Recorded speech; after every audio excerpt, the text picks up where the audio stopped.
All right, good afternoon, ladies and gentlemen. Welcome back to the Bowling Plaza here at South Point Hotel and Casino in Las Vegas. This is the ABT Spring National Singles Semifinals. 148 bowlers have qualified. We're using lanes 1 through 48 in this beautiful facility. All these bowlers are going to be bowling 3 games, and we're going to cut to the top 32. We'll do blind draw match play all the way down to our top 4 bowlers, and then we'll do match play finals at that point for a chance to win $25,000. If they do get it to match play, top 32, each bowler guaranteed no less than $500. Right now you're looking at the first 16 lanes of competition. These bowlers are going to be moving 16 lanes at a time. So after the first game, 1 and 2, they'll wind up on 15 and 16 or 17 and 18. Their names and scores will follow them. And then once we get to top 32, we'll stay on this side 1 through 30. We'll do our blind draw match play. And then once this event is over, then we go to the high end, 51 to 60. We'll be doing our top 8 round robin for our scratch finals. And for those of you that were curious who made the top 8 in scratch, JT Jackson out of Los Angeles is your leader, followed by Alex Hoskins, Greg Muir, Robert Campanella, Howard Ridgway, Gary Faulkner, and 8th place sneaking in Zach Hattori right here out of Las Vegas. Those 8 gentlemen will be bowling 8 games round robin at approximately 5 o'clock Pacific time. Right now you're watching the ABT singles. 1 bowler out of 148 is going to take home $25,000.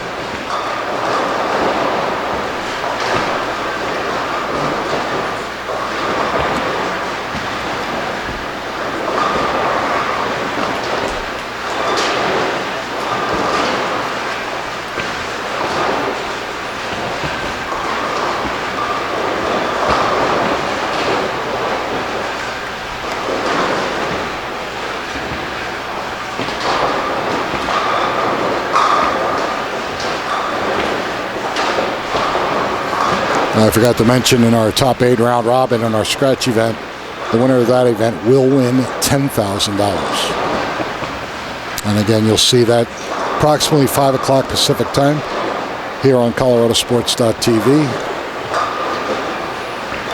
We'll watch this Handicap National Singles in its entirety. After this 3 games of semifinals, again, we'll cut to the top 32.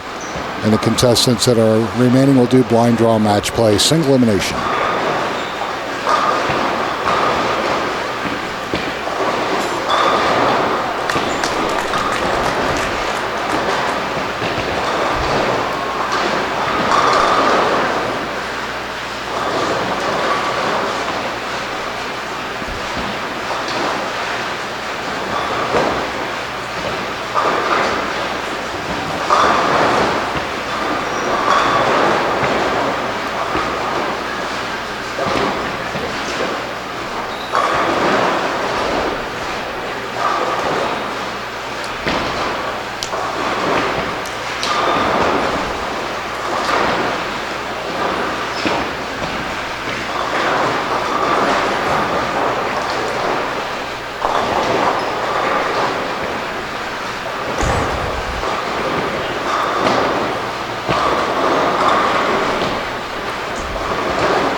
Our next event here at the Bowling Plaza at South Point will be a Southwest Regional for our ABT franchises. That'll feature a $10,000 first place. That'll be held the first weekend in June. And then our Summer Nationals, July 16th to the 19th, $20,000 first place. Again, we'll cut to the top 32.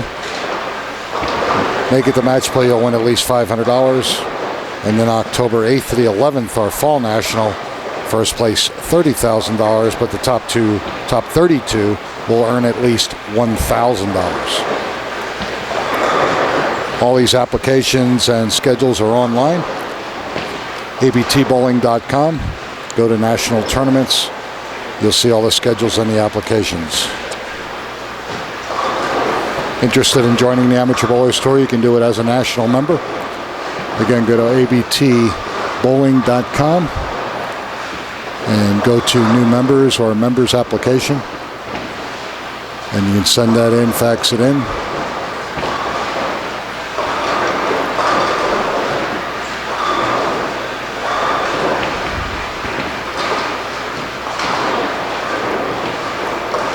We're using 48 lanes out of the 60 here at the bowling stadium. Most of the pairs have 6 bowlers on a pair. We have 4 pair with 7. And that's the first 4 pair on the low side lanes 1 through 8. 148 total semifinalists. First thing you want to do is get into the top 32, and after that it's pretty much luck of the draw and your ability. But again, after today, one bowler will come out of here $25,000 ahead.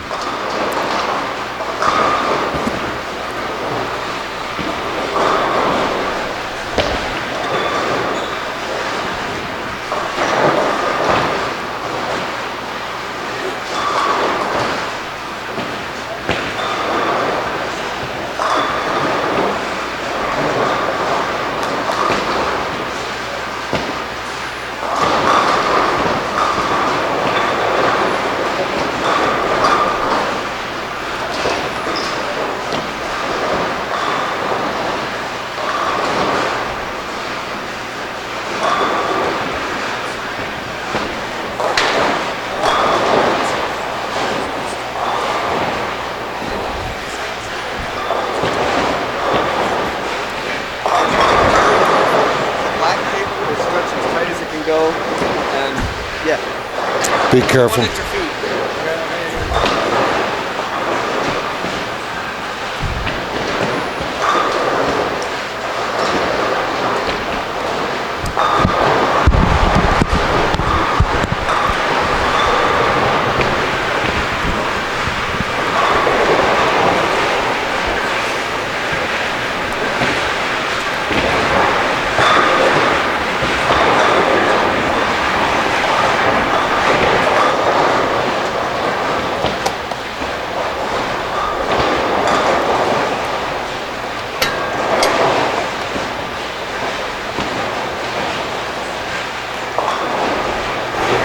Check.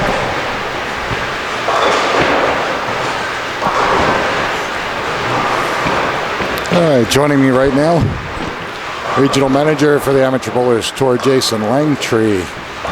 Jason got his start right here in Las Vegas. Lost his butt, so he figured he'd buy a couple more franchises and get out of the area.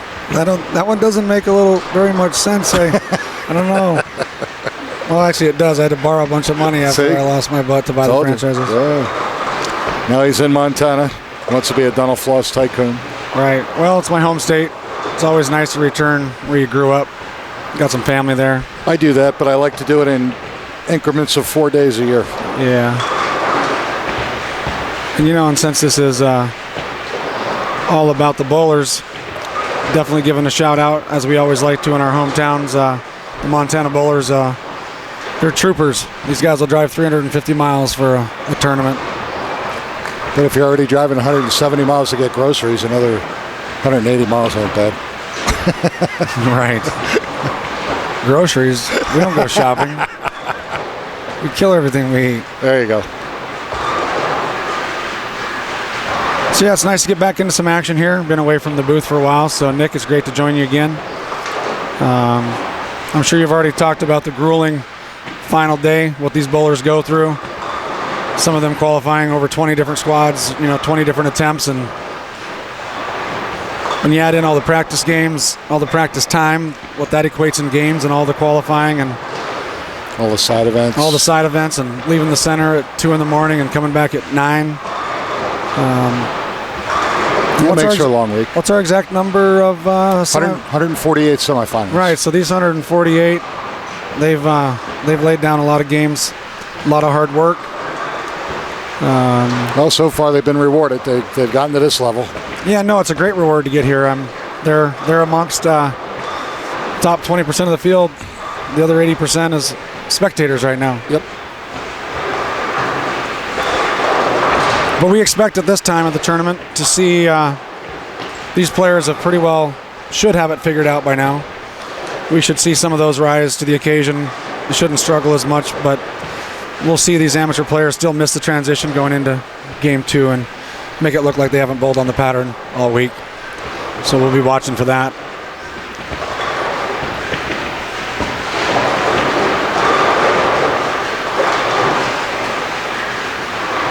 And again, given their level of talent, their handicaps obviously have no effect on what their scratch scores are up above that we're watching.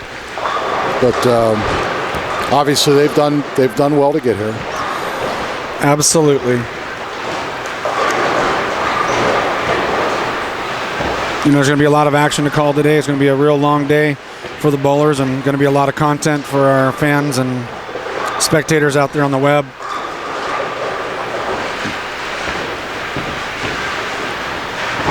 I know, Nick's, you've been doing a great job keeping the audience entertained. You've been up here solo quite a few times, and I know we appreciate it and hope the fans do too. And I just hope I didn't snore. Yeah, well, I was talking to Randy Peterson actually just a little while ago, and we're looking forward to him to coming up and joining us just for a couple snippets here and there. He's kind of saving himself for the match play. It does get tough to cover this amount of span of bowling with all the events that you've been covering and we've been covering together. There's only so many ways you can talk about the 610. Yeah. Yeah, it's much better to kind of kick back and let the bowlers at home watch and see for themselves. Like I told them, we're basically looking at the first 16 lanes on their monitors or on their devices. Eventually we'll get down to 7, 8, 9, and 10 for the final 4 bowlers. And after we wrap this up, we'll flip and we'll look at our top 8 round robin scratch players. I've given them the names of the bowlers that qualified for that. Some great shooting over there this morning. Absolutely. JT Jackson out of LA, originally out of St. Louis. Came out of the gate on fire, 151 over after 2 games, 287, 264. And then just kind of locked in the cruise, 236, 182, 215. But, yeah, you know how it goes. Top 8, you could shoot 260, lose to 270, and lose the 30 bonus pins on top of it.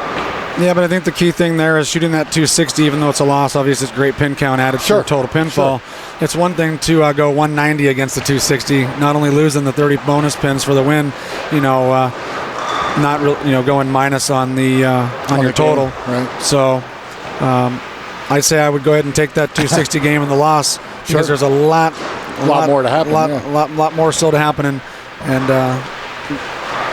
I'll take that over the later. I was kind of surprised. We were watching Steven Smith, and he started out real slow. He had the low game out of game 1, 170, but then went 250, 222 team to get himself in it in a pretty good way, and then hit the wall on 59 and 60 and just never could figure it out, and dropped out of the top 8 shooting 170 his last game. But he's a great bowler, but just could not get a break.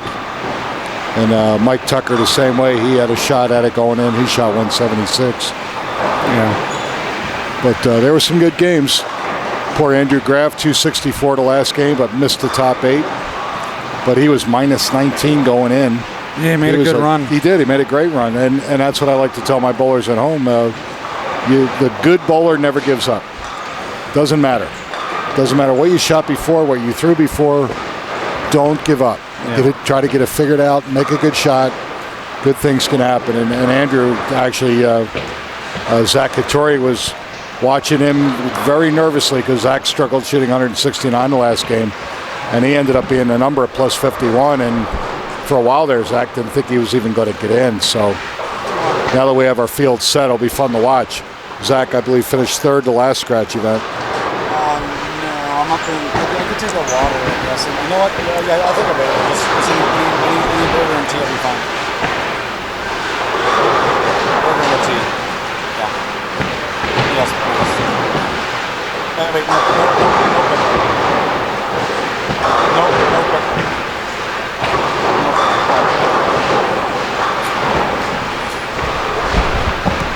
I'm kind of surprised. I'm looking across the scoreboards, and I noticed that Tip Gensalute made the cut, but failed to show for the semis. I'm kind of surprised at that, down in lanes 1 and 2. I don't have a lot of information. I do know that they had an emergency that needed to return that's a shame. to NorCal. Yeah. I wish we had a little bit more information. You know, we're always concerned about our members when they've got to leave a great event like this. There's obviously something pretty important came up, and so that's why both Tip and Shontita, who both advanced, are the only two not to participate in the semis. Yeah, it's a shame. Both are avid bowlers. Hopefully, it's nothing too serious. Yeah, I hope the same. They got a couple decent starts over here. Dan Perro, spare 5-bagger out of the gate, lanes 1 and 2. Good start. Yeah, Dan, he's been bowling the ABT for quite a while. Took a break for a while through a couple different reasons, injury and just time away from bowling. And it's great to have him back in the club. And he's obviously off to a really great start.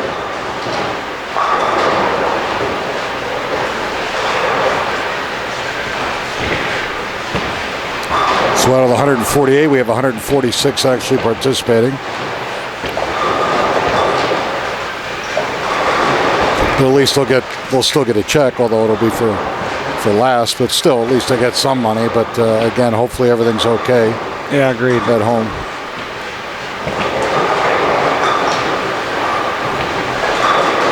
So since I've been inside since Monday night, how's the weather out there? Well, you know, it was a short drive for me to come to the facility since I'm staying off property in the command center that you see around the bowling centers in the country. I get made fun of for having to call the command center. I know you're laughing right now. He's the tin cup of bowling. That's all right. Yeah. His command center is a cot back of a pickup truck. That's okay with 2 cans and some string. Hey, it's got a logo on it. It makes it a command center, right? But it was a nice morning out there. You know, didn't seem to be much of any wind, and about just getting close to 70 degrees already at about 65 degrees at 7:30 this morning. So looks like it's shaping up to be a great Vegas sunny day, but you really can't top the weather inside of the plaza here at South Point. It's consistent. Yep. 68 degrees no matter what time of year. Yeah. It's always sunny and bright.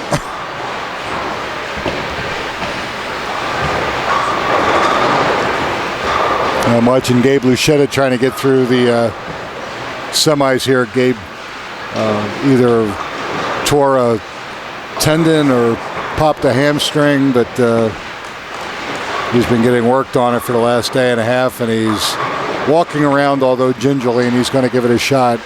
He's actually doing pretty good. He's got 1 open, 1 double, so he's ahead of his average as far as pace goes, which is a good sign. Right. He was just hoping not to make a fool out of himself, but he's an absolute competitor as well, and he figured if he can get through it and tough it out, he'll do that. So he's going to start out on 11 and 12 and move probably to the high end of the low side of the stadium. Well, I think that 2 days he took off to give himself a little bit of time. Even though he still wanted to bowl during then, that would have been a mistake. Yeah, I agree. He definitely wouldn't be here right now. So let's see how he holds up, because this can be a real long day. Sure.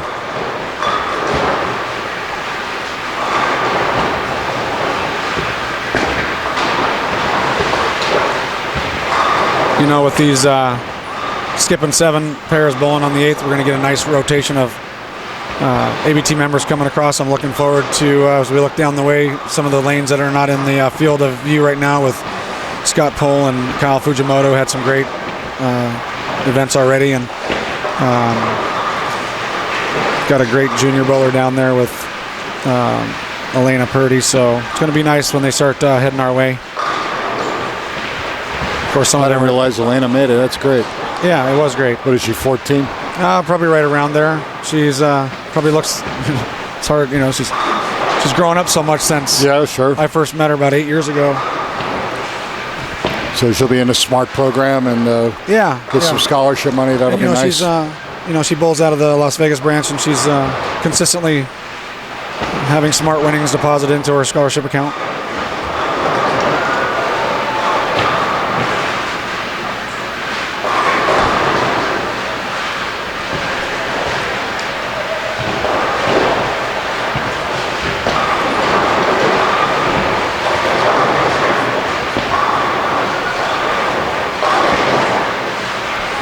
You know, we spend a lot of time looking out over the lanes and looking here at the monitor in front of us, seeing what our audience is seeing.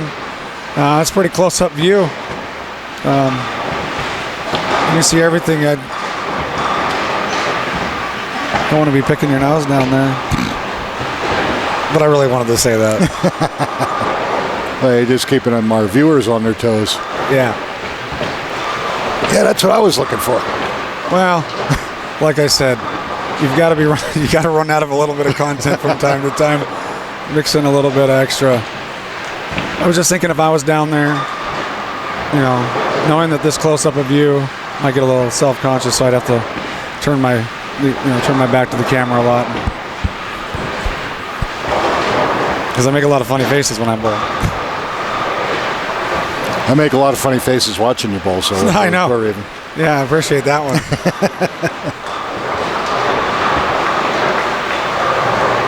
One thing about you moving all over the place is that it's got to be hard for you to actually bowl yourself right now. Were you doing any bowling this year? I haven't committed to outside of just a rostered bowler or a sub on a league in about the past 3 years. I do find a way to make sure to get, I'll have about 36 games in for this winter season. I actually have a few occasions where I've bowled subbed in like Fort Wayne, and one of my things I was thinking I was going to try to have the most cities bowled, or most different associations that I was a member of through their local association, and post at least 3 games in as many places across the country as I could. Which means you're going to drive USBC completely out of their mind when they post your averages on your. Yeah, each season will be 3 pages. Exactly. I didn't accomplish that this year, and I still think it's something that I'm interested in wanting to do. But here's the challenge: you go around the country and you bring so much equipment in the command center. That truck you're talking about that has a tent on the back, or a cot, sorry, and. It's pretty dynamic across the country, how the different lanes play. I mean, a house shot, I guess, it's still a house shot, but, when you're not used to the center, so to speak, and not the people you're bowling with, I didn't really want a bunch of 550s. I need a bunch of 550 averages. That's not going to look good. No.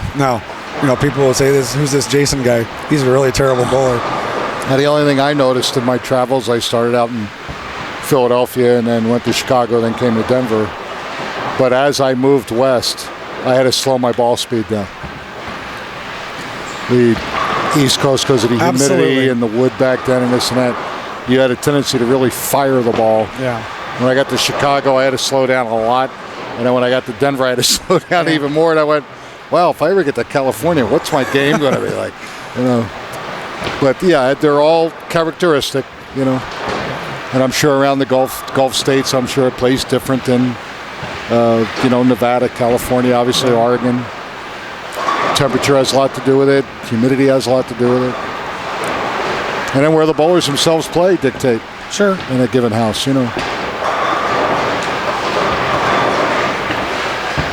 You know, if I did that and shoot up more, I wouldn't have that risk so much of shooting that 550. If I was like Dustin Waring out there, you know, he bowls so often enough, as well as all of our members do. They're so active, and they bowl in 3 and 4 leagues a week, and you know, whatever game they present, they're fairly sharp at it. Sure. So the 160 is just as sharp at their 160 game as, you know, Waring at his 230 game, you know, in his local leagues probably. So not getting the opportunity to shoot up as much, I do get the opportunity to make my present more 550s than I do 750s. And so that was one of my concerns. You know. Yeah, it was all right. I dangled the 3 games that National Director Myron Mitchell bowled with me a couple summers ago. He came out when we had an ABT summer league. And I said, "You got your equipment?" He says, "Yeah." I said, "Well, I could probably get you to sub in the summer because guys are taking off for vacations and such." Because I think that year we had 24 teams of 5 in the summer. And brought Myron in, and you know, Byron being a little nervous and such. And of course, I had to give him grief because he was left-handed. You know, did the whole thing to him. He might have broke 6. He was close, but you know, I said that's not bad. Yeah. Center you've never bowled in before, and people looking at you and glaring at you. You're national director. You ought to be really good. Right. They definitely have some expectations. Sure. You know, they know Myron as a national director, a certain side of him, and then they get when they get the chance to see the bowler, Myron the bowler, they're expecting him to be, you know, Pete Weber, Mike Fagan, Randy Peterson caliber, and yeah, he's just a bowler. He's just a bowler. Yep. Although he should be more than that because he's left-handed. But. Right, I do understand that it's supposed to be easier on that side. Sorry, lefties. I don't believe that, actually. I used to tell people if I would be reincarnated, I'd come back as a left-hander. But then God, having a sense of humor, would say, okay, all the lefties are going to come back as right-handers. And then you'll have the same situation, only the other way. Yeah, I'm just thinking if I came back reincarnated, I want to use 2 hands. There's that one guy out there who's pretty much got it all trumped, right? Yeah, you think? Yeah, so we'll let Jason Belmonte lead the way for who we come back as. And a lot of our young players now obviously copying Belmo's style.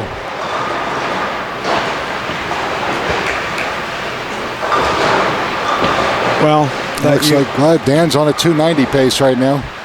Dan Parra from lane 1. Yeah, that kind of those individuals that hate the end pairs, even though they don't. I don't know quite why. I don't mind drawing end pairs, and I think Dan's right now saying, "Wow, I'm glad I drew 1 and 2." Absolutely.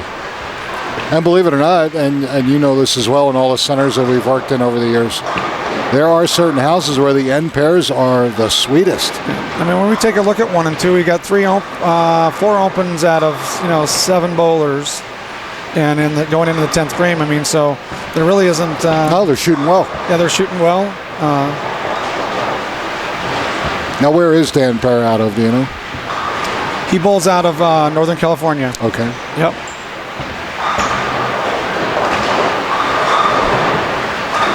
Great shot. Yeah.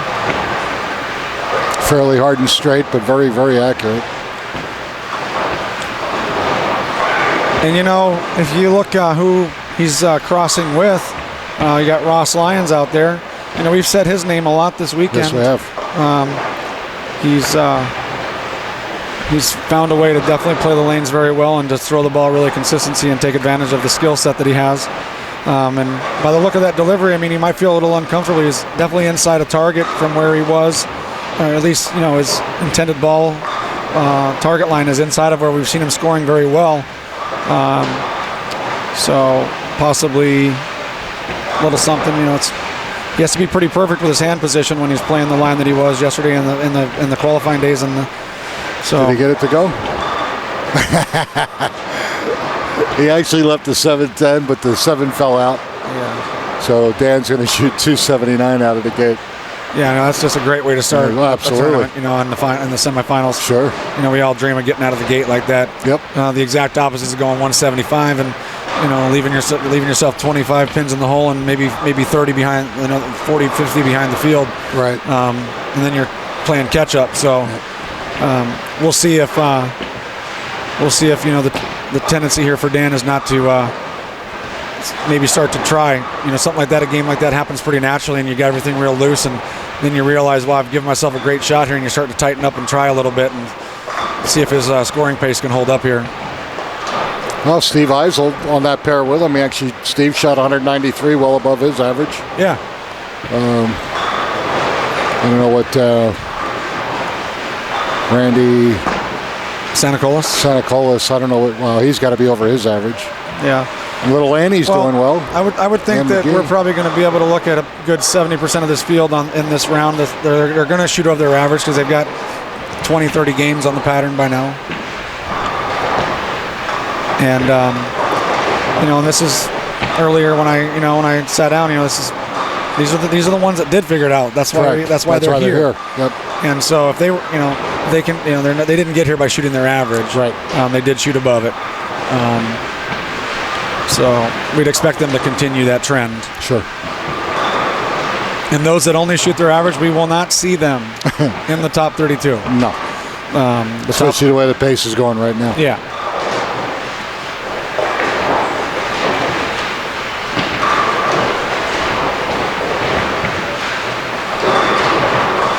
Yeah, we always do the same thing here that we do at our home franchises. Is we try to give our members a different look each week on sport or non-house shot patterns to as far as length and volume and where they're going to play a given shot to get them to move.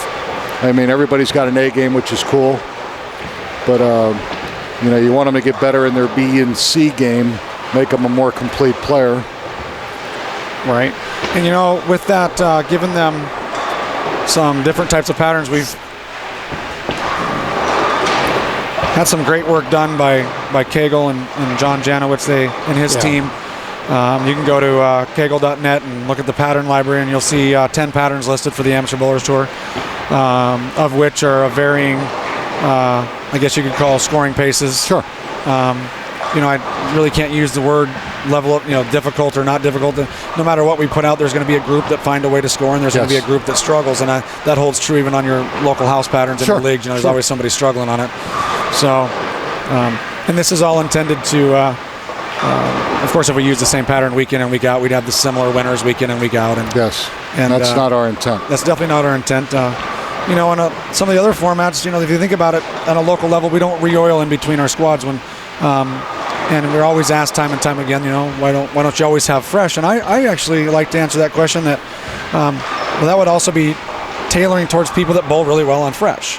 Yes. So when we have fresh, and then you have the next squad, which has had maybe 10 games per lane bowled on, or give or take or whatever, and then you always have, of course, then what everybody calls the burn or whatever. Yeah. You're giving. And it's done on purpose, but you're giving all three different types of bowlers an opportunity to bowl on what they consider to benefit them the most. Even they know what your oiling pattern is, and like with me, I oil, then run 3 squads, oil, run 2 squads. And so the bowlers that like them opened up a little bit will bowl at a given time, and the bowlers that like fresh will like to show up at a different time, giving themselves the best chance, but that doesn't necessarily mean that it's going to happen that way. We see Terry Sexton out there shooting the 3-6-10 the same way that I like to, taking the 3 straight back. Of course. And it's usually after, good 3 or 4 bagger, and we all like dropping about 37 pins when we do that. Yeah. And I have my partner in Denver, Drew Hyland, former Team USA member, likes to say, every time he watches somebody chop the 6 off the 10, you know how to stop that? You say how? He goes, try to chop it. Tell the guy, go ahead, try to chop the 6 off the 10. You make it every time. That's great. I'm actually going to use that moving forward. A couple of guys did.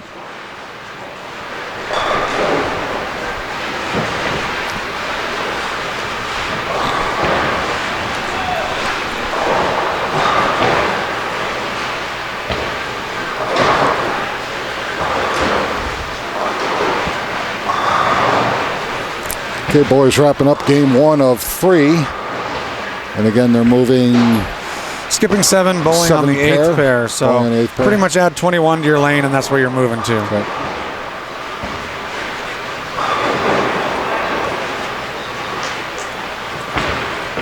Actually moving along pretty good, at a pretty good clip for all these bowlers.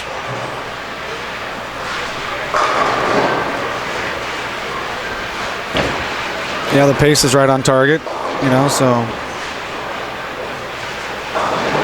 still you watch those waiting for their turn, and you always wonder what's going through their head and how nervous they might be, and some of them are just stone cold. They've been here a couple times, a lot of times.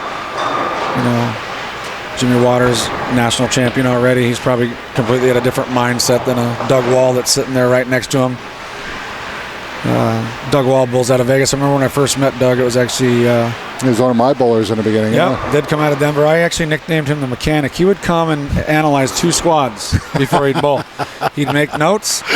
He'd go home and adjust the surface of his ball, and he'd come back.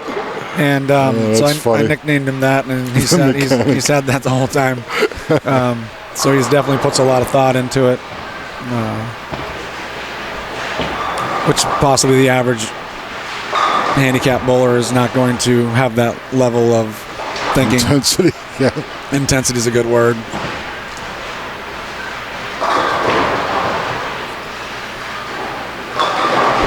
Well, Dalton didn't like that one, but crosses over for him. Carries, but not bad. 191 to start for Dalton Cox. One double, one open. Yeah.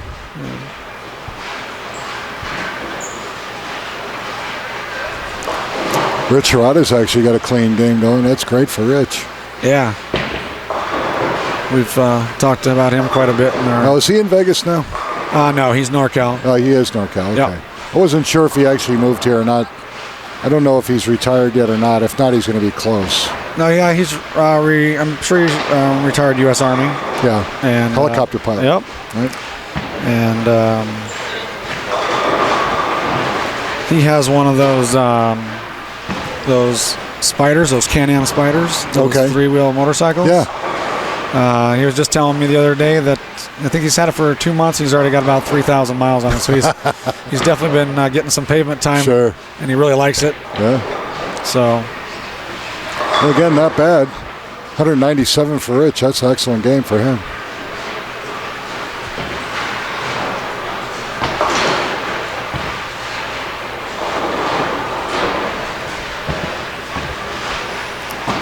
Yeah, last night I was watching Lane Weaver Purdy bowl, and Lane pretty much, no matter what the condition is going to try to play the same part of the lane.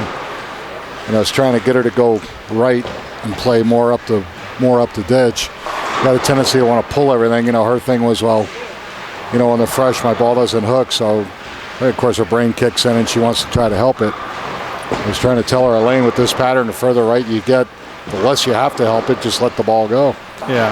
So she made the gold today, so I said, you know what I want you to do? I said, the gold's a side event. It'd be great if you win it, but realistically, it's 3 games of practice for you for this one. Right.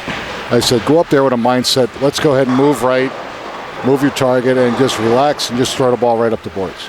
Yeah. So she got done. I didn't see her bowl, but I said, how'd you do? And she said, I actually did pretty good. She said, I did what you told me. I moved further right. And I did okay. I said, great. So you ready to go? Yeah. I watch her ball now. She's right back where she normally is. Yeah. But that's going to be a pretty tough way to get out of the gate there, 132. Yeah, and, she's definitely going to be minus, and it's going to be maybe around the, minus 20, minus 30, give or take. She's probably around the, around the 170 average or so. Sure. But again, we watch our amateur players. That's not the part of the lane they're comfortable with. And the gold didn't mean anything. I mean, it did. I mean, it's still a national title, and it's a nice side event, $500 for first for a $20 entry.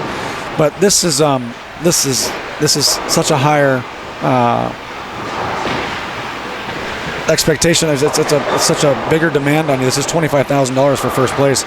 So she could go ahead and just do it, experiment over there in the gold. And absolutely, that's what I was hoping she would do. She's going to have a hard time at doing that with the pressure that this particular event's producing for her. Sure.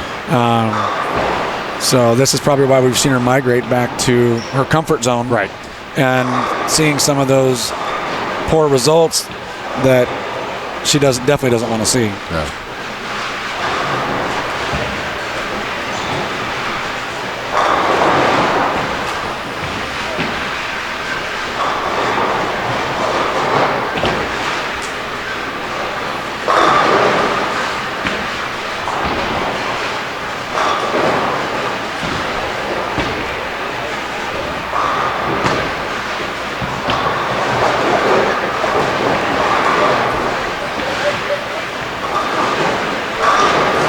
hopefully I'll be able to get scores with Handicap after one game, and we can take a look at it, see how some of our more familiar members are doing.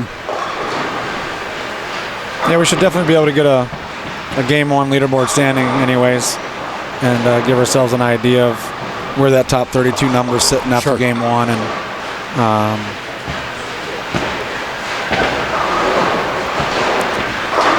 well, if you had to guess, what do you think the number would be? Well, we do this a lot. A lot of our hard work is done by now. Now we just got to sit back and cheer for the whole membership here. And so, because of the scoring condition, or the lane condition we put down, which has produced a little bit softer conditions than we're used to seeing in one of our national tournaments, which is by design. We don't have to make them so tough all the time. Right. So I'm going to say the top 32, and this is definitely going to lean towards knowing that they're going to be the ones that have it so figured out. Because normally I would say it's a plus 60 number, but I'm going to go ahead and I'm going for 85. I think is going to be the number it's going to take. Okay. And so what we can do here is, I'm sure you're going to call out a number, and maybe we can even get Randy Peterson to take a stab at it. And, I'm going to be just a little bit more optimistic than you for the same reason. Yeah.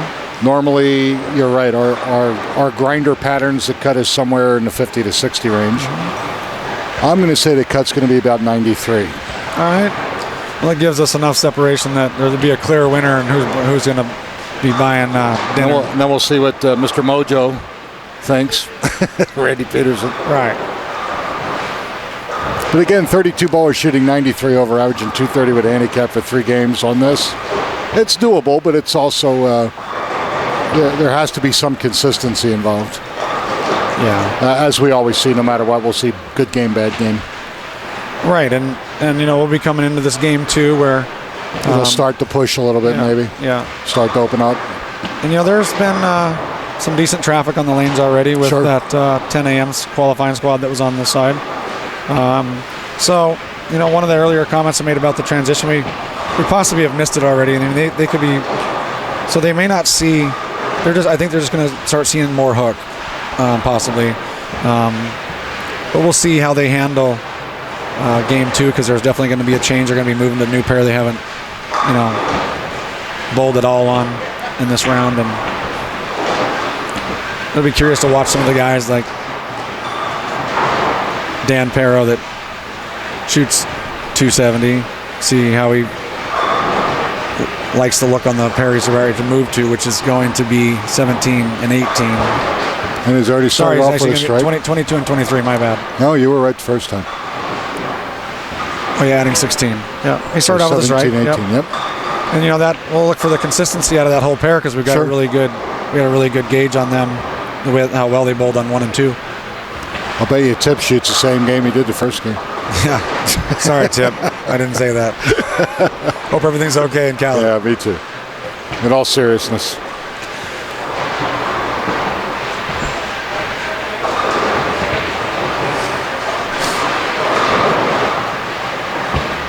The other great thing to talk about this event, what I noticed being in the front office a lot, in the tournament office, we actually our membership grew by a great number this weekend, well over 20 new first-time ABT bowlers in this tournament.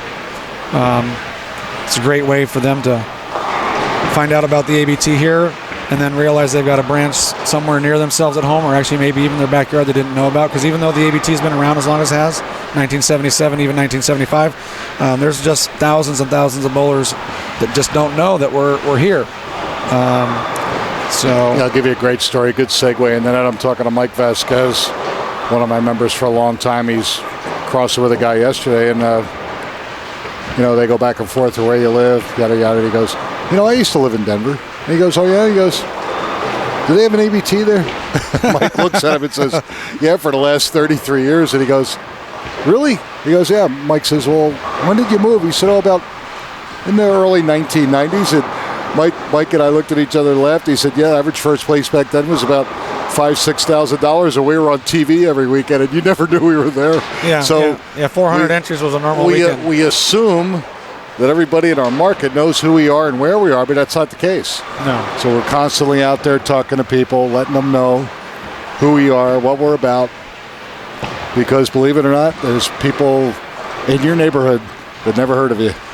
Well, you go out there one week and let's just say you did get to know everybody, and then within a week or two, there's a couple new people that decided to come out and join league for the first time, and so that they need to be introduced to us as well. And absolutely, when we talk about bowling and marketing and ABT, and admittedly, I think that we definitely need to do a better job of how we promote ourselves, and I think that we're terrible self-promoters, and we definitely rely on the face-to-face and handshakes. And we'll just think about how much time it takes. And you're 33 years, and we're on the Denver branch. I mean, it takes you 33 years to get to know the people that takes that long. And then after you spent that time, there's a whole new generation or generations that you got to go and introduce yourself and to. And you got to start all over again in a way. So, yes. I mean, in a way, your membership does sell it for you. But you can't rely on that by itself. You can't rely on advertising by itself, and you can or use Facebook by itself. You can use our $10,000 first place guaranteed scratch event. Okay, we can consider that the entries in that were a bit soft. No, they weren't a bit soft. They were horrible. Okay, and we heard a lot of comments like, well, we didn't even know what was going on, and we really can't blame our audience. No, it's okay, we had some flyers out. We had stuff on Facebook. We had it was listed on the national website. It was listed on some of the local branch websites, and it's we just have to do a better job of letting our audience know what's going on, and it's a grueling process. Sure it is. Just flyers in a bowling center or all centers across the country, and hanging banners, and and these types of things still do not penetrate the masses. You get them to see it. But then at that point, they don't get any more information. And at that point, if they don't pursue it, and we're not there to help them along or to be there to answer questions, we would possibly lose that guy, not altogether, but not get him as quickly as we would like. So it's imperative for me to always be out in a bowling center somewhere, sometime, in case there is somebody that wants to ask questions or doesn't really know everything. That's part of our job. But yeah, you're right. I think, and anybody would say that, we never do the best job of promoting. You always want to do a better job. But the other thing is, you always have to promote, period. The minute you stop, the minute your membership base starts to shrink, and you can't have that because it takes too long to get it. Yeah, I spend a lot of my time making sure that I'm prepared to carry in the footsteps. An earlier live stream, which is recorded and be replayed, with Joe Daly, and presenting that a plaque of recognition, and and even though he's still involved with the organization, it's not like he's completely gone. But I mean, that was just the right time to recognize him for his 36 plus years of efforts. And I look at sitting next to you. This is down the road. This is coming for you as well. The recognition for all your commitments and accomplishments. And I say, what do I need to be doing for the modern bowling? Bowling of the 80s is gone. It's not coming back. The 70s, this stuff is not coming back. Everybody likes to say bowling's dying. Well, bowling is changing. So change doesn't have to mean that's dying. I mean, correct. The cynics that want to believe that, I prefer to put on my shoulders, trying to be a part of taking a hold of what bowling is today and regaining its glory, right? And so when we talk about the marketing strategies and attracting our younger generations, and even rekindling some of those bowlers that knew the ABT was around, now they're not sure if we're still around, and they've moved and they don't know. I mean, all this work is something that I'm looking forward to for the next 30, 40 years. And well, it's a constant thing. It's, and you're right. There are, equipment has changed, the game has changed, and it's done that 2 or 3 times since I've been around. And but we have to take it for what it is and run with it, which is why I think in a way we've been so successful as our national director has given us flexibility to try different things in different areas. Some things work great in some areas and they don't. You critique it, see if you can make it better, and if it doesn't work, you move on and try something else. What hurts a lot of our businesses, be it bowling industry corporations or groups of bowling centers, is that they have this belief that what works in the East Coast is going to work in the Midwest, is going to work in California, and that is definitely a no-no. It doesn't happen. Every bowling center market is different. Unfortunately, some of the corporations will disagree with me, but after they fall on their face, they'll realize that I was right. But you have to get your general managers and your key staff and your bowling centers that have been there for a while. They know their market. They know their members, so to speak, their league bowler base or their open play bowler base, what in-house tournaments bowlers like, and you run with it. You just do the best you can to maximize the opportunity of your customers that you have. Right. Well, with that, I mean, I see that firsthand as well, and knowing that I either operate or own or oversee 21 locations all across the U.S.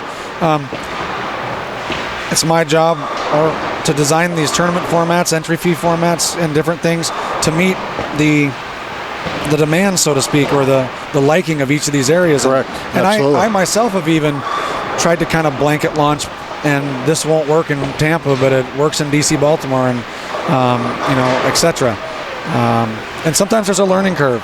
Sure. And we go. There absolutely is. We go no in, doubt about it. and actually, it's not something. You're right. There absolutely is a learning curve. We go into these new areas, and sometimes we get the privilege of reopening an area where ABT has been there before, and there's an existing base of members.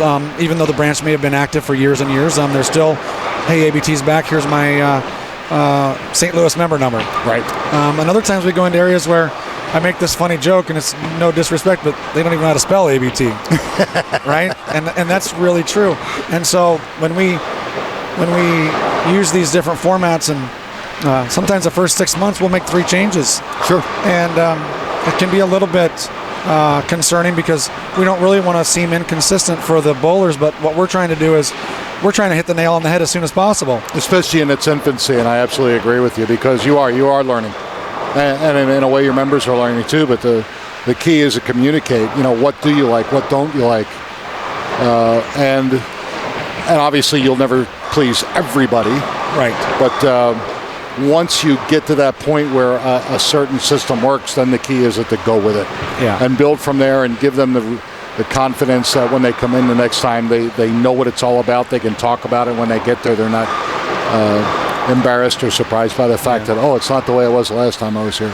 And you know what? Well, yes and no, because again, new branch, you're going to try new things, and that doesn't mean you'll never change it, but you might not do it as regularly as you would do it per se.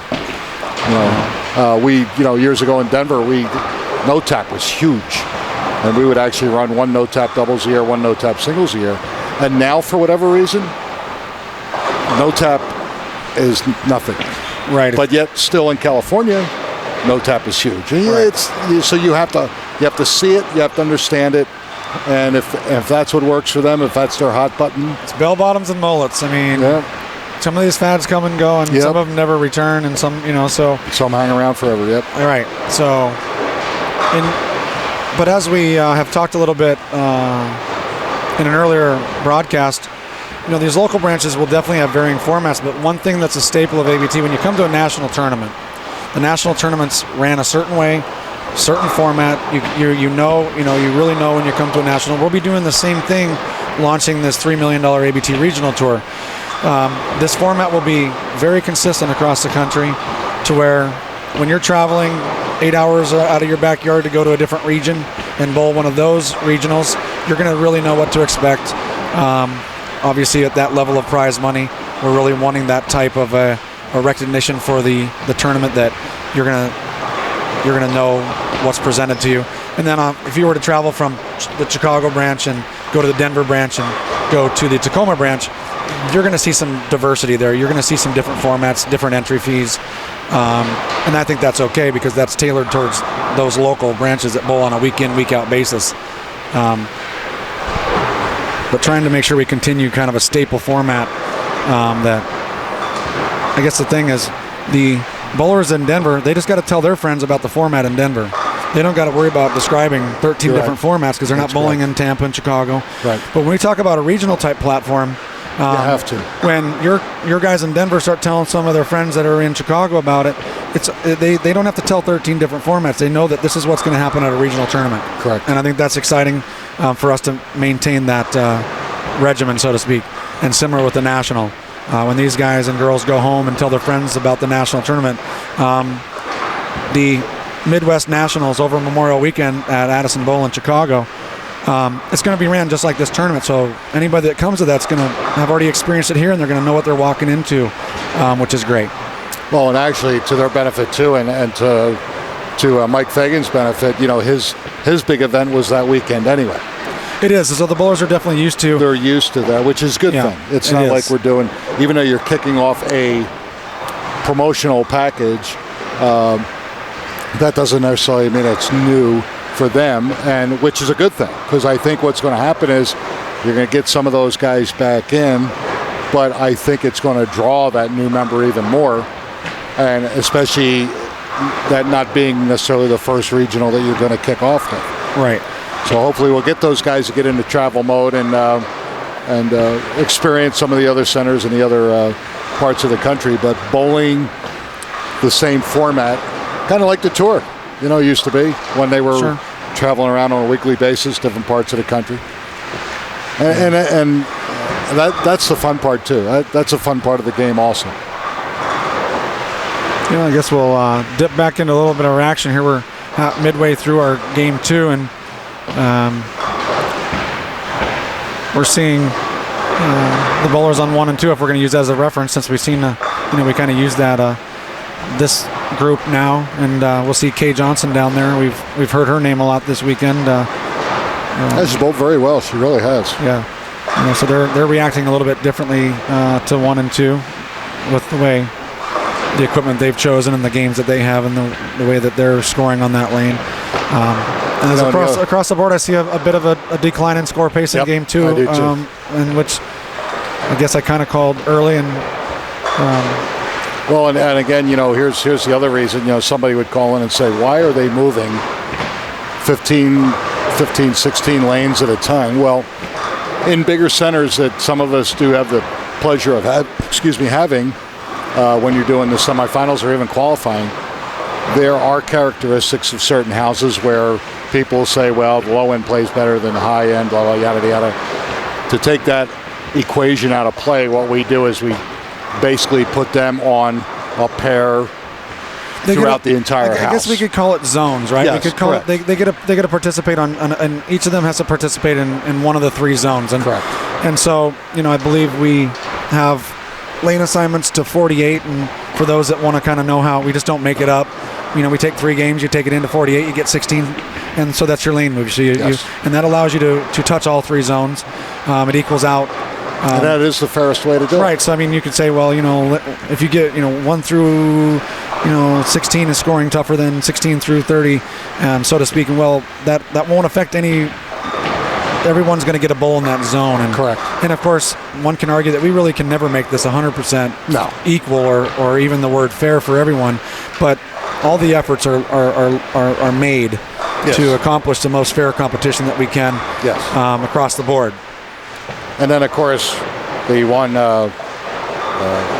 factor that will come into play that we have absolutely no control over is where the individual members are playing in front of the guys moving now. Right. So if they say, wow, this pair played completely different, the pair I just got off of, well, where were they playing before they left? And that builds into it. Yeah. So you have to be, I won't say smart enough, but you have to understand that that's not going to be identical because of that factor. But when you throw your first ball or something, it's back to basics. What did the ball do? Sure. If it hooked, you move your feet left. If it didn't, you move your feet right. Or maybe you change equipment or do. But you're constantly watching the ball reaction and make a move based on that. Up here from the booth, backseat driver, so to speak, we all know, because all of us that have bowled tournaments, we all know that we're going to have one grind out game in this 3-game set, and we're going to no matter what, we're going to hit across or draw a lane that definitely we're scratching our head on, we're grinding. Sure. And that's, we just got to get out of there with hopefully a clean game. Hopefully not too. We always just say 200. Get out of there. Even get out of there shooting your average, right? So we already know. We made a statement earlier that if you shoot your average, you're probably not going to advance to the next round. But you can shoot your average on one game. Yes. So when you hit that pair that doesn't quite match up to you're really struggling on, shooting your average is key. Okay, because based on the system, your average plus your handicap doesn't let you go minus. Yes. Okay. So, and then really take advantage of that one or, your other two pairs that you hit that are a little bit more favorable to your game. Yeah. The problem that I see is when they hit that really bad pair, it's just so catastrophic to them. They, it starts affecting, their first ball reaction starts affecting their spare shooting. The next thing you know, they're shooting 130, or let's just say they're shooting 30 pins under their average or something, which now we know they pretty much went minus 25, give or take, based on our 70% percentage. And then that's pretty much sometimes a tournament-ending event. And it's easy for me to say, but I watch it happen to myself as well, where I get out of the gate slow. So I expect I'm going to go minus. When I was at the Ring in 10, I went minus first game. Every single set I bowled 3 sets up there. And I'm telling you what, in a format like that, against that type of talent that I was participating against, it's really tough to make up ground. Sure. So this is obviously maybe a little bit different level, but on that game, you're going to struggle. Average has got to be your target.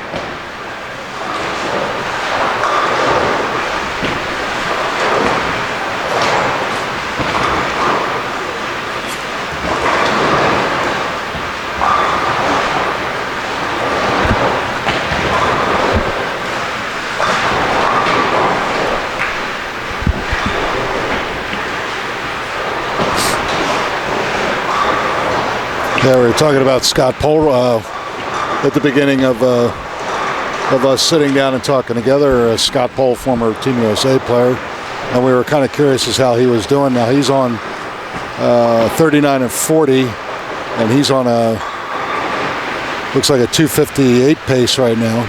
4-bagger spare, 3-bagger spare. So, it's Scott. It's funny we talk about how much tougher it is coming in on a house shot average versus a tournament average. When Scott came out of Twin Cities and such, there's a very strong scratch base in that area with some really good scratch bowlers. Right. He actually came into this tournament at 0. He did. And never said anything, did the best he could. We obviously tried to help him when we could, knowing over a period of time he wasn't making cuts. He's all the way at 14 pins. People go, 204, but 204 on some tough stuff. And now he's finally gotten to a point where he has the opportunity to take advantage of that. And again, we talked about on a prior show. We always give a bowler over the course of time the opportunity to cash. Right, and to elaborate on that potential 204, because one thing we may not tell our audience about is our bonus pin structure. Right. A Scott Pohl, even on these conditions, is probably higher than a 204 pinfall average. Sure. Okay. And since we really don't base our averages primarily on pinfall, more on performance, the ability to cash, and compete against those that you're always taking the field with. When you have consecutive non-cashing events, and especially on a national level, right? Having 26 squads available, there's people that will leave this tournament bowling 20 squads and not win any money. Correct. And but they may have averaged a certain average. Right. So instead of adjusting their average down, they receive bonus pins. Correct. Okay. And these bonus pins will be designed to assist them in, not bowling 20 squads the next time and not winning any money. And then, of course, once these bonus pins do their job, so to speak, they lose them. Right. And they kind of start over. Correct. And so I'm going to assume that with Scott down there, he's probably earned a few bonus pins along the way. Absolutely. Because he's probably 210, 208 average, even then on this tougher stuff. Right. And then, of course, with this type of a scoring condition, he would possibly average a little higher. Right. He would do better. Yeah. And so when we actually look, and talk about handicaps, when someone has 20 pins, it doesn't mean that they're all from their pinfall average. Correct. They could have 5, 6, 7, even more than that bonus pins. Sure. You could have a 210 average guy that one would assume has 10 pins of handicap, but actually has 15 or 18 pins due to bonus. Maxed out, yeah. But we obviously don't violate the max of between your average plus your handicap and your bonus going over 225. Right. So with a guy being 215 getting 7, he can't have more than 3 bonus pins. Correct. Which maxes him out at a total of 225. So,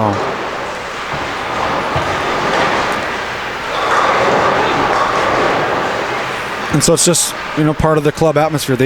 We value their participation so much. They come from all over the country, and even in the local branches, a lot of local branches still award bonus pins across the board, and you just won't feel like you don't have a chance in the ABT if you just get the opportunity to understand our system. If we get the opportunity to explain it and help them understand, that's another key for the branch director to make sure that they completely understand how everything works, and how we're trying to give them the opportunity to get a check every now and then. Right. Some of them, they have no problem with that, but they're grinders. They might not have one, but they'll cash on a regular basis. And then there's some that are streaky, hot and cold. The same thing. Well, we have a 1 in 5. It's our job. It's our job to know our membership and make them as competitive amongst themselves as we possibly can. Yeah. As we talk about local branches, more than not, they're between a 1 in 5, 1 in 6 cashing ratio, and that's really mandated over your number of squads you bowl. So a lot of the tournaments you're running, you'll maybe you yourself present 6 or 8 squads for them to bowl, and so. The interesting thing I like to talk about is I get a lot of questions from new members that, I always see Daryl Purdy on the payout sheet. Well, based on a 1 in 5 cashing ratio locally, if he's bowling 5 to 6 squads every tournament, he's pretty much going to cash every week. Pretty much he's going to make it. Yeah. And so will he profit? No, he's not going to. $75 a squad times 5. Okay, right. We do the math there. So $425 and. He's got to take second place to break even. Right. Okay, so they're like, and I love educating. This is a great platform. So they might say, why didn't Daryl's handicap lower that much? Well, he spent $425. He got a check for $500. He lost 1 pin or 2. And he's going to do it next week probably again. But he might not be fortunate enough to take second place. Then he's negative that weekend. Exactly. So he may not have an average adjustment at all. And I don't want to get too wrapped up on handicaps. But it still needs to be understood that that's part of the structure that allows for someone never to donate, right, and never to dominate. Correct. We don't take away the ability for Daryl to win multiple tournaments in a row, but based on losing handicap as he wins, it's going to be more challenging. Yes. And then also as he's struggling, or it doesn't matter if it's Daryl Purdy or Teresa or EJ Zafra, which I have nicknamed him Super Z. He bowls out of Vegas. He's never going to always lose. Right. And I think it's hard sometimes for our audience out there that's fairly geared towards wanting to only bowl scratch tournaments, and they don't really want to bowl ABT because it's a handicap. I understand that you guys and girls expect themselves to win every time they take the floor. Of course. And I think we all do. Sure. But it's not realistic. Well, if we bowl well enough to win every time, argument would have it that we would. But how many times do we see, even our upper level guys, we didn't see Badavinik here. I really miss seeing Steve. He's been very active lately, and he's been bowling a lot. But just we brain fart. You flag a 10 pin, or you flag a 7, or just something simple. These guys don't do very often. But that's usually the difference of them making or not. Yes. And then so they have to, I would hope they realize that when they do that, they still can't expect themselves to qualify. You can't miss at that level. Right. You can't miss those things and expect still expect to do right. it. Yes. Right. So I think sometimes it's hard for us to reflect on our own performance, and it's much easier to look down, I've given up 35 pins and the girl beat me scratch. Well, why did she beat you scratch? Did you miss some spares, or did you not strike as many times as you normally do based on your skill level? So shake the young lady's hand that just beat you scratch, or with handicap, does not matter. And say I'll look forward to hopefully seeing you next week, and we'll compete again. Absolutely. And congratulations on your win. You bowled really great. I would love that. That's like, isn't that like the Bliss bowling world? It's utopia. Yeah. It's utopia. None of us are worried about how much handicap we were bowling up against, and congratulate them for a great game, and recognize that we had a few blips on the radar that we shouldn't have had normally, but we did that day. Oh man, we probably have a lot of competition in running tournaments if bowling was like that. because none of us would get beat up for, we all get the guy or girl come to us and, I lost to the handicap. Well, I watched you bowl, and unfortunately you threw away count on a 6 count after 5 in a row. And then you didn't. Then you missed the 3-6-10 that you left after 5 in a row, and those 30 pins you just threw away was really why you just lost your match. It wasn't the handicap, So. Yeah, it was cool. We were watching Bobby Crawford out of NorCal, who's been in the club for a long time, and he's an absolute character. He's a great guy. And he got up against Kyle Fujimoto in that Survivor, and Kyle just had such a look. And he was playing what I considered the higher scoring side of the lane that creates more opportunity to strike. Bobby was inside, but he had a look. And at the end, he said, "Dude, I was never going to beat that guy. He just had it the whole way." He said, "Today, he beat me. Now tomorrow." That's the way you have to look at it. I love that comment. That's I have so much respect for that comment that he beat me. Is there going to be an occasion, possibly at some point? I think very limited, that you actually can say I lost to the handicap. It's usually you got beat or you didn't bowl well enough, but that's okay. Each competitor has their own state of mind and how they view the world, and we're really not here to change that, although it would be utopia. But I would love more bowlers to have more self-reflection on their own competition, and think maybe for five minutes or so before they look at why they lost and look at the handicap, so to speak.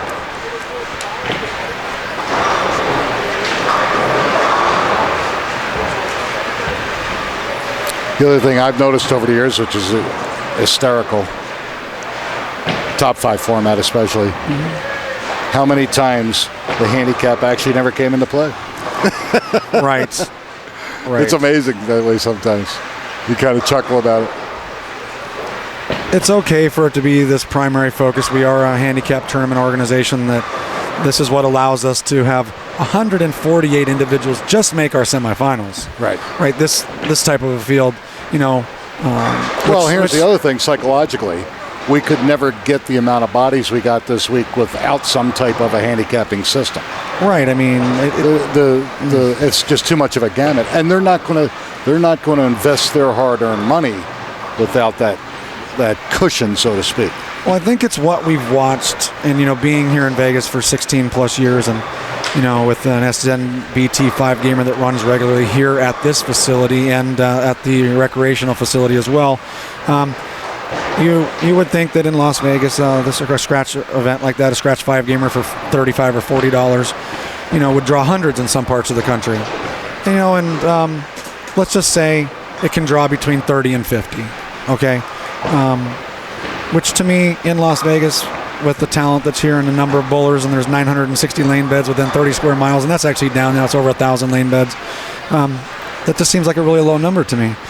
But the reality is the separation of that field with all the great bowlers that are in this city.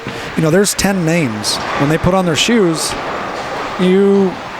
for the majority of the bowlers, they're playing for 11th place. And so they only do that so many times. Right. So this event becomes two things. It becomes a way for you to go bowl with the best to improve your game, and you're willing to donate, and I don't like that word, but you're willing to contribute to the prize fund, knowing that you're trying to make your game better. To feel the pressures of bowling against David Haynes and JPJ Jr. and Dave Watkin and Johnny DiBenedetto and these names that and Eric Forkel, these names that take this field in Vegas all the time. So that is, those people will continue to return because they have a purpose with their knowing they're probably not going to win any money in the event because they're trying to improve. And then you have your others that would just kind of retract away from the event because the talent level isn't up. The talent level, they don't match up with the talent level, and they don't think they have a chance, and they're right. Unless they were to go out and practice as hard as those guys that did, like the Haynes, and there's some natural born talent, but these bowling greats have worked hard for what the performance level. They practice a lot, they get lessons, they do all the things that make them great. So if we had that platform here, we'd see the same trend. Yes. we would start off probably with, let's just run a $25,000 scratch tournament. Well, we just ran a 10K and didn't even, have 100 entries, which, of course, paid out a $24,000 purse on, bringing in $14,000, so to speak, give or take. And that's part of why ABT is great in our guarantees. But we would see probably some early excitement on it, and they would just very rapidly would trickle down to becoming just those greats showing up. Right. And if we look at our field here we had in the scratch this weekend, we had some great names. We had some of the big bowlers from the Northwest, and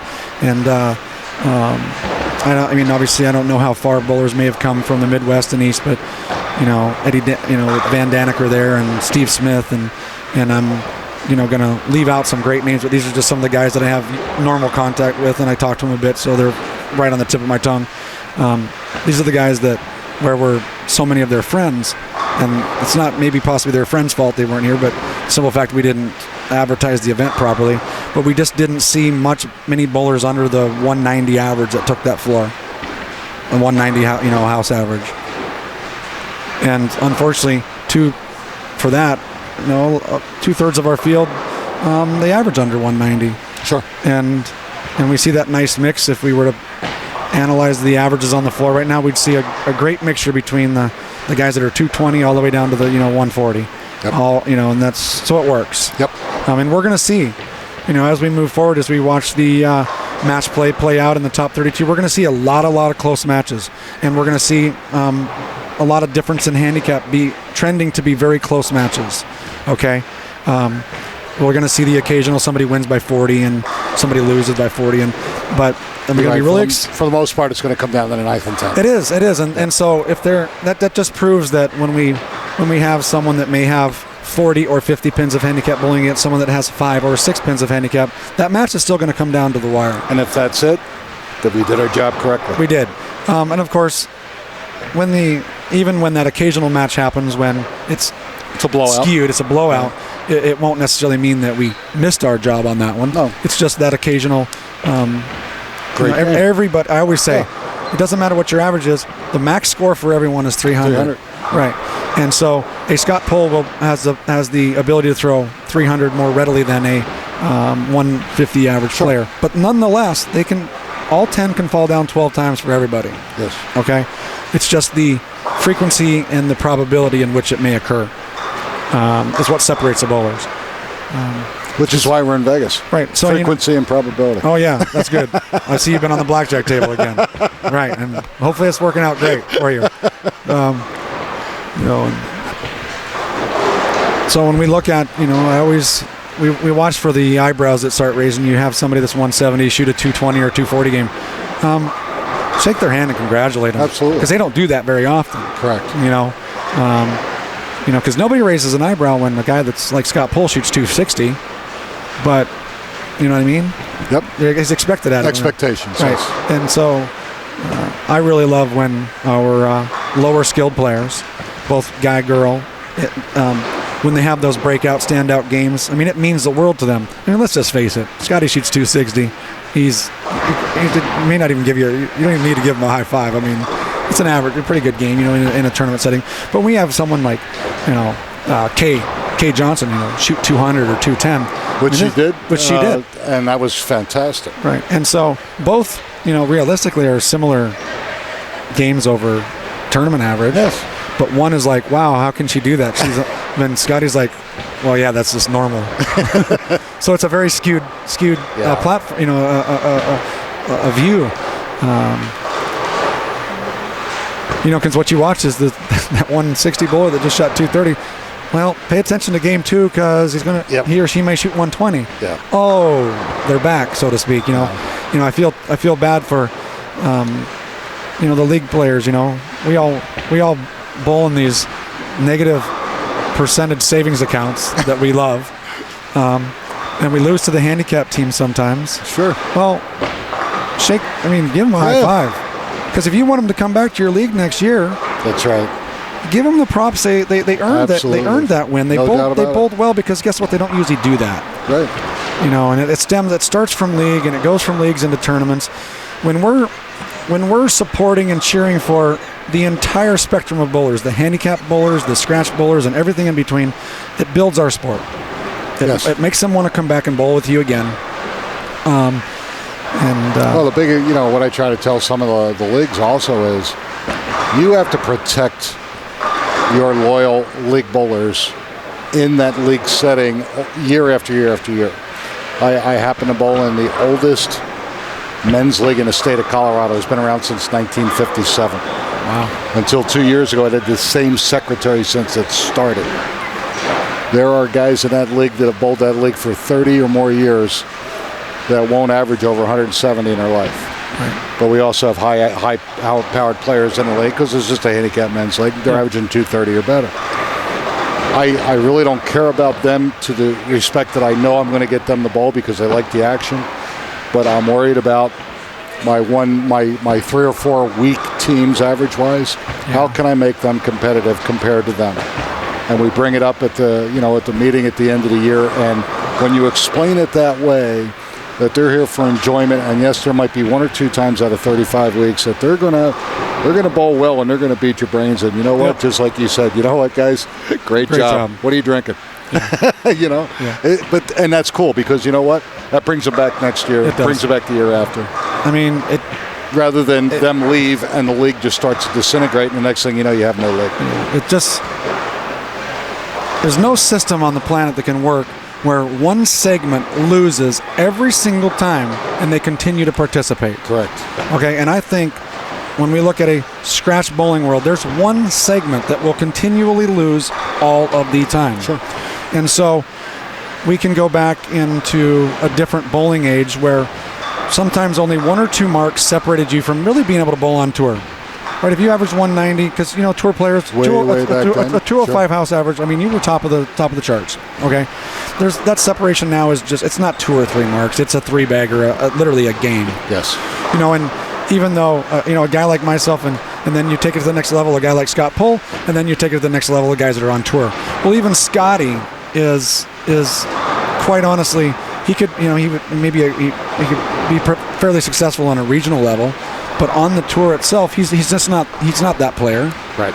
And he'll be the first one to tell you. Right. And this is not bagging on anyone. No. This is just being honest. Yes. And so we really, so what we present is a platform, like we said, there's not a single segment that's not gonna that is going to lose every time. And this is, I think, what has allowed us to survive for as long as we have. Yes. We've never lost that commitment to the masses. We know those that are never going to bowl us because they don't like the handicap. We know those that are never going to bowl us because they really truly feel that they don't belong in any tournament and they're not good enough. And so those ends of the spectrum have always been a challenge for the ABT. But the rest that lies within the middle of that, for 36 plus years, the ABT has just done an amazing job of making sure to take care of that entire group. Yes. I agree. I'm going to step aside for just a moment. Jason will tell you all his war stories. No, actually, he'll update you. I'm going to try to get the scores for you. I'm going to spend a little time. See how we're doing. We picked up Kyle Fujimoto in front of us there, so we'll pay attention to his game a little bit. So I'll be right back, try to get some more information. So, Jason, thanks, you Nick. I'm in command. BMOC, dude. And I'll be right back. Thank you, Nick.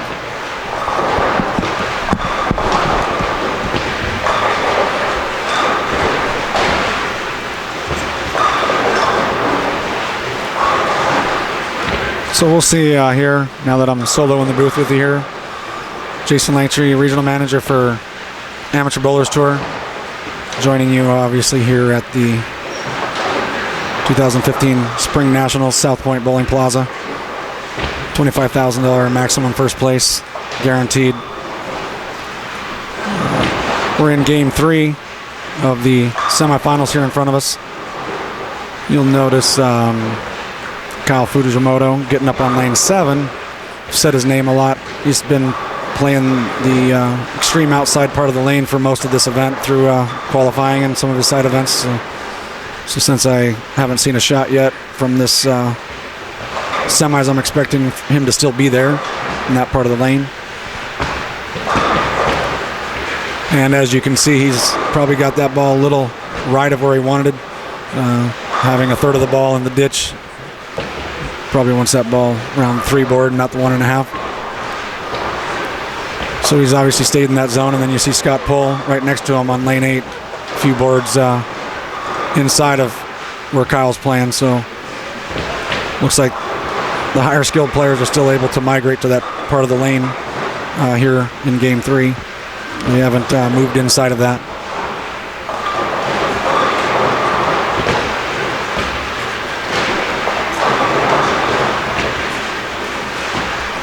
And then you've seen Kyle's ball there on that spare. Probably directed in the intended line he wanted, but he might have got a little soft. Ball checks up high and chops that spare.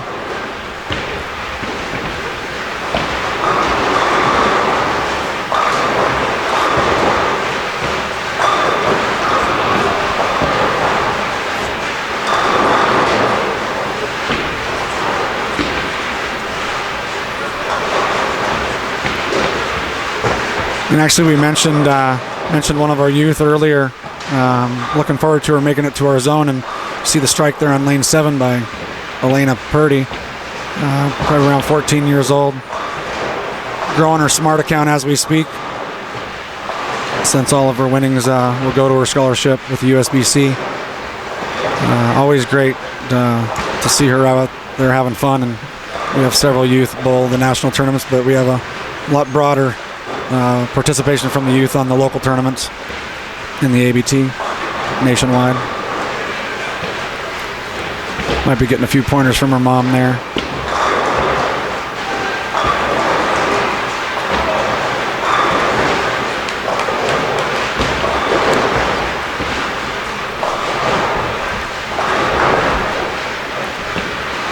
Up on lane 4 is Jim Darby. Bowls out of the Montana branch, lives in Townsend. Great old cowboy. Told me he was really going to try to focus in this event. Nice little late trip on the 7-pin for a strike. Good job, Jim.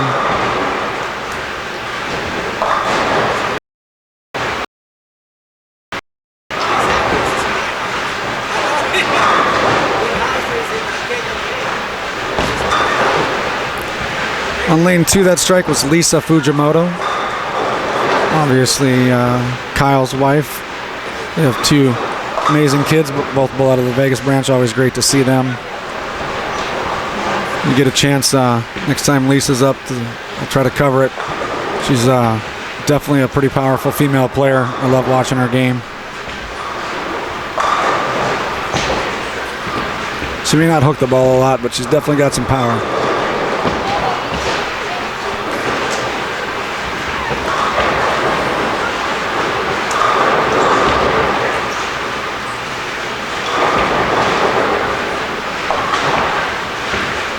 We're going to see Ron Christensen up on lane 6, also out of the Vegas branch. He's a champion skeet shooter. Get him talking about shotguns, and it'll be a very educational conversation. Went high, leaving the 3.610.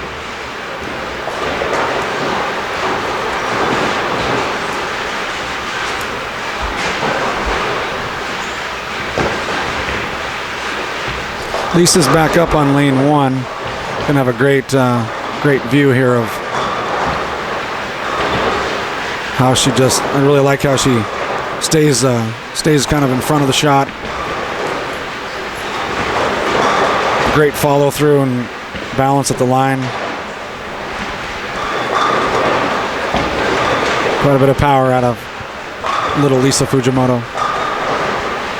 And of course, it's always great when she throws a strike.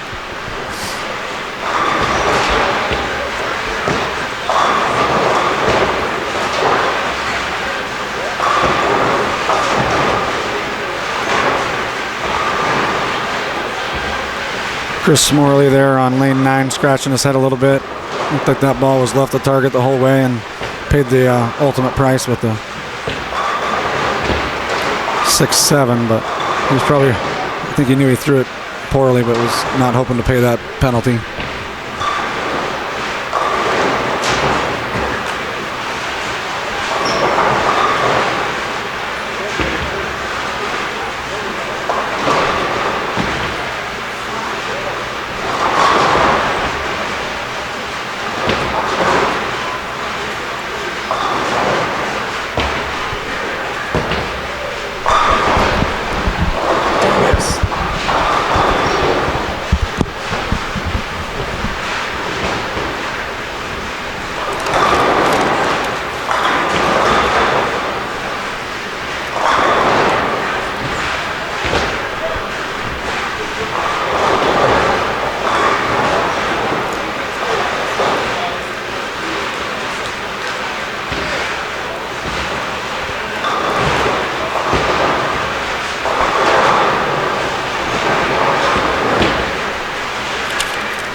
Will Drukes up on lane 2.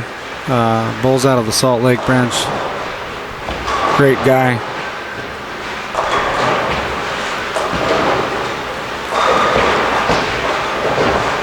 I think that one crossed over. It's a good strike. Got to get it done any way you can out here.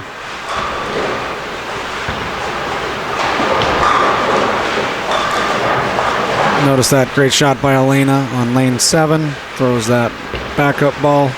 Right-handed from the left side. Late trip on the 7. Not super late, but it's a great strike.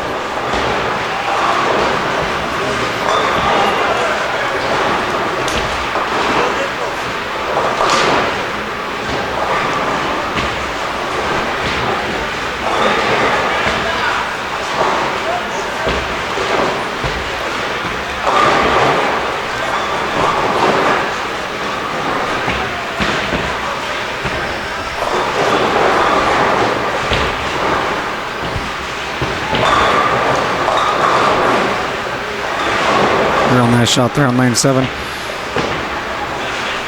Up on lane 10, Manny, a.k.a. Senior Z Zafra. Zafra family, obviously out of Vegas. They have, and Sacramento, so they support 2 of our areas. Seems like he's trying to stay focused there with a little music on his headphones.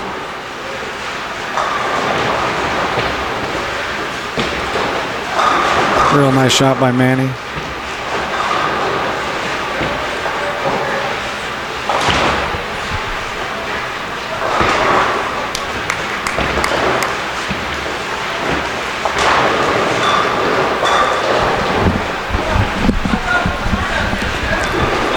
Well, it looks like we are joined once again by Nick Lasorsa, aka the Legend.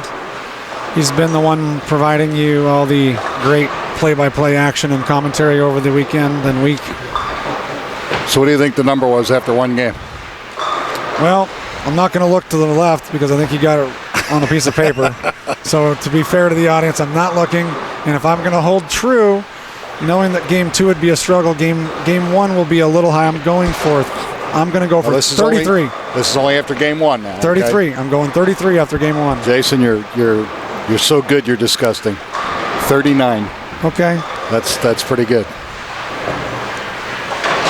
So people up back watching will say, well, 39, that means probably going to end up almost at 120 over. Not close. Game 2 will take care of that. I mean, we did see that scoring pace trend down in game 2 like we kind of projected, and so that'll kind of flatten that. I would expect we'll go out on an early limb for game 2 and call 50. I'm right there with you, dude. Right. So, and if I can be wrong by, say 6 again, that's totally acceptable. And then they'll get it together. It'll kind of right transition and stop. Numbers will go up again, and we're going to both be very close to the early number that we predicted. Yeah.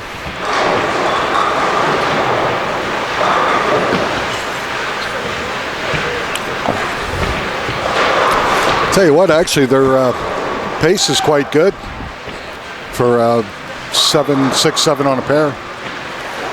Already into game 3. I've been watching. I think our members, and that's, we have a lot of fun in our tournaments for sure. The ABT is supposed to be it's a club atmosphere we run. It's a very professionally ran event. Bowlers need to, they know by bowling their local branches with their local directors, they know to be ready to bowl when it's their turn. And there's not a lot of, we ask for single lane courtesy, 1 lane courtesy. There's going to be those out there that tend to want that 2 lane courtesy, and I'll tell you that really can slow down the pace. Oh yeah. And I understand those bowlers, and we give them, as much latitude as we can. But when we're on pace like this, we obviously, we aren't going up to the 2 lane courtesy guys and saying, hey, you're on the clock like they do in the PGA. But being ready to bowl, 1 lane courtesy, it makes all the difference. And they know to do that because that's what they've learned over bowling several of our tournaments, and they'll learn it quick when they're new to us as well, just by following the actions of others. See, Kyle continues to struggle. He's really scratching his head. When you get he's been able to play that outside part of the lane so often and so successfully. He seems like he may be being a little stubborn, staying there. I agree. And I think the success makes you kind of maybe do that. And second guess yourself. And now you're late in the game, right? It's okay. Some of the mentality could be for Kyle as well. It's game 3. I'm in the 5th, 6th frame. Do I make a big? Do I bring out a different piece and abandon that part of the lane and get into a new zone? And sometimes you have to ask yourself if it would get any worse if you did that, right? Yeah. Well, at this point, he's minus 15 after 2, and he's under average pace right now. Right. At this point, he's got nothing to lose. Yeah. Or maybe something to learn. Right. Go ahead and make the move. See what it does. Sometimes it's great, sometimes it's not. But you know what? You learn, and you log that into your memory bank, and that's one less thing that you'll do the next time you come up against that situation. Yeah. And since he doesn't, maybe he hasn't projected the scoring pace as we have and as accurately as we have with limited information. Realistically, the similar information Kyle has, we made those projections. These competitors don't know what the cut's actually going to be. Correct. And they tend to get used to, They always think the worst. Yeah, so we do, right? And so I suppose maybe for him to stay stubborn and try to just find a way to punch out, so to speak, go off the sheet here without taking that risk of just abandoning the zone and possibly doing even worse than he is, so to speak, compared to what his reaction was prior to now. Maybe a risk he's not willing to take. Yeah. But at this stage, he needs 240. To pull himself back into some part of the same woods as the rest of the individuals, sure, the other competitors, and I just don't see that possibly happening if he's staying in that part of the lane.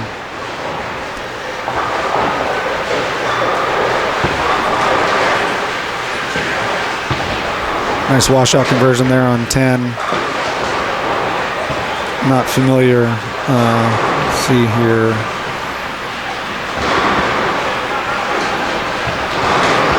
Obviously, the ABT and having names on the back of the shirts, we know we have our names up on the scoreboards, which is a great feature for our spectators and competitors. But I'm so used to looking at the back of the shirt for the bowler's name. I would say it was Jeffrey Pinillo. Okay. Pinillo. Process of elimination. There you go.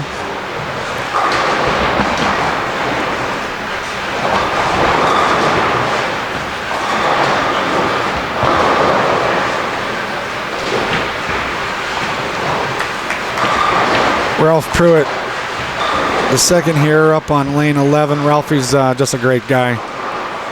Nice break there. Brooklyn side getting the carry, getting some love. Yeah, but if their plus minuses are accurate after 2. No. Not doing good. We're just giving him a little bit of face time is what we're doing for him, because we might not be talking much about him in the next round, so I understand.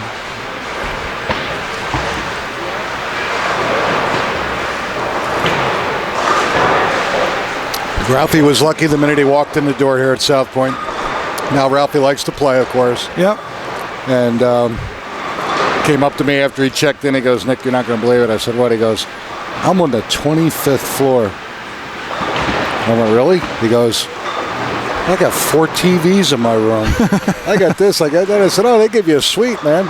He goes, "It's unbelievable." Yeah. Well. I said, "Well, maybe they made a mistake. Why don't you go tell them?" Right. Getting up here on lane 12 is Renee Olis, bowls out of Vegas. She was our defending champion. From the Winter Nationals. And it took her a bunch of squads to make it, I can tell you that. 21. Wow. Yeah, I was talking to Renee before practice began in this semifinals, and I was congratulating her. And we actually discussed how difficult it is to go. Again, let's talk about her system. Her success in the Winter Nationals would have affected what her new handicap is. Correct. And it's designed to well, it's going to be more challenging for her. Yes. She had to bowl great already to win that Winter Nationals, and she even now has to bowl even greater. And so that cycle begins for her where those bonus pins we might have talked about and different things being no longer available in her handicap. And so she is, as expected, she will have to step up. And with her 21 squads, it was evident that it took her a while to get the right combination of mindset equipment she was using, but it just shows that even after winning, she wasn't locked out from making this event. She was still presented the opportunity, but it was a bigger challenge. And she's been in the organization long enough to understand how it works. Right. She knew that coming in, and she goes, "Yeah, I won that money, but you know what? Now for me to try it again, I got to bowl that much better." She already knew that, which is cool. That's right. And if she doesn't, she'll be sticking around and she'll root on the gal that makes the top 32 or friends that make the top 32. She's not going anywhere. No, yeah, she'll be here for the duration. She definitely sticks around to the end. She has a lot of friends out here, and as all of these bowlers do. Should have a really great crowd for the match finals. Play, sure. Yep.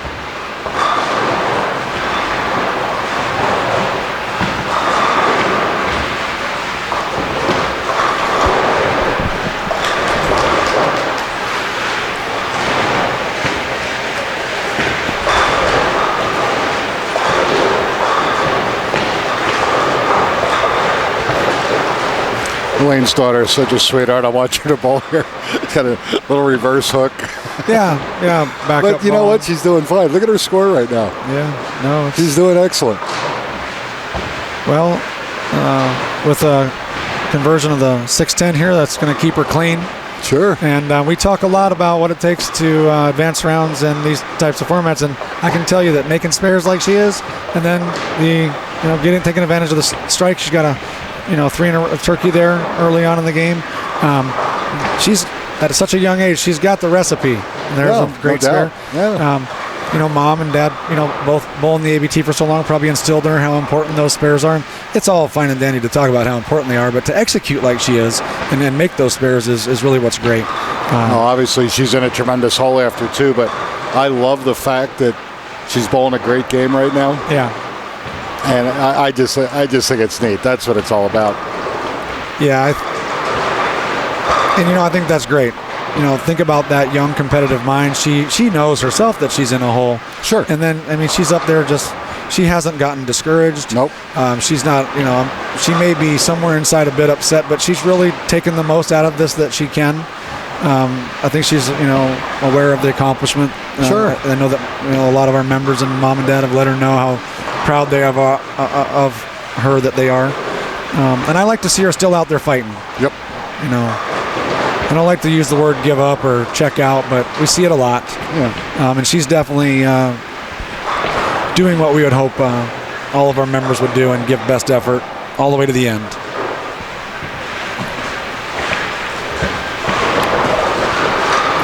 And some of them actually don't do it and don't even realize it. Sometimes you can watch a bowler, and I'll give you a great example. I used to, obviously when I was younger, watch the tour all the time when Holman and Roth, Anthony were the big names and doing great. I knew the minute that Marshall Holman gave up. Had nothing to do with what he was doing. It was his body language. Right.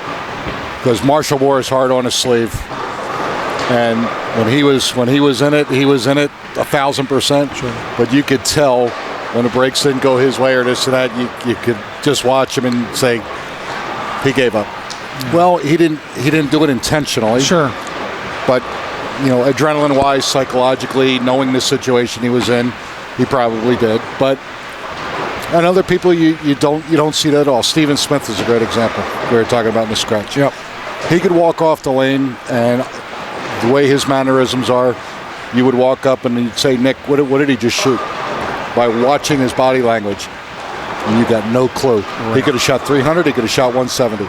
Steve Smith is Steve Smith. He's the same. He just go execute, do the best you can.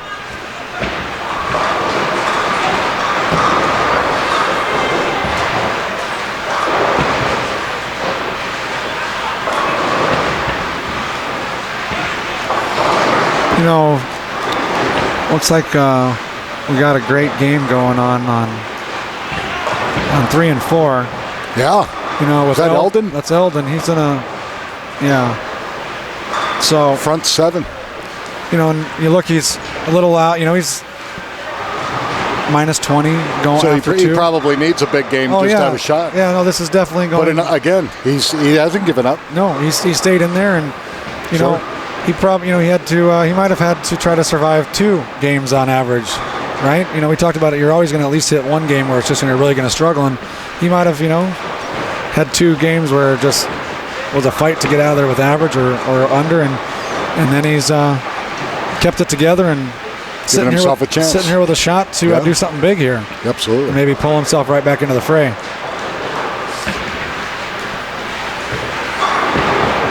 Oh. And you know, I really love Elena's reaction there on the missed 10-pin. I think we got a great head on our shoulders here in this young lady. We're going to see a lot of bowling at her. What I seen out of that when she put her hands over her mouth there, it was like, you know, I know better than that. Like, I don't, you know what I mean? It just seemed like, and I really liked it. I mean, there was no, she actually owned missing that 10-pin from what I seen in that body language. No stomping, no putting your hands up in the air or under your head. It's just like, oh my goodness, I got one of my home regional directors behind me talking about a clean game, and I just messed it up. But that's okay, Elena. You can't make them all. I watched Walter Ray miss a 10-pin once. Everybody misses. Everybody. Eldon ended his string there. What do they look like? He went light, left a 2-pin. Yeah. Still a hell of a run. Absolutely. No, this is still 279 pace. Absolutely. It's it could definitely change the get him in. All he wants to do at this point, all his goal right now is let me get in the top 32. Let me get in the top 32. And you know, gave myself a chance. And because of our random draw format, there is no benefit to being the top seed or number 32. Number 32. You just want to be in that field. Yep. And so, and I definitely like the random draw format. I think that it presents individuals to have to go much deeper into an event before they're rewarded for a big game, so to speak. Correct.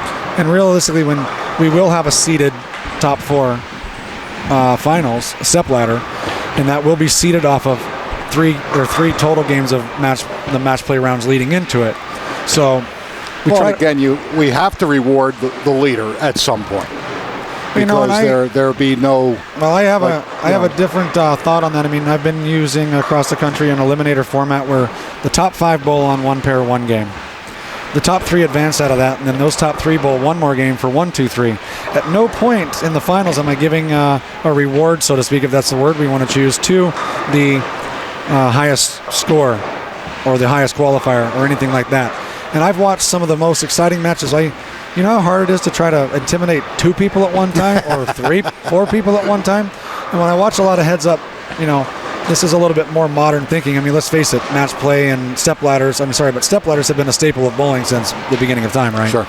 And I've watched so many times the runaway matches, and I will tell you that underneath this eliminator finals format, our runaway matches have become virtually non-existent because it's just too challenging to get out of the way of more than one opponent, because you can run over one person, get in their head, do whatever you do as a competitor. And yeah, I've kind of changed out myself, but I went to a top 8.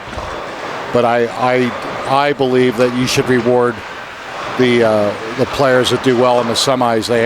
You have to give them some reward for execution and for excellence, because I do not want somebody coasting.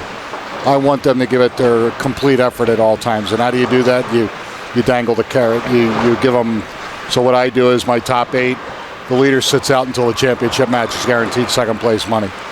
My second seeded player gets a 1-round bye. He comes in after the bottom 3 bowlers have been eliminated in the first round. So the worst he's going to do is tie for 5th. But you know, the best my leader can do is tie for 2nd, or get second place money, which with me is almost always right around $1,000. You know, but you're right about because you know, and then you got 3 matches, you know, then those 2, then you bring him in, you got 2 more matches, Those two people then bowl each other, and then they get the other guy. Advantage is he's got second place money guaranteed. Disadvantage is he hasn't bowled for about an hour and a half. Yeah, and it really goes both ways. And again, this is the great part about what we talked about earlier. This works really well in your area. In Denver, the bowlers really love it. It draws them in. They like that carrot you're dangling. They like, that doesn't mean I won't change it again. Right. You know what I mean? Yeah. But right now, because you're right. Top five. We did it since PBA was born. Right. So now we've got, tried to give them some options, give them more chances. Yeah. And that's what Joe Daly came up with years ago is, I want to, we used to do others to cash. In other words, cash off the board. Yeah. Not make the semis, but we're in the cashing ratio. Well, sorry you didn't make semis, but here's a check. Yeah. Joe's philosophy was, I want as many people in the semis as possible to give absolutely everybody a chance. I loved that idea, and it worked. Yeah. And as our entries go up, we'll add more people to our round of elimination. And, there'll be times where you're going to come up with something, and I'm going to go, dude, what a great idea. Where did you come up with that? I'm going to incorporate it into a tournament and see how it goes. You got to. And there are bowlers that go, this is fun, but what else can we do? And that's one way where we can stimulate some more interest. Right. Oops. Gary Fridley split in the 10th, and he had a great game going. That's going to hurt. Yeah, and we were discussing obviously that topic, and I'd just like to make a comment on Elena Purdy's finish. Right after obviously missing the 7-pin in the 9th, throws a strike, leaves a 2-8, converts it really nicely. Just a really great finish. Nice 204 game from her.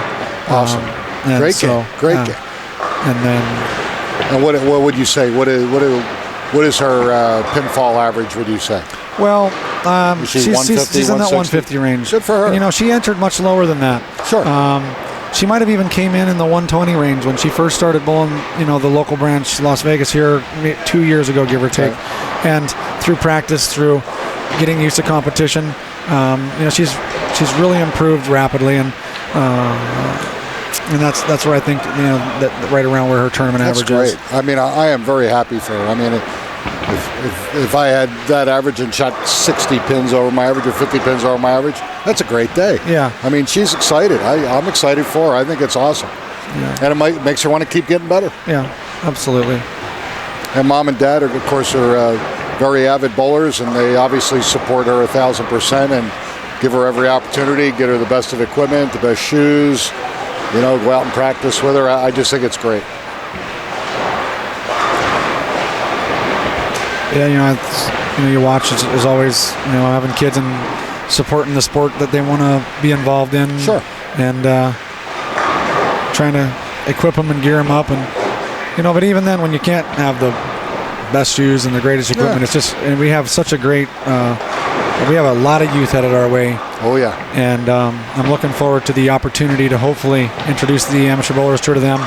I think we have so many great collegiate programs going on and high school programs that may have been lacking in the Actually, I'll say past. that the collegiate program has done well for us. But right now, what I'm seeing across the country and what I'm very excited about is within the last couple of years, how many high school programs have gotten off the ground. Absolutely. And they are exploding across the country. And that's our bread and butter. That's our future. And I am just really, really excited about that. I really am. For a while, some of the school districts wouldn't even let you go in and talk to people about high school bowling. And yet we have some school districts that use it as a gym class during the week where they bus the kids over to their neighborhood bowling center, and the kids get the opportunity, even though it's only once a week or whatever, to learn the game. Not necessarily be great at it, but just expose them to it. Now coming up here, we got Eldon Pierce on 5. Let's see if he completes this a real special game that could possibly do great things for his attempts to make the top 32. Got light, but it's not all lost. We definitely want to see him pick the spare up, and then still shoot 257. Yeah, I think that's still a potential game that pulls him back. You know what? He's going to be based on our predictions, right? It's gonna. He's gonna probably wish he got that first one. Yeah, I was going to say that. Because I think the whole he'll be close, but I think he's going to be a little short.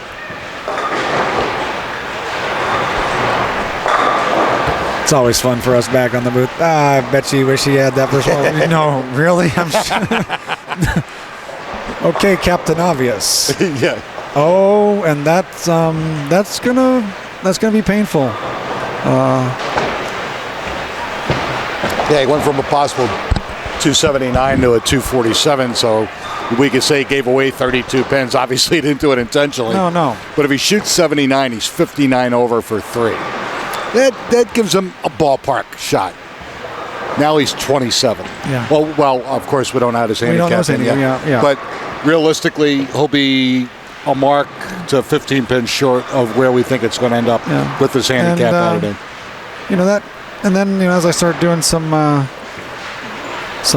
I think we're going to see him on the. I think if our projections are right, he's going to be right there. Yeah.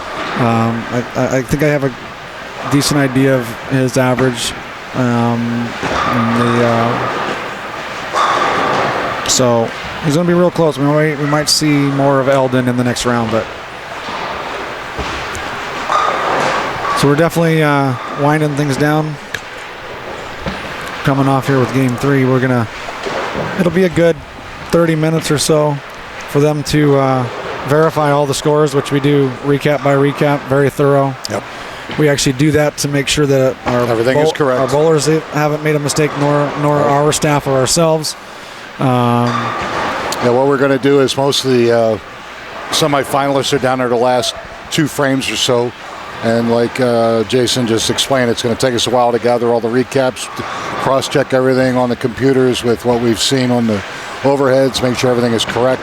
And then once we verify the top 32, then it's blind draw match play. So realistically, we're looking at a half hour. So Jason and I are going to step away for just a bit. Again, you're watching Colorado Sports TV. We're here at the beautiful bowling stadium at South Point in Las Vegas. Figure we're going to be back sometime around 3:30ish Pacific time. So for myself, Nick Lasorsa, Jason Langtree, Scott Sledges, our producer, hang in there, don't go away. We're going to get back here in approximately 30 minutes.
32 finalists. All right, ladies and gentlemen, we're back again. This is Nicholas Sorsa. I'll be joined from time to time by Jason Langtree and also PBA Hall of Famer and our national spokesperson, Randy Peterson. What you're seeing right now is the first of our top 32 single elimination match play.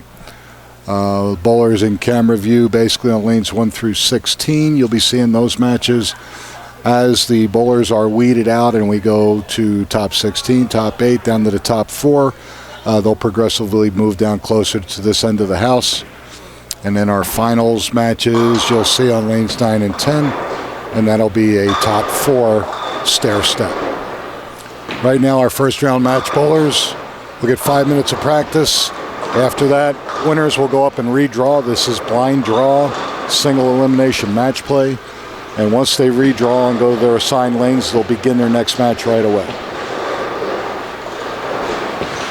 The winner of all this will receive $25,000. All these bowlers for getting to the top 32 at this point have all won $500 each.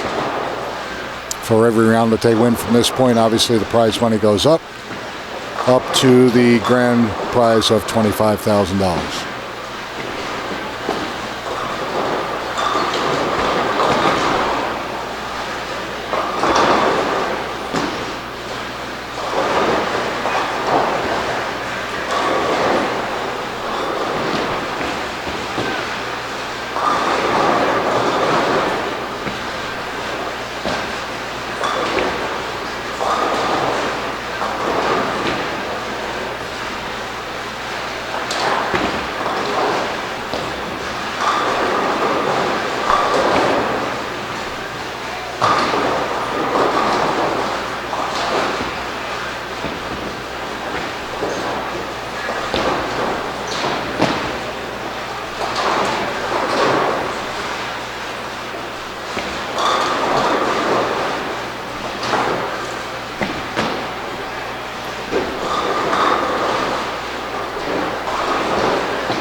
All right, ladies and gentlemen, I am now joined by our national spokesperson for the Amateur Bowlers Tour, PBA Hall of Famer Randy Peterson. Randy, long week and we're winding it down. We got 2 sets of match play finals to go. We got top 32 here on the Amateur Bowlers Tour side, and then later on we'll have the top 8 round robin for our scratch bowlers.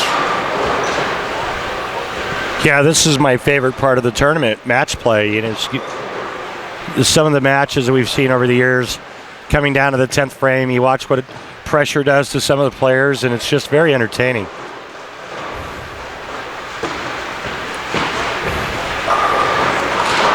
A lot of good bowlers here in the round of 32. Alex Watanabe just off, or excuse me, right there on 9 and 10. Just threw a practice ball on lane 9.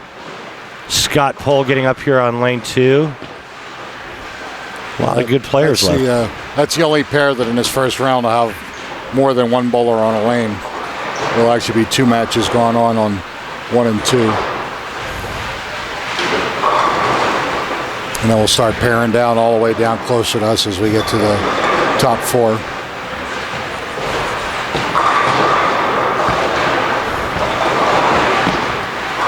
Well, fortunately or unfortunately, Kay Johnson unfortunately thought she had plus 84 and just missed the top 32, and when in reality she was actually 94, but already left the property, so we have to treat that as that she bowled and she lost, unfortunately for Kay.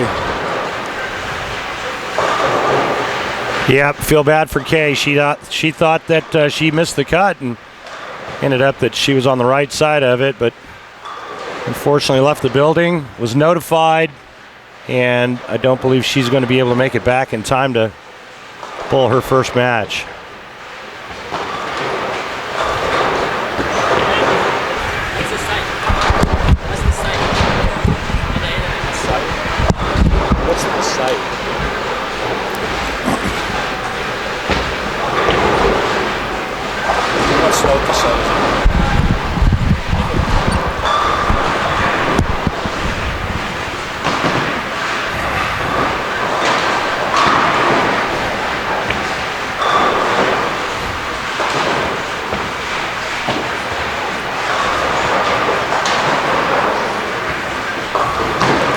So what's your next assignment in the next week or two? Where do you go? Where do you go from here? Storm sales meetings, and then the summer series in Oklahoma. And that starts when? Like third week of May. Okay.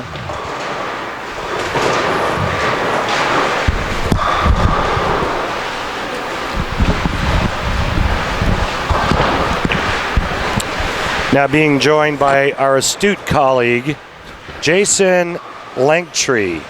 Gentlemen.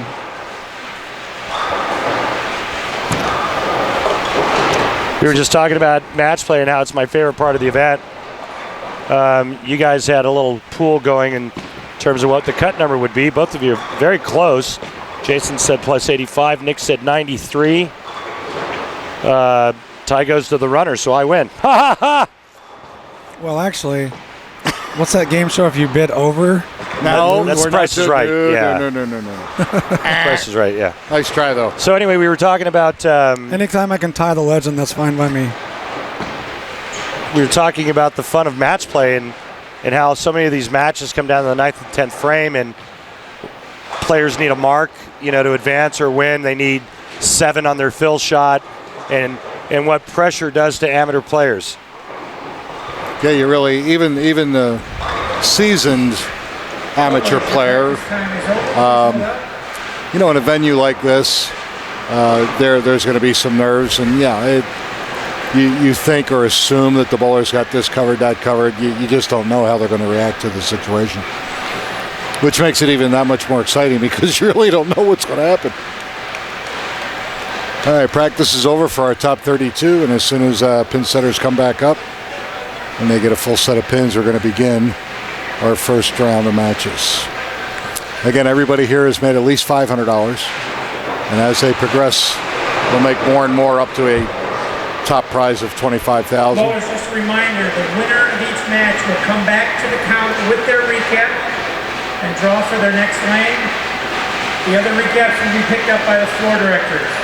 When you go back down to your new lanes for the second round, do not start until everybody's in position. We'll start you all at the same time.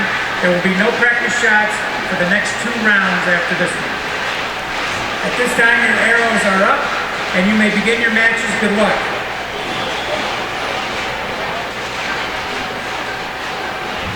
Have you guys had any of the beer dogs here in the bowling plaza? The hot dogs over there, they're actually cooked in beer. Really good. I talked to the gal manning the hot dog station there. She said they've sold over 200 hot dogs today. I believe it. Majority of those going to Rick Stanwyck and Victor Mirasu. They like the dog. Why am I not shocked at that? Those guys could give Kobayashi a run for his money. I don't know if you remember the name Kobayashi, but of course he was a hot dog eating champion. Right. Yeah. Nathan Hot Dogs. There we go. And now who's the Joey Chestnut? I guess is the He's done it. the supreme being in the hot dog. Did you know that he also competes in other eating contests? Different types of foods, and I once saw him eat a 1.5 long burrito in about 43 seconds. It looked like an anaconda eating a deer. Great reference. That's, yeah. An anaconda eating a deer. Wow. Yeah, actually, he was on Deal or No Deal years ago. And Howie Mandel had him, well, what do you think? And they pulled out this big vat of pulled pork, how much he could eat. And he went crazy. I couldn't believe it. I just couldn't believe it. You know, when they're doing that hot dog eating contest, as they start to get into double-digit hot dogs, they get into the 20s and whatnot. You're watching them dip the dog in water. It's not water. Oh no. Some start with water. They start dipping it in other liquids to change the taste of the dog. Huh. So they'll dip it in lemonade. They'll dip it in other types of liquid I never knew that. to try to change that flavor up. Okay. Because it just starts it gets to a point where it's so overwhelming, even though they're trained to stuff more food in their faces, but the taste, it gets to a point where they just can't take another bite of that flavor. Huh. Wow. Fortunately, I've never had that problem. Yeah, you know what? I think I ate 4 Wiener Schnitzel chili cheese dogs in one setting once. That was my personal record. And back to the bowling. You know, Nick, Randy, when we were together earlier, Nick and I, we watched Dan Perro down there on lanes 1 and 2 have just an amazing look at a game 1. Remember that, Nick? Yep. 279 maybe I think he shot, or 270 something. So it's going to be really interesting to see. You know, we got to love luck of draw. Couldn't really think there'd be a better draw for him to get out of the gate back on that pair, and to get back on that pair. So we'll have to watch and see how it's transitioned and if he's playing the lanes similar to what he did literally 3 games ago.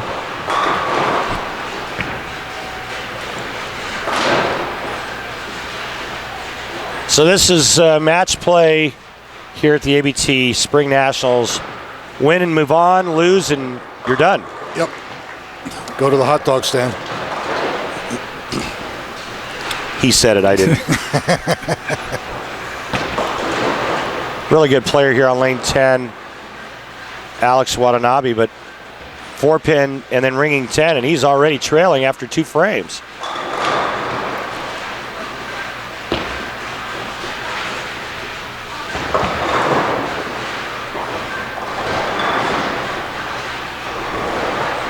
See players playing all over the lane now. You know, that outside shot was pretty predominant early on in the tournament. Now you see players playing a lot of different lines. Some in, some around the track, some out still. Oh, looks like your sweetheart would have been on 11 and 12. Kay Johnson would have been bowling on 11 and 12. And her opponent went open strike. EJ Zafra.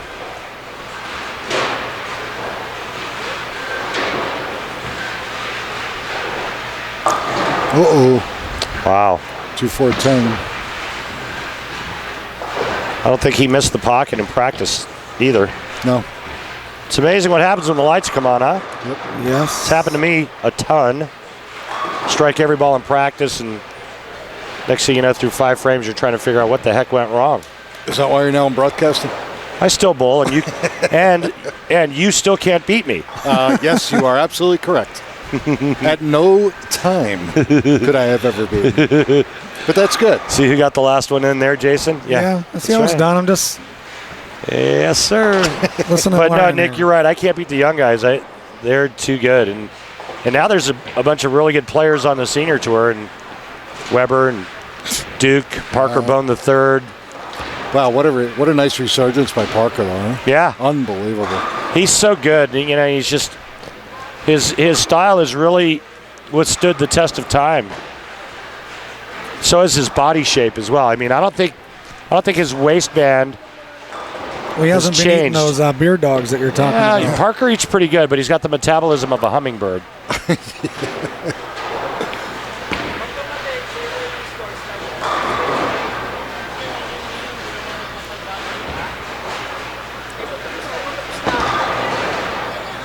It was a pretty good match over there after bowling each other on 1 and 2. Here comes Kay Johnson.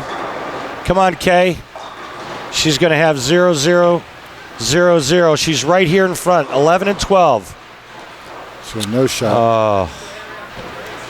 You can never count Kay Johnson out. And I think we'll see. They EJ and Kay know each other a bit. I think once EJ sees she's there, he's probably gonna hopefully slow it down a bit, give her a chance to get geared up. As long as he recognizes that, probably a good sportsmanship thing to do. If he doesn't, it won't, because he's not sportsmanlike. He's just not gonna really think about it. Or maybe he just wants to beat Kay Johnson. Anyway, you got to get it done. He's gonna hold up. He's gonna hold up for us. What I'm calling. But over to 1 and 2, A is bowling C and B is bowling D are the matchups.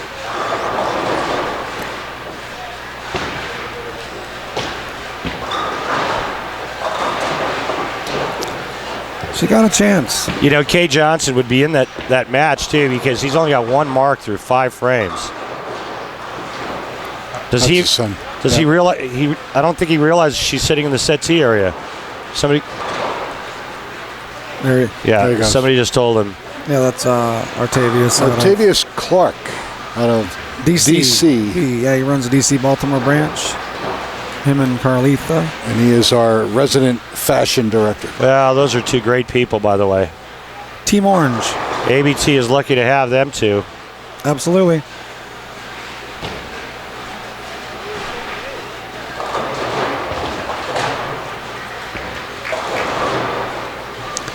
Well, this is going to be real tough, coming into this. No, practice. I mean, it's no practice, no nothing. No practice, just half a game gone. But you know what? In a way, too, it's cool that Kay would still come back. I mean, realistically, she's been around long enough to know it's pretty much a done deal. But it's nice that she's going to come in and fulfill her obligation. Well, I'm pulling. I don't necessarily pull for any one person, but the underdog. I always like to go for the underdog. In this case, she's definitely an underdog now. Yeah. Oh no. And right out of the car and onto the lane, and Kay Johnson throws it in the gutter, first ball.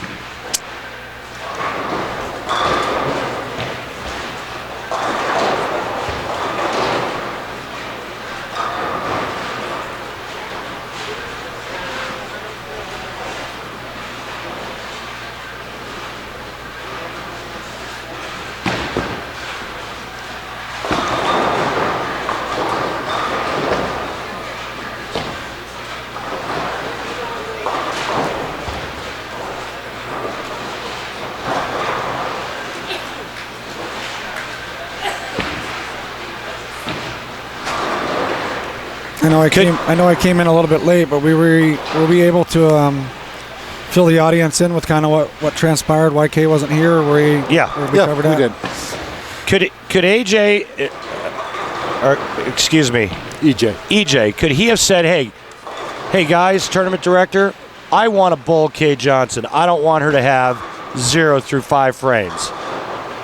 I want to beat her fair and square. Could he have done that? Could you guys, as directors, made an exception? No, he could have raised that question, which is honorable. But for the respect of the other bowlers that are already going and halfway through the match already, it would be a disservice to them. So I would say no. Yeah, it would have definitely changed the pace of which this round was completed. Those individuals that were to have win their match to move on would be waiting an extra amount of time for that match to finish. Because there is no practice going into the second round. There is no practice, so you can and we start them at the same time, so they would have all waited for that one late game, so to speak, to finish.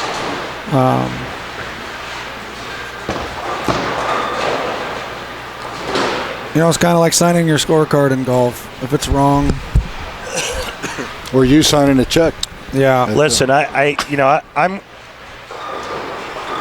I'm under the firm belief that the player ultimately is responsible for the scorecard, adding up their scores, and double checking to make sure it's correct, and then knowing the number. Yes. And unfortunately, when that doesn't happen, people get disqualified, people get penalized, and this is one of those situations that it just happened to happen to one of our favorite people that bowl, ABT events, and it's unfortunate, but again, it's the responsibility of the player. But I feel bad for Kay. I do too. Absolutely, and one of the things that we really try to reiterate is just wait. You've already been here the whole week, bowled a lot. Wait that 30 minutes to know the final number. You just never know what it's going to be. And so, unfortunately, it happened, and there's a couple of ways to circumvent it. Even if you do make an error on your sheet, we're going to catch it for you. We're going to find it. We're going to get you in there. But if you're not here, we can't help you. See the official printout. Yep. Make sure that you're not on it before you leave. And that's why we go through every sheet one by one. That's why it takes 30 to 45 minutes to declare who the top 32 out of the 148 was. And it's just for that case where we did find the scoring error, the mathematical error by the bowler, and they were still, they were ready to be seated into the match play, and weren't here to hear the announcement.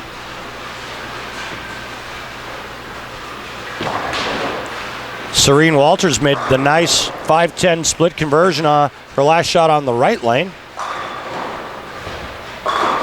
Now up on lane 7.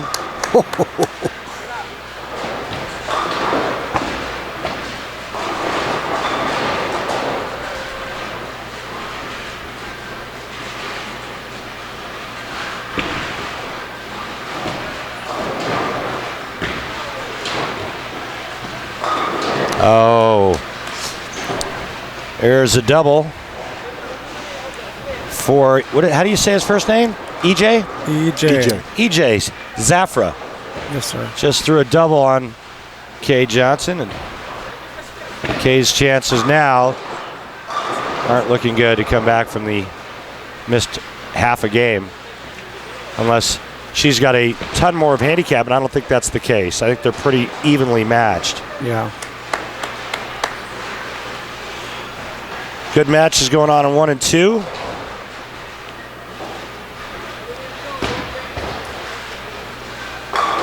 And there's a 3-bagger for EJ.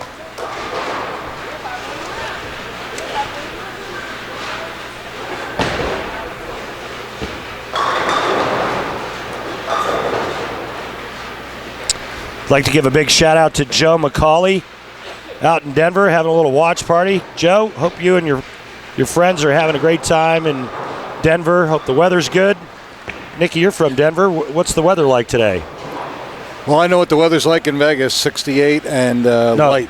No, because I've been inside since 60. Yeah, yeah. No, it's 80 something outside and sunny and no wind in Vegas. It's a gorgeous day. It's pretty nice here right now. Yeah.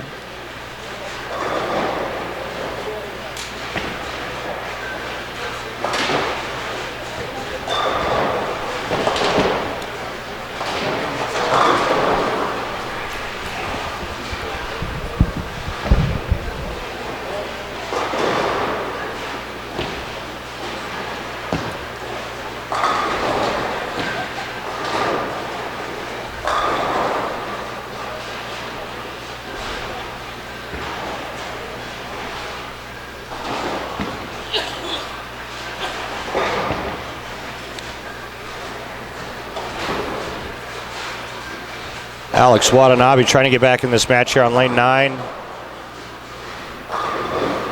Good looking game. Really like this kid's game.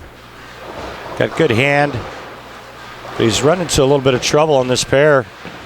2 open frames, no doubles. Made a ball change there. Nice shot.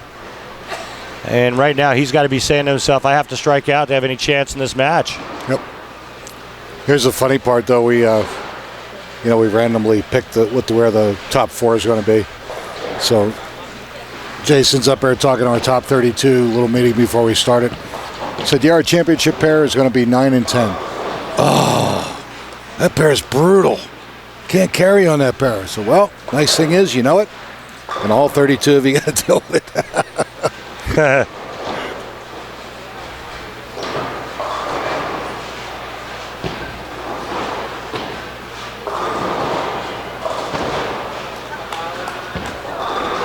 Well, EJ's got a 4-bagger now, so at this point, regardless of what Kay did. But it was nice of her to come back and at least pace with him, so to speak.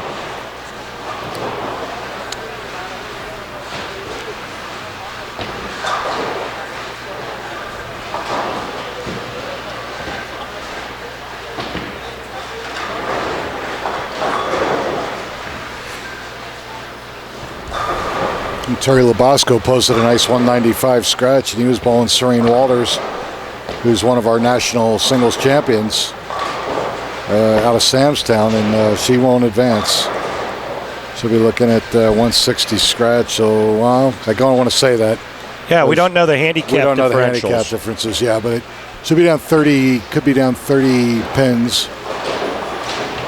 And if there's more than a 30-pin difference, or not a 30-pin difference or more, then she will be done after one game.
So we'll go from 32 to 16, 16 to 8, 8 to 4, 4 to 2. No. Once we get to 4, then top 4. Then they'll be seated. Yeah. And then that's right. Stair step from that point. I stand corrected.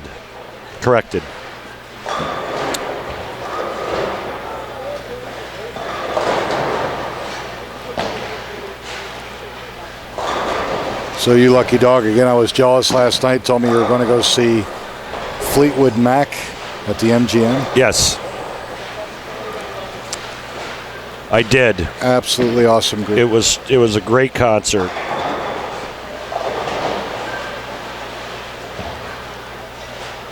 I actually did have the Rumors album, but it's probably about that thick. Yeah. Because I played it half a million times. As did everybody else probably. We have a blackout on 1 and 2. Not sure what's going on there. They're trying to get the lanes turned back on.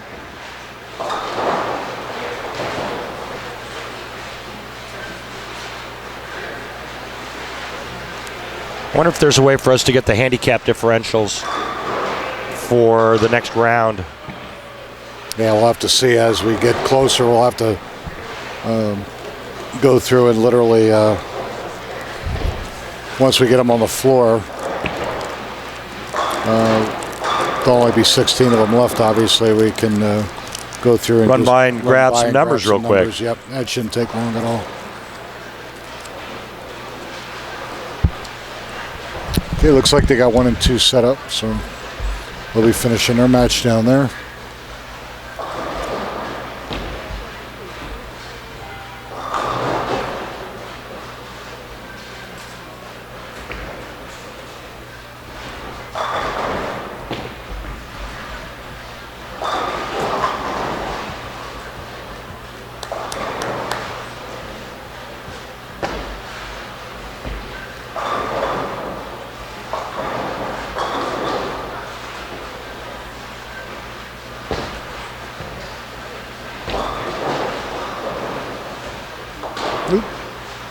Drop the 5 right off the 9. Lane 6.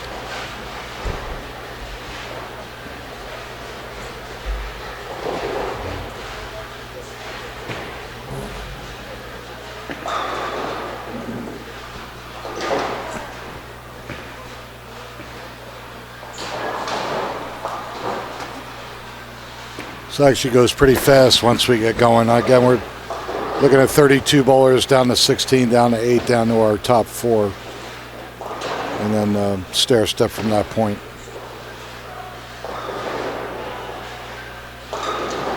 So a maximum of 6 matches overall.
All right, see that? Seek and you shall find. All the bowlers have made it and they're handicapped, so we have an idea of exactly what. Tell me what's going on. What's going on? So give me an idea of what's going on here on 1 and 2. Got Scott Pohl up on the right lane on lane 2. He's working on a double, trying to figure out his score. Oh, This went 4-9. 4-9. It looks like he went open in the 6th, and I think that's a strike. It was corrected. 9 spare double. I can't tell what he's shooting. I think he's shooting. I think he's shooting 190. Right. If he gets both, we'll shoot 190. If he doesn't, 189, 188. But he's bowling the D bowler who shot 223. Scott gets 14 pins. Realistically, since he's got the least amount of handicap in the field, He's out. He's out. Scott Pohl eliminated game 1. right?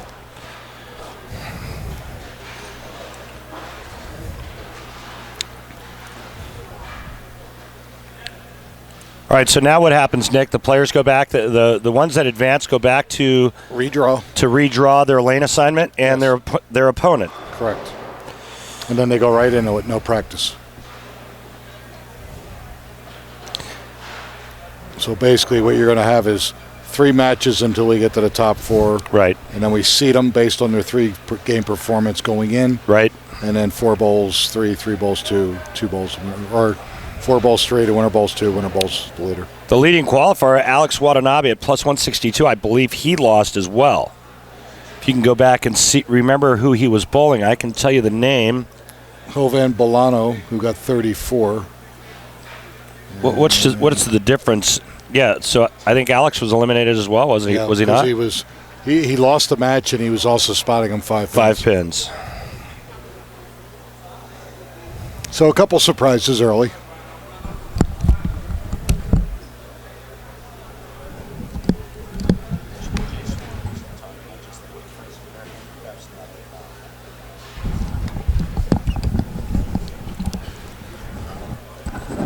All right, down to the round of 16 here shortly. A lot of money given out today. Sunday is always the money day here at the ABT Nationals.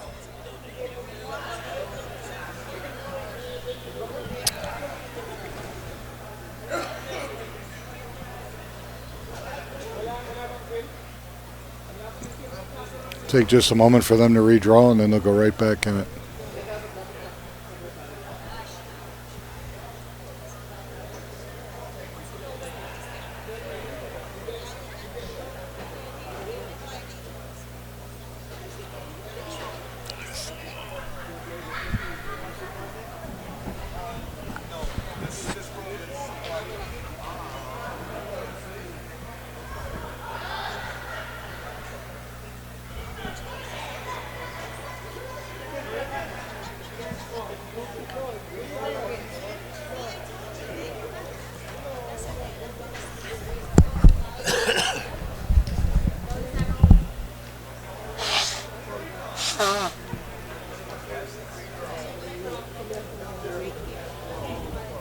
Victor, are you leaving? You take my key?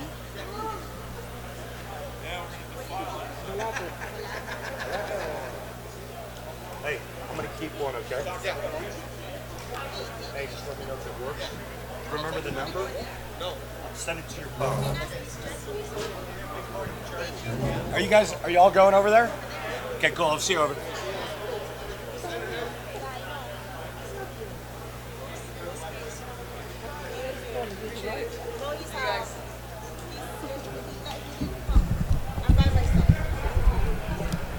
This time, all of our main event bowlers, please report to your assigned lane. I think I'm sitting right underneath the Vent? air conditioning vent. Yep. Yeah, I've put my jacket on quite a while ago. Feels like a meat locker.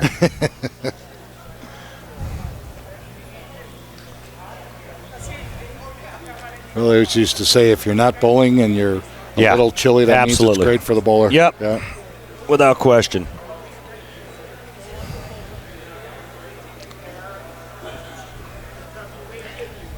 Main event bowlers, please hold up for 1 moment, please. Please hold up for 1 moment.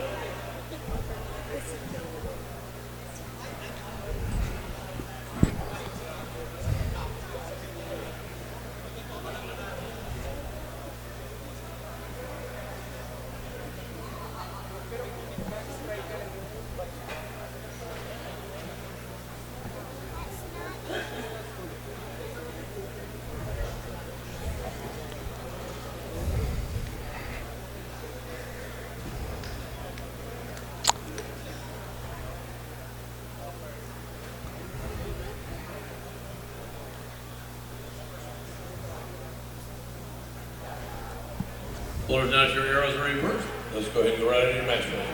Good luck and good bowling. Okay, Randy, we're getting ready to go into round 2 here.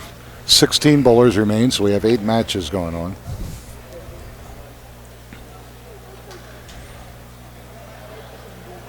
On 3 and 4, we got Ron Christensen. He's out of Las Vegas branch, bowling Jovan Bolano out of Southern California.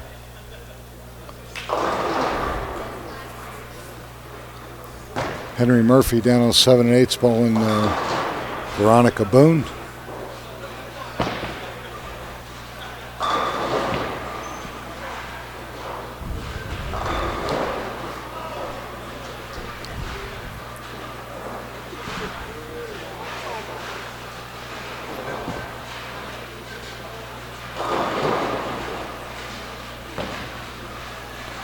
One game elimination matches. Down to the top 16, or excuse me, the round of 16 and then the round of 8. Win and move on, lose and go home. A lot of good bowlers still left in this. One guy in particular that I kind of follow is Adam Pierce, high-powered player, good bowler from the Salt Lake City area. I think we're down to just 2 women, which is very unusual.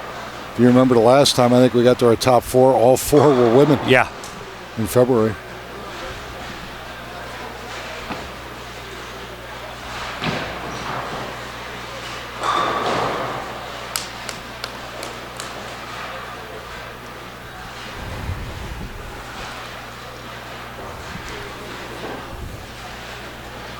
Adam Pierce is going to have his hands full with Del Chen. He already started with a double. Adam is actually receiving 8 pins, and that would be the difference in their handicap. Correct.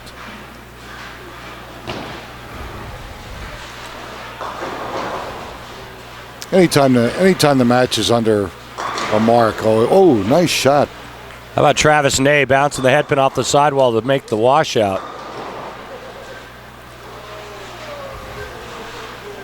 He's bowling Chris Morley.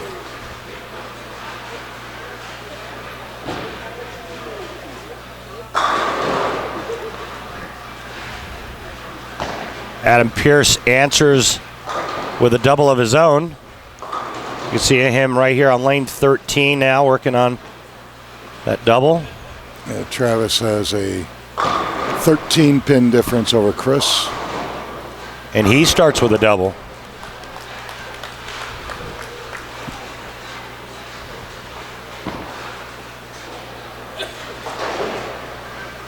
Looks like they left our TV pair down for the remaining matches until we get to the top 4, 9 and 10. So we'll be on the left and right of 9 and 10 until we get to our top 4.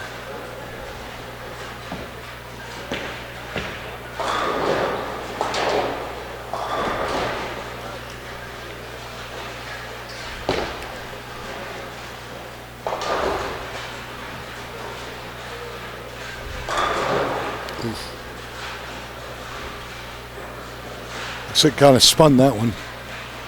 That one was like a bowling ball on a sheet of ice. No traction. Yes.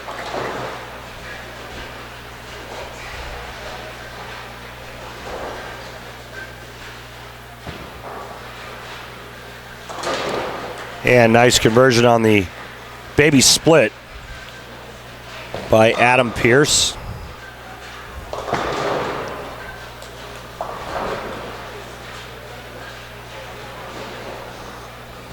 Yeah, he goes double 8 spare, and his opponent with a double. See what he can do. Del Chen. Del out of NorCal, Bay Area.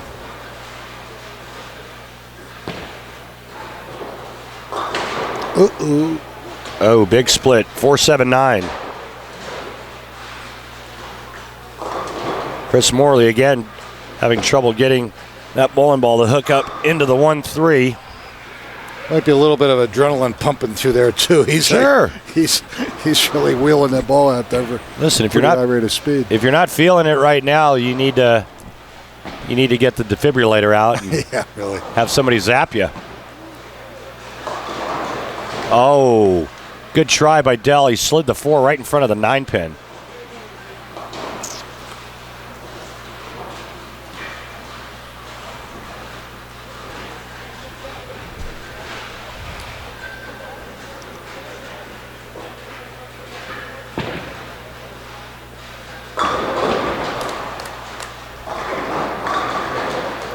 Nice shot by Veronica Boone. She's got the first 3 on lane 7 and 8 against Henry Murphy.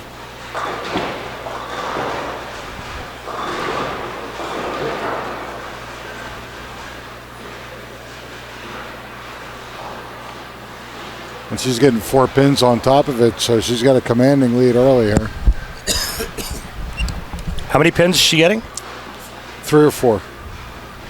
And she's already got the front 3 against Henry Murphy.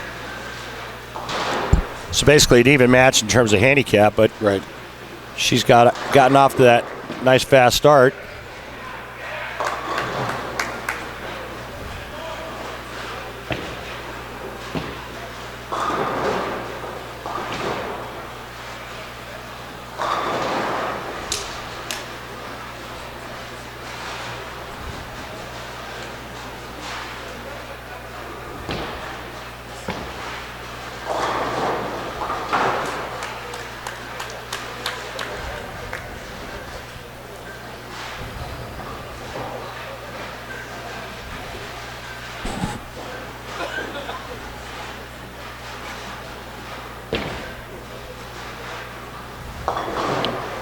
Nice spare.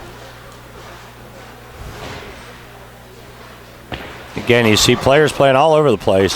Some are playing out, some are playing in, some are playing straight up second arrow.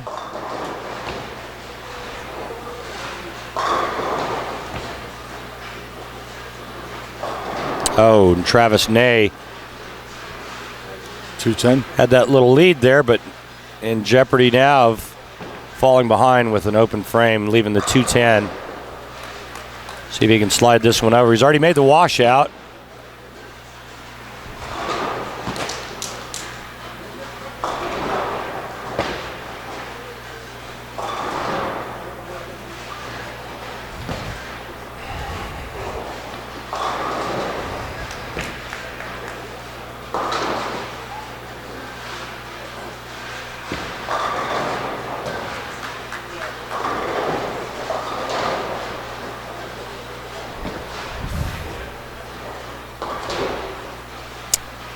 Del Chen is now opened. Excuse me, last name Chin, Del Chin.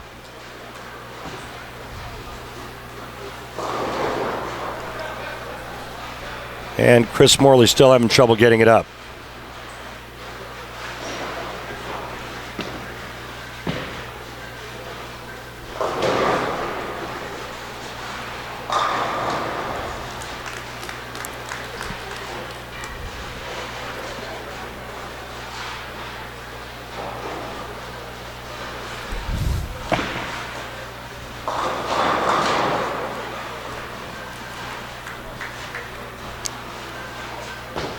It's clean through 4, though.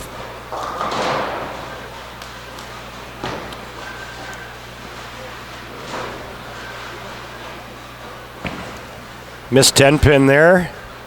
Hopefully it doesn't come back to cost him. He was clean, but his opponent's got a double. Take us through that match, Nick. Who's bowling on that pair? 5 and 6. Yeah.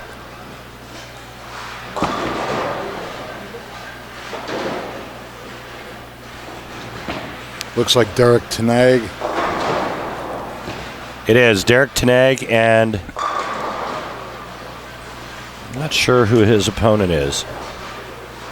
He's got a great start, though. Double spare double. Yeah, nice strike there. Taking advantage of the open frame by his opponent. Comes back with another double.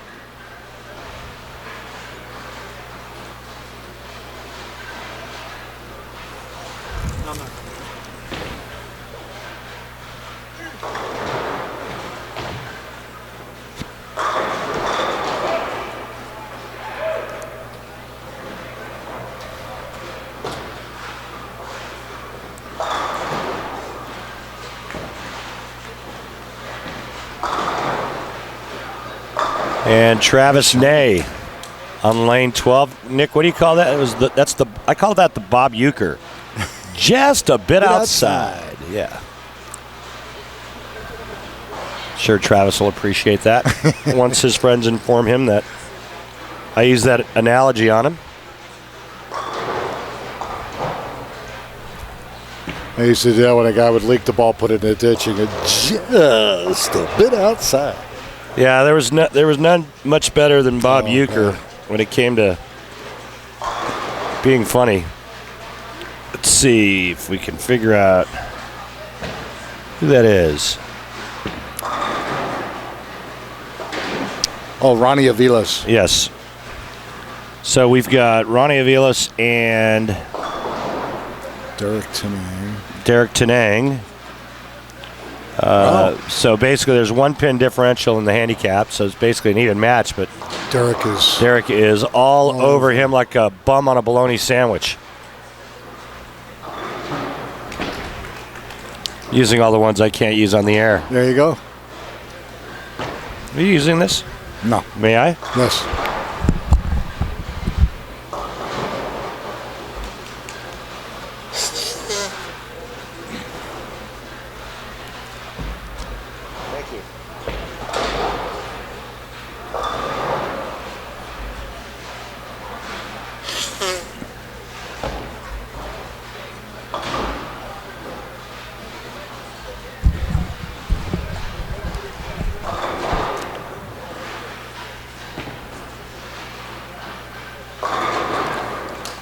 Continues to just make shot after shot. Derek Tenag, double spare four-bagger.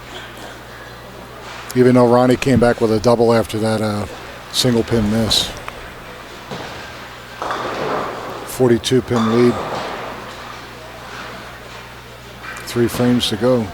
Yeah, not looking good for Ronnie. Chris Malilli again leaks one out in the weeds, leaves himself to 1-2-4-10. He's covering all those spares though. Yeah. His opponent went back-to-back opens in the 4th and 5th.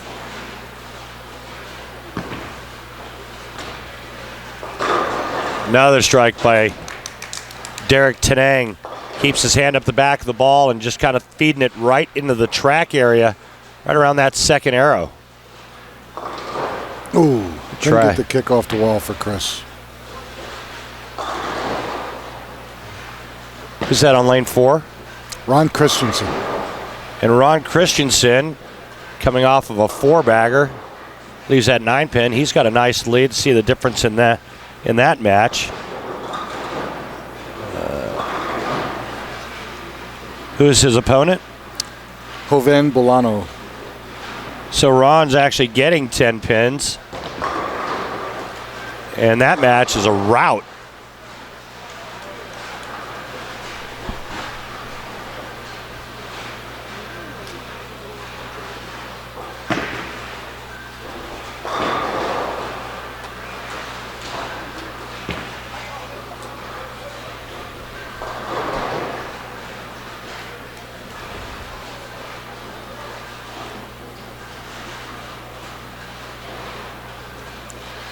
See if Travis can get back in his game here on lane 12. Ooh, that's a pretty good shot. Little high, leaves 4-pin.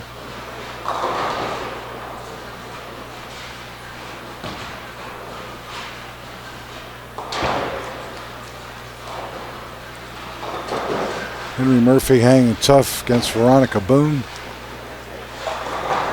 Veronica with still a little bit of a lead with that 3-bagger out of the gate.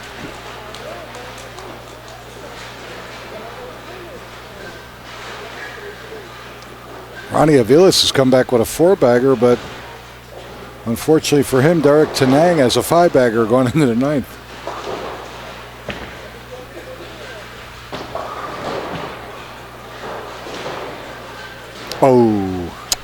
Oh. Talk about gift wrapping it. Travis missing an easy single pin spare. Missing a 4-pin, and what did you talk about on the last show? About Harden straight at the spares? Yep. He tried to hook it like he would on a house shot, and the ball just grabbed and went dead left. That's a critical error.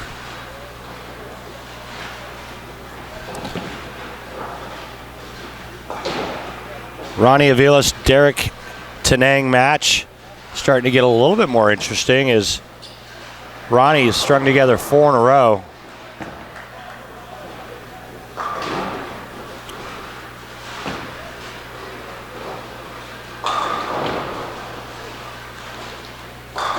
Nice shot by Veronica on lane 7.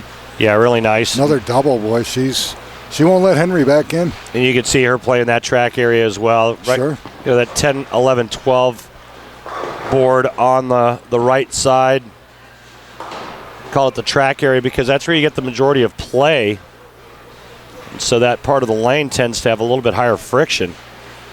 And another little feature on this pattern that actually was modeled after the Team USA Paris pattern, the one that looks like the Eiffel Tower on the graph. Uh-huh. So you do have that little bit of bump in there, even with all the games bowled. They might just have a little bit of hold in there for somebody that doesn't really hit the ball. Right. And like you said, take it up the track and it'll kind of bump into that and hold rather than go high through the face.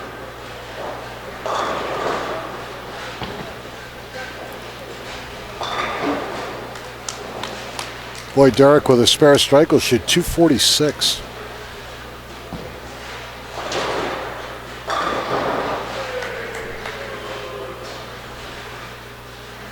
Henry Murphy's trying to stay close to Veronica Boone.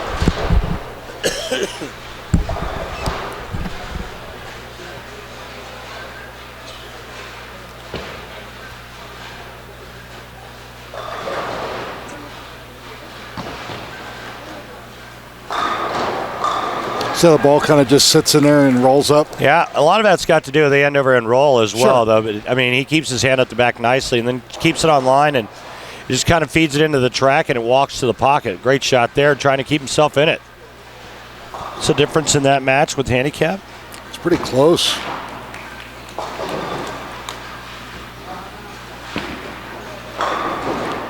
Veronica has a 4-pin advantage. 4-pin advantage. She's actually leading by 7 scratch, so she's up by 11. Can increase that with another strike right here in the 9th. Will it sit? Nope. Nope. That was just a little bit too much left of target.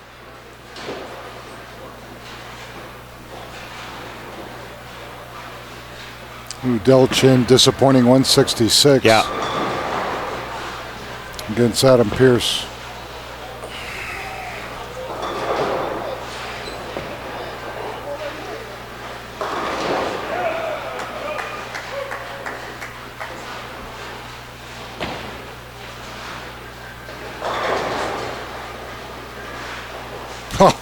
Ron Christensen came up late, looked like he was going to leave the 5-7 and kick both pins out. Yep. Don't, and she did. The dreaded chopped the 6 off the 10. So she's open in the 9th, Veronica Boone, that is, 194. That match gets real tight all of a sudden. Yes. With Henry Murphy on a double. And he'll know exactly what he needs because Veronica's going to finish first. She can strike out for 224.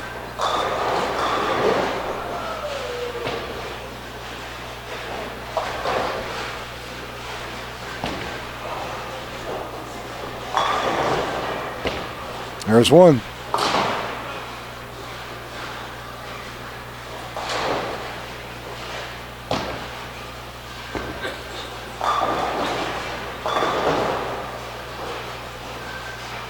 It's a pretty good match on 5 and 6. Randy, 245, 214. Yeah, real good match. It looks like Derek Tenang will move on. Yep.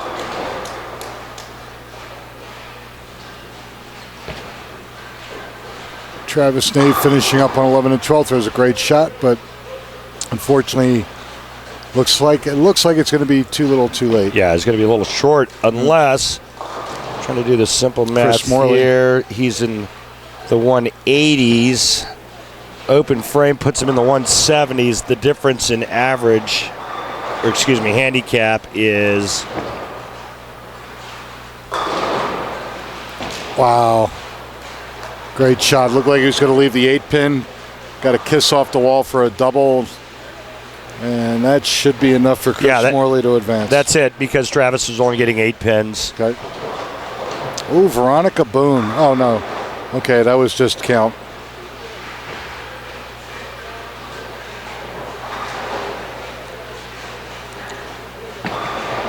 And you said Veronica was getting 3 pins or 4 pins? I believe it was 4. So that means that her opponent would have to strike on this ball. He is working on a double. Yeah, she had a 4-pin advantage. Yeah, I would think he's got to throw this one. Am I right, Randy? I believe so. Looking at the scoreboard, he's got an open frame and 1 double. That's actually, no, he's at 2-0. Disregard. No, I'm sorry, he There's does. 2 doubles. Yeah, 2 doubles. She shot 212, correct? Right, correct. Yeah, he needs this hit here puts him in the 2 teens. He's going to need 2 strikes here in the 10th. Okay. And that's not going to get it done. No, got it outside of the track. Yeah. Yep.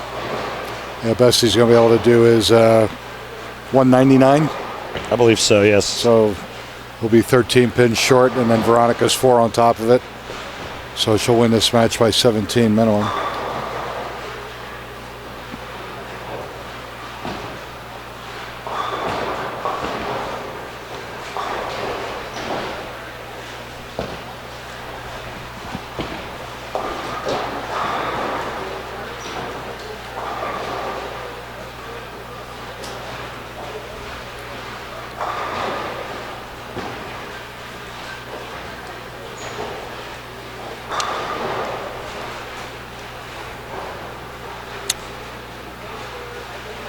Shortly, we'll be down to 8.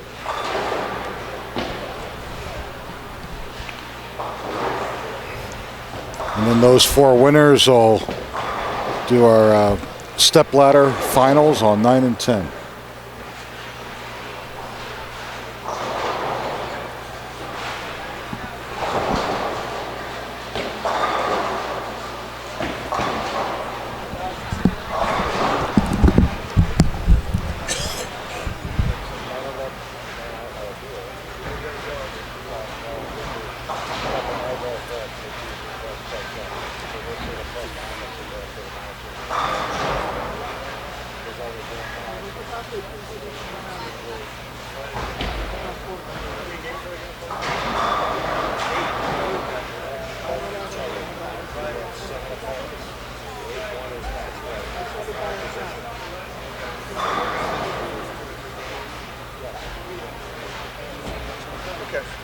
No, I'm not trying to panic. What lanes are we going to be using here? I would say probably 2 go over here, 2 go over there, 9 and 10, 16 go morning to the Trying to condense the cameras down. Yeah. Should I move them now? I would. But to where though? That's the key. We need to know what pairs of rods.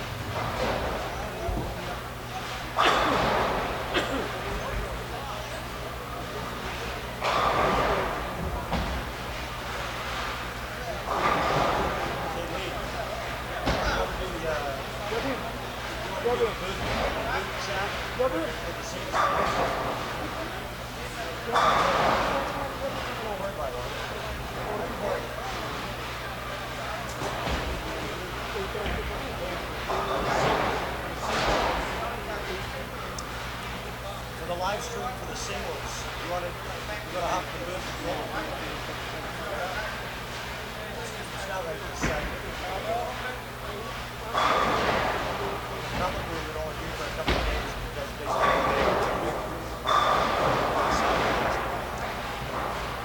I don't know if he's going to do that or not. That's what we're going to try to find the singles. Since you're going on, they're going to start. Right. So Both? we're going to pick that up after this is done. Right. So there's only been a couple games left for that. Good.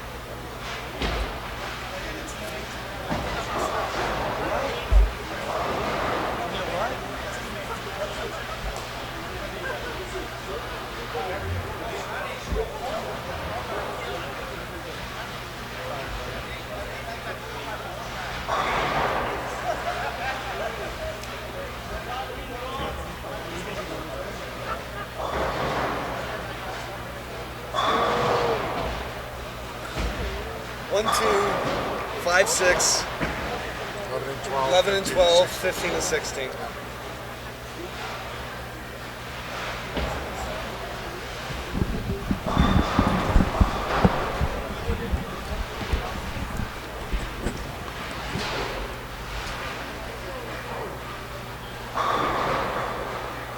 Who's the favorite? Hey, Corey, who's the favorite? Yeah. 56 is the favorite. Is he? In tennis shoes. Love it.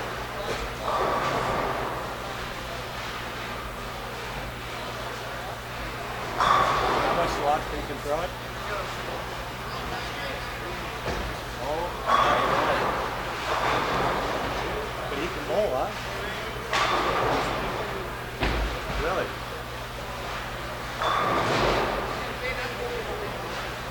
Crazy. He doesn't even rub it that hard for 2 months. Gotta watch this one.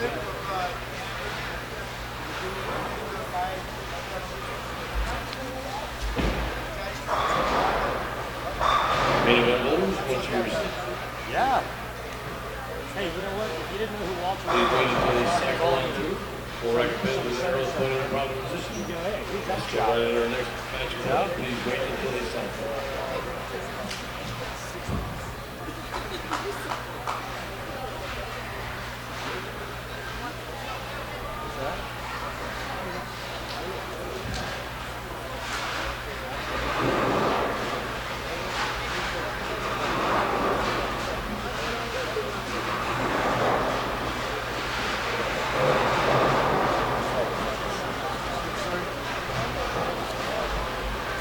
Okay, we're down to 4 matches.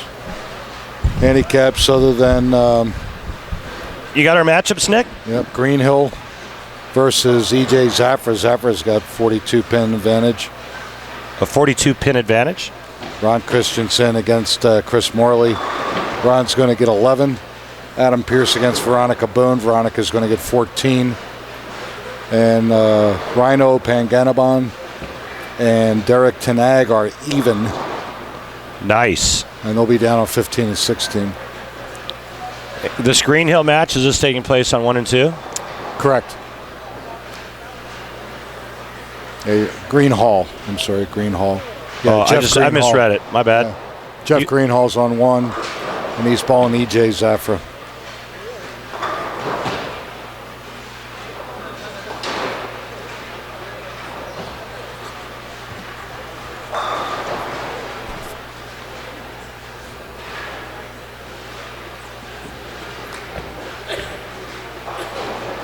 Oh, misspare by Adam Pierce out of the gate. And Veronica's getting 14. Correct. Chris Morley giving up 11 to Christensen. There's that down and in shot. Ooh. Down and in shot almost left the 8-10, boss. Yeah.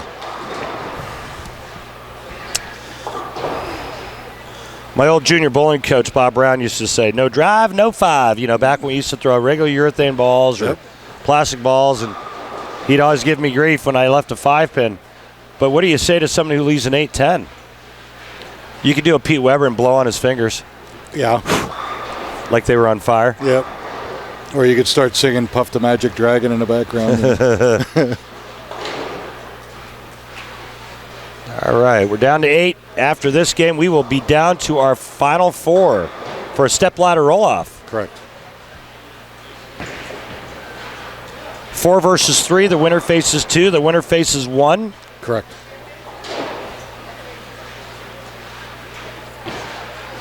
So after this, basically, it's down to 3 matches.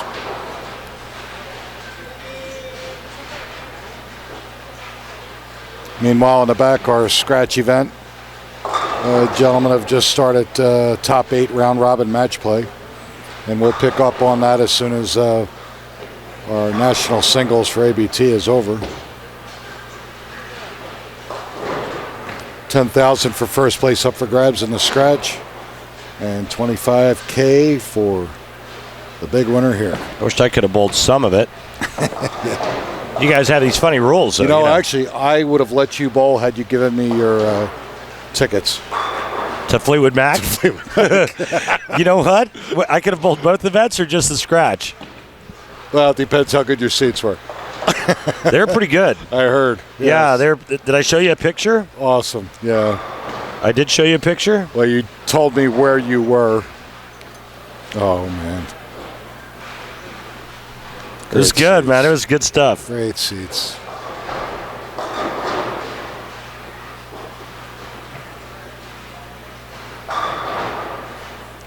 I used to have the curse in Vegas. I would come into Vegas for a week or 5 days or whatever. Hey, who's in town? Who's playing? This and that. Somebody I wanted to see just left. Just left town. I was. And I'm watching. I'm going. Oh, look! I just leave. So I miss them. They leave. I'm coming in. I'm going out. They come in. Yeah, I couldn't win. But lately, the shows have been pretty cool. Yeah, you know what? There's opportunity to see Fleetwood Mac, the original band. Yeah, it was pretty good. Pretty good stuff. Yep. There's a lot left on my bucket list that I'd like to see, but we'll save that for another show. Another show, yeah, absolutely. Early on here in the round of 8.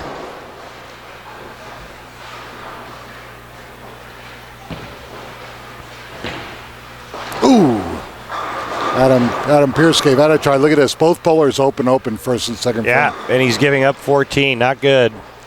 Well, it's better than her marking the first 2 right. frames. He's going to somehow try to make some kind of adjustment on both lanes. He went high, I believe. He did go high and left the 3-6-10 and missed that. And right. Now he went light and left the 2-4-10. And it's got 1 lane hook and 1 lane tight.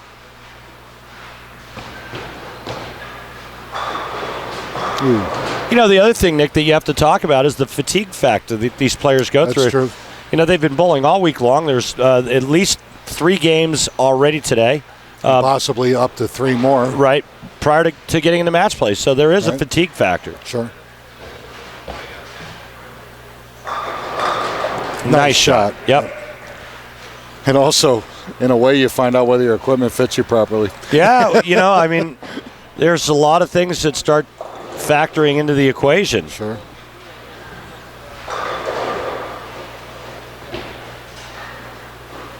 Nice shot by Chris Morley. Looks like he's toned it down just a little bit, closed up a little bit, playing tighter. And Tenang and Rhino having a battle over on 15 and 16, and it's a battle of open frames and splits in particular. 4 splits through 4.5 frames already in that match. Oh, Rhino comes back with a nice shot. Spare, split, split, strike. So actually the matches are pretty close. Well, that's our even match. That's our right. That's our even right match. Now they're only 3 pin difference. Yep.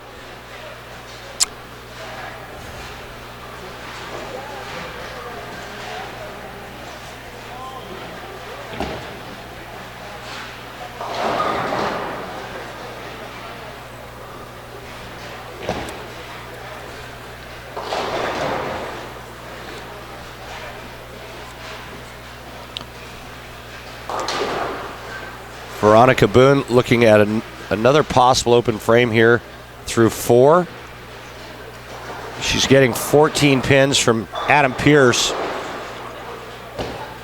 Leaves a 4-7-10. It just takes out the 4 and the 7 and another open frame. Adam Pierce can do some good here if he doubles. For 2 reasons. Take control of the match a little bit, and then he can relax. Yeah, double here on a open by his opponent would be great. Meanwhile, EJ Zafra having all kinds of problems on 1 and 2. Jeff Greenhall closed 3 frames, and EJ went spare, open, open.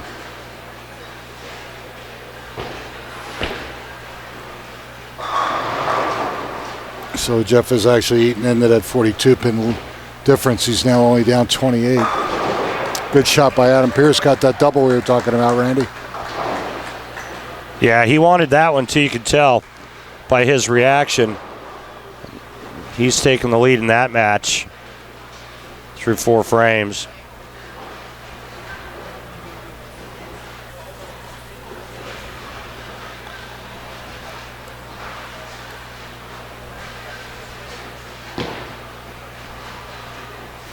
Oop. Ron Christensen goes light, but only leaves at 2.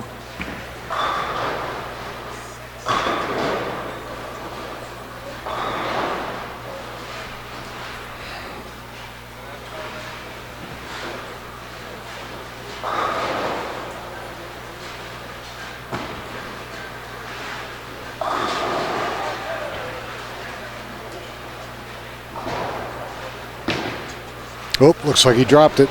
Yep. Dropped right off his hand. So Ron Christensen's open in the 5th. And giving Chris Morley the opportunity to get right back in it. He's already spotting Ron 11. Adam Pierce, nice ring and 10 on the lane 11. He was looking for that one, boy. He wanted that 3-bagger bad. Sure.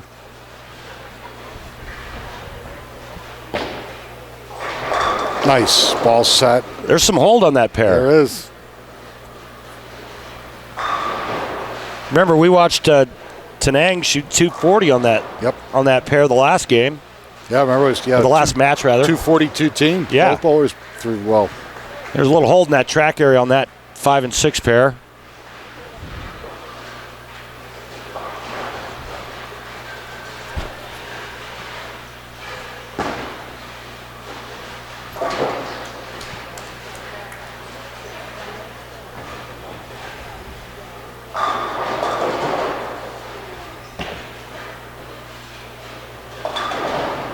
Oh, she got lucky. Thought Veronica Boone was going to leave the 6-7-10, but kicked out the 7, leaving her to 6-10. But she's already chopped this.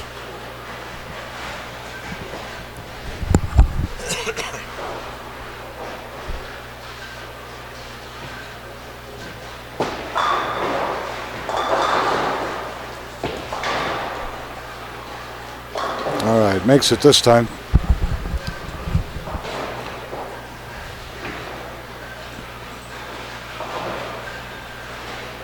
So she's only down 6 pins against Adam Pierce.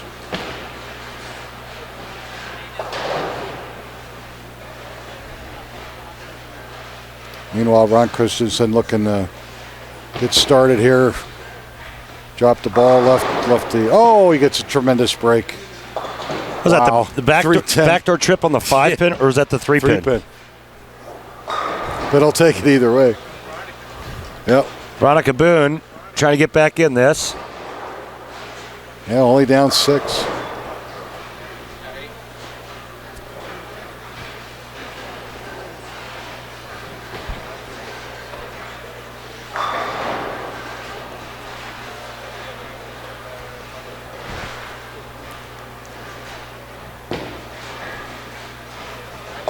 Wow, that ball held.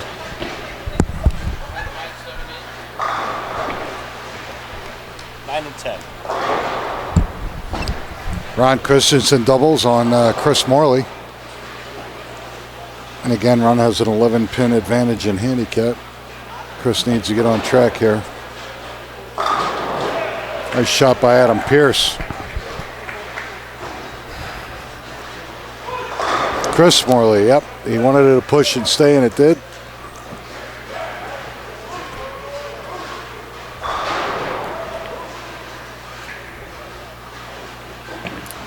Chris down 19, can get the lead to 9 with a double.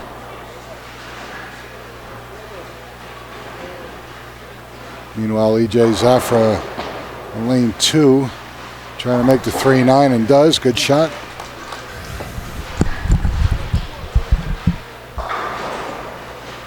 He's up 20 pins.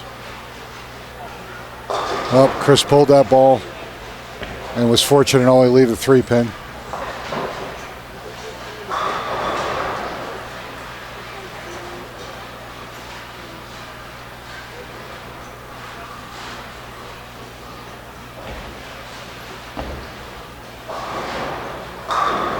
Nice shot by Adam Pierce. Big double. Big double.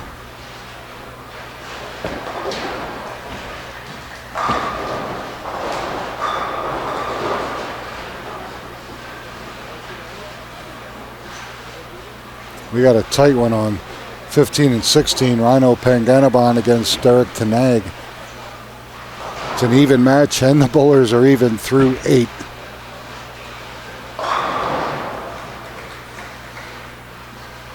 Veronica Boone not able to capitalize, get a double.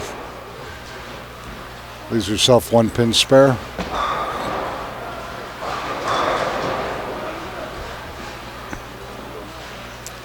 Rhino gets a double in the 9th frame.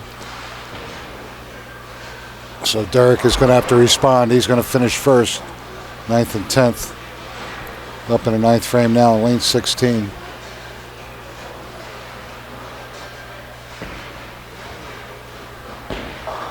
Ooh, wasn't able to do that. Fortunate, just to leave the 6. Ron Christensen caves in a shot for a 4-bagger and really puts pressure on Chris Morley right now.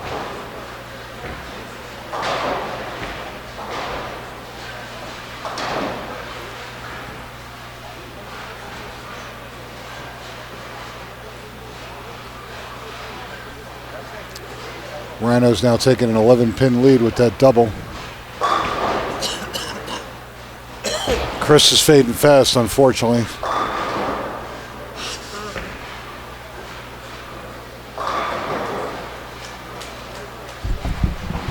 All right. Hey, nice recovery for Ron Christensen coming back after that open frame, throwing a 4-timer. Yeah. Yeah, that was the one where he left a 4-pin and the ball just fell right off his hand. And that's going to probably be enough to beat Chris.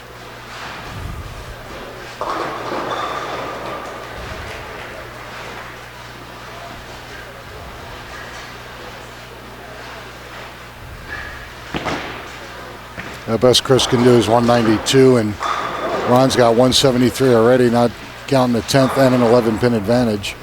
So basically, he's just got to stay behind the line, and he's going to advance. Close matches down on 15 and 16. Derek Tenang, if he throws this strike, will end up at 182. I believe forcing Rhino to throw the first one in the 10th. Chris Morley with a baby split, 10th frame on lane 5. That 4-bagger by Ron Christensen just took the wind out of his sails.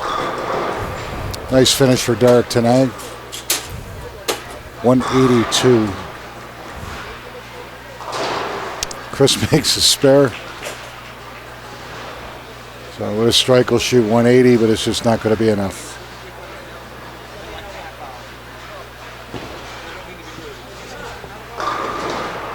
Pangnanabin needs a strike and gets it.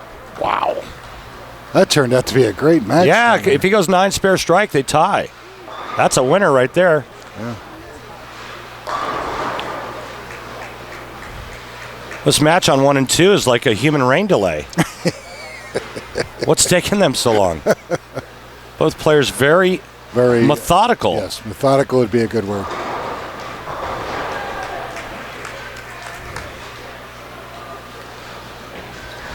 No shot clock in ABT competition.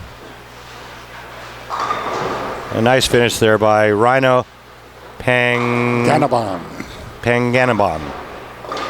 That's, you got to know that last name to say that correctly a couple of times. Oh, yeah. But you're quite the linguist, so, you know. I was practicing for quite a while when I saw Really? it. Yeah. You know how hard it was for me to say Peterson?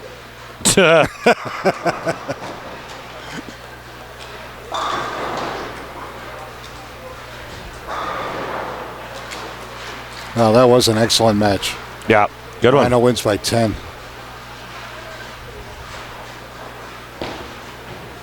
And Ron Christensen finishing up. He did get the first one in the 10th. He is going to... He's going to advance. Move on. Yep.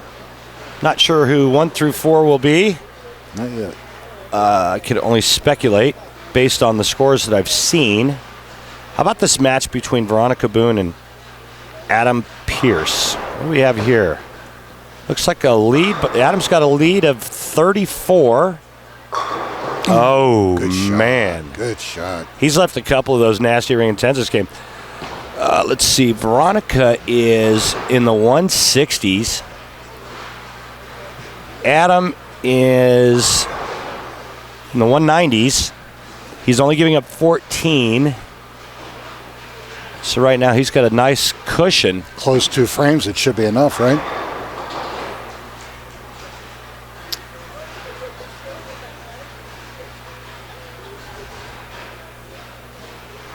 It looks like Veronica can still shoot 184. Okay. So with her handicap, that would get her, the difference, that would get her to 198. So it's not over yet. Okay. Especially if Adam does something crazy in the 10th frame, but he can shut her out with a double in the 10th. Okay. But she's going to finish first, so he'll know that when he gets up. Yes. If she doesn't strike here, he needs a mark. Okay. Nice shot by Jeff Greenhall.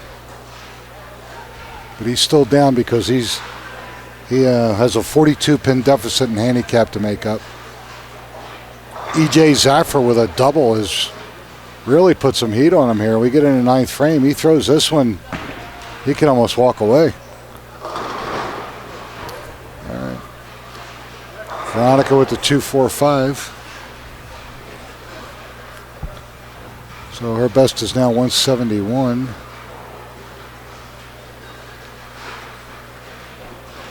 .185. She's still forcing Adam the mark in the 10th, if she makes it, and then strikes out. So Adam can't be Can't be shut out. Can't be shut out, no. A nice spare there. So a double here will force Adam to mark.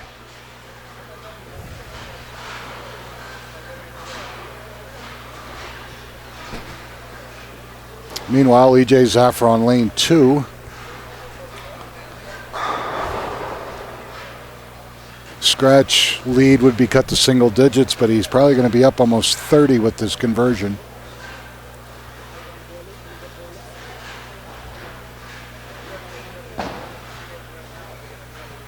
And he makes it. Pretty much over there, isn't it? Yep.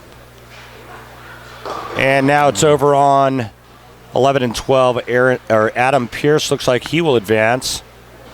The best Veronica Boone can now shoot is 165. Adam is already in the 190s, so he won't even need a mark in the 10th. Just needs to stay behind the foul line and keep it on the lane, and he's going to move into the top 4.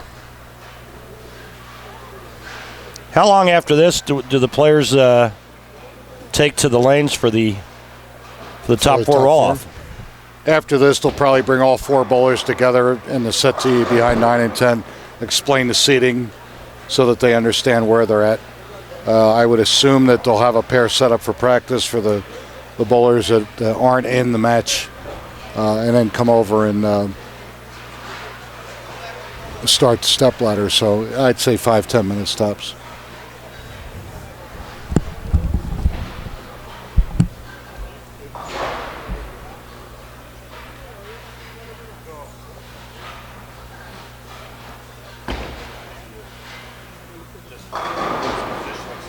Oh, nice shot by Veronica. Shoots 158 with the handicap difference, 172. Adam Pierce just needs to stay behind the line. He's good to go.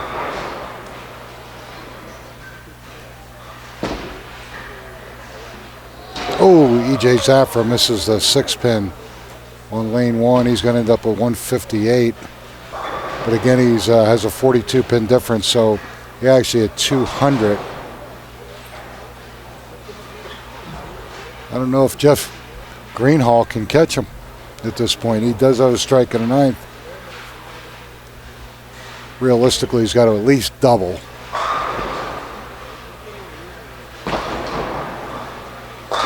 There's one.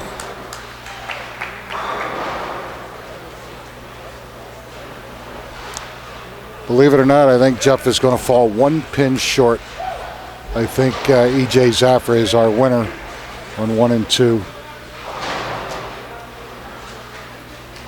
And Adam Pierce will move on.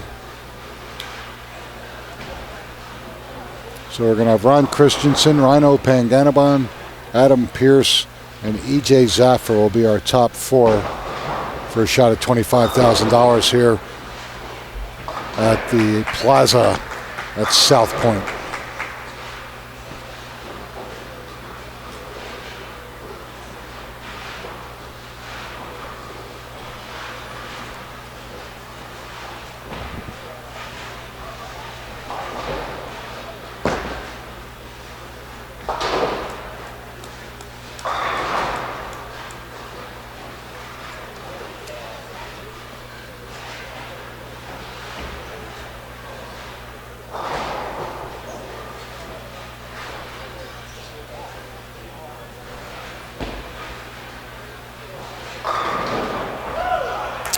Adam leaves a 7, but again, it's more than enough. Wins his match by 33. He was spotting Veronica 14, so Adam Pierce will move on and get into our top 4. So now we're at match play, and that'll be on 9 and 10. That should start in approximately 10 minutes, so we're going to step aside. And again, you're watching the Spring Nationals here at the beautiful bowling stadium at South Point in Las Vegas. I'm Nick Lasorsa, and we'll be back in approximately 10 minutes.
And here we go, the finals of the ABT Spring Nationals. Adam Pierce and Rhino Panganabon.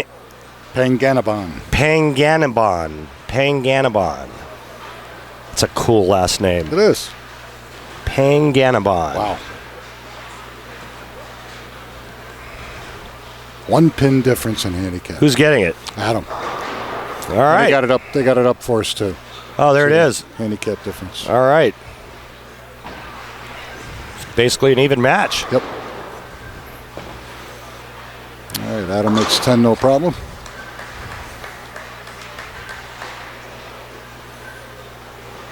Our first look close at Rhino. He's pretty much been out of our view for quite a while.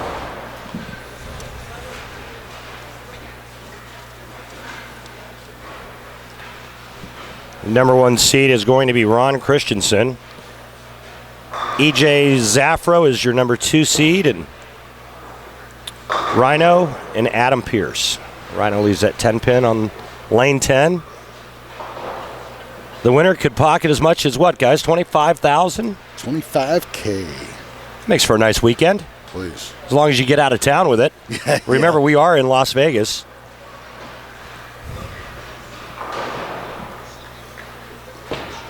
Look out. Will it hold? Nope. And the first mistake early on in this first match, top 4 stepladder finals.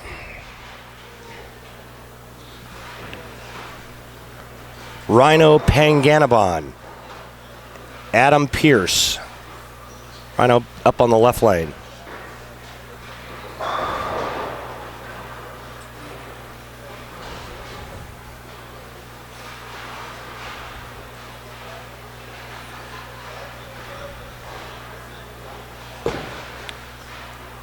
A little bit too much loft and speed on that shot. Coming up light, leaving the 2-4-5-7. A lot of ways to chop this. Yeah, there's more ways to chop this than a whole onion. It's the best analogy I could come up with on such short notice. You know, if you get that thing on TV with the... Chop-o-matic. I once bought a Bass-o-matic. That was cool. There's Shoved a whole bass in there. You go. Love that bass. Love that bass. Nice spare there by Rhino Panganabon. I'm getting pretty good at saying his Yes, last you are. name. All right, Adam Pierce now. Power player is going to play the inside part of the lane. He's going to strap on it.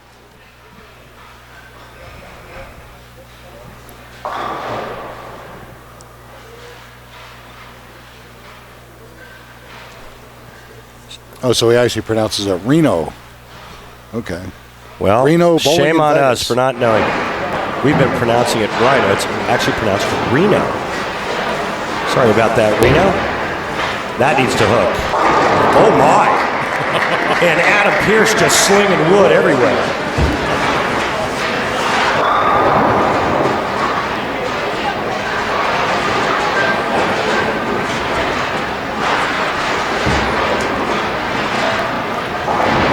Adam pretty much knows what he's got to do, not only in this match, but as he's looking up the ladder, he knows that he's got to get lined up because our most inexperienced player, EJ Zaffra, will, if he wins this match, will be his next opponent. There's going to be a huge handicap difference there, and he knows he's got to go out strong, put even more pressure on the newcomer to our top 4. Oh, that's inside. Fortunate just to leave it 3-6-10.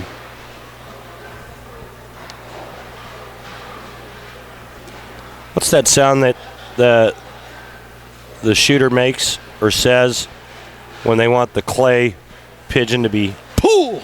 That was what that shot there was. I used to joke at one of my players. They pretty much play off the corner, and in the league, the guy would let the ball go, and there'd be 3 or 4 of us in the back going, pull, we get the gun out, and you know. That shot was left of Rush Limbaugh there. That's That was a pretty good miss left. But, hey, good cover. Doesn't lose anything. And the bowlers at home can now see the score, the line scores, the bottom.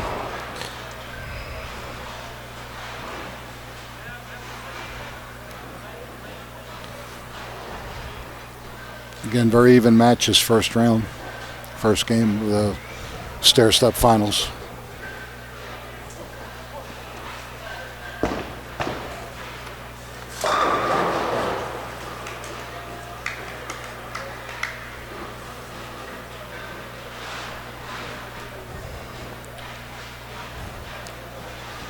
$25,000 for first, $31.25 to the loser of this match.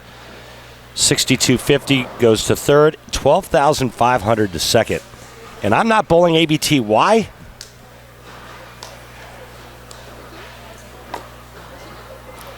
We don't have that much time, Randy. I know. Well, there's a rule that PBA national members, national champions, Hall of Famers can't bowl this. And correct. Ooh, that's a pretty good shot.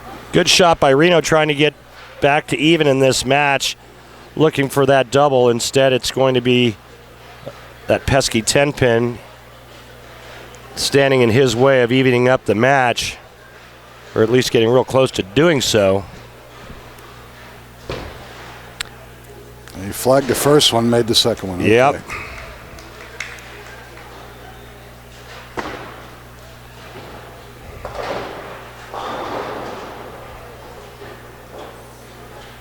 Got to factor in the nerves, too, for these amateur players, you know, getting into this position now.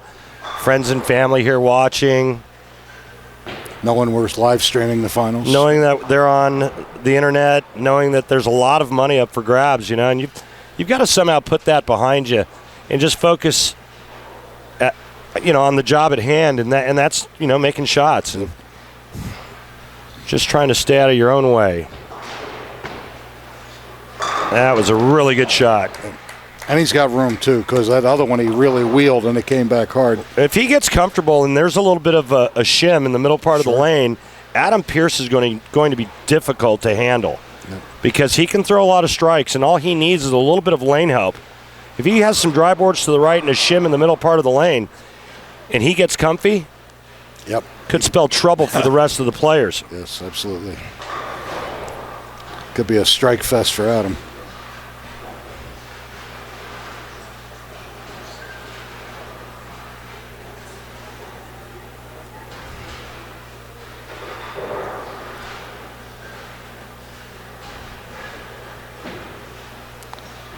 Beautiful South Point Bowling Plaza. And you can see it. You take a look on the masking units there, some of the upcoming championships that will be held here in this beautiful facility.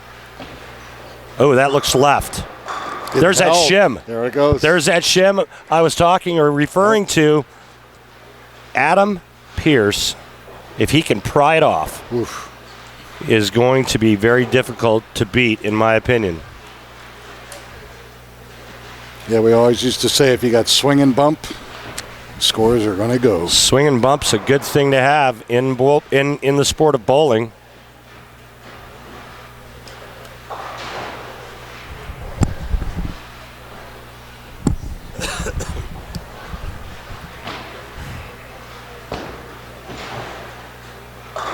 Wow. Okay. A shot by Reno Panganiban.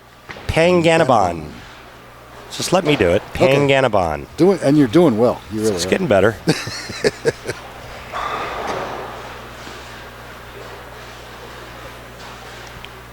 We couldn't have an easy one like Steve Smith. Right? Couldn't be that lucky. I had a buddy once that I still know. He lives in Florida. He was a proprietor at one time.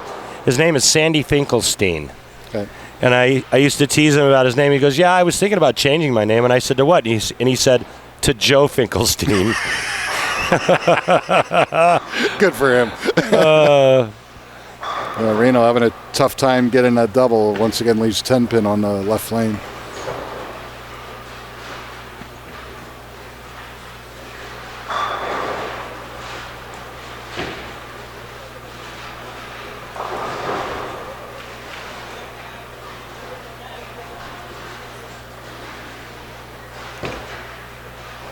Looks good. All right. Well, he missed the 10-pin first frame, but he's been perfect on it ever since.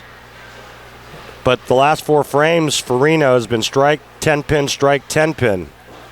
Let's see if Adam Pierce can string a 4-bagger together here. He knows he's got a little bit of room on this pair. That arm swing's looking more and more relaxed, too. Right. He's got a lot of confidence right now. Hard to bowl when you feel like you're in a phone booth, you know, but when your mind knows that you've got a little bit of room left and right, the swing gets looser. Yep.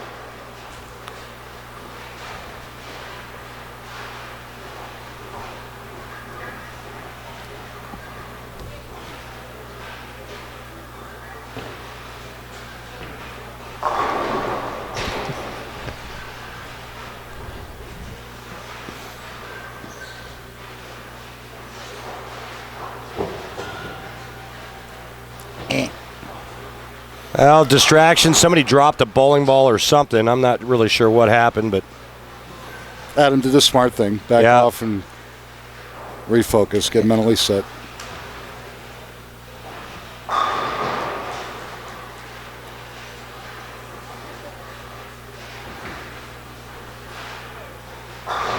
Again, an experienced player will do that. One that's not so experienced might not.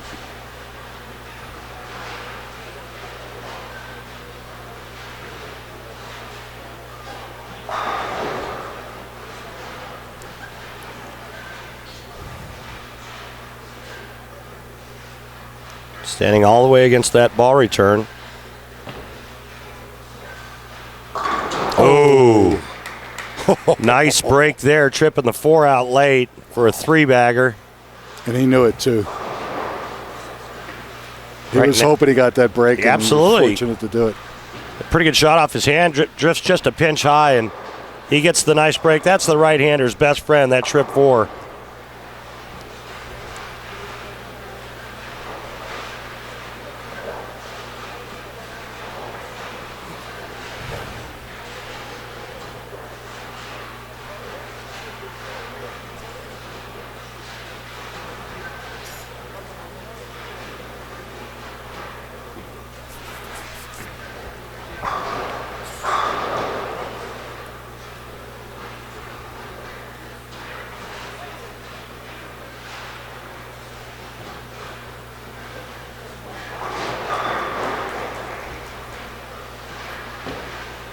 He got all of that. Wow. That All was of a it. Sweet shot. Nice, yeah. Oh, boy. Take advantage of that break. Big lead right now. 51 pins. Excuse me, 51 pins. Plus he gets 1 pin with the difference in their handicap. So he's up 52.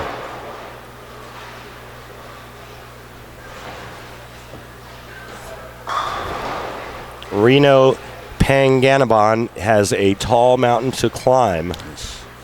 He's been pretty good on this lane. It's lane 9 that's giving him trouble.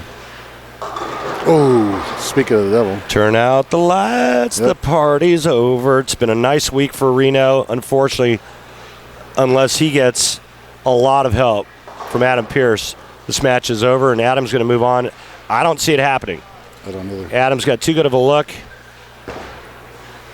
But it's been a nice week and some nice bowling by Reno Panganiban. Look how good I'm getting at that name. And you're going to, well, you won't give him a check, but Myron will give him a check for $31.25. It's a nice week. That might cover his gambling losses. You never know.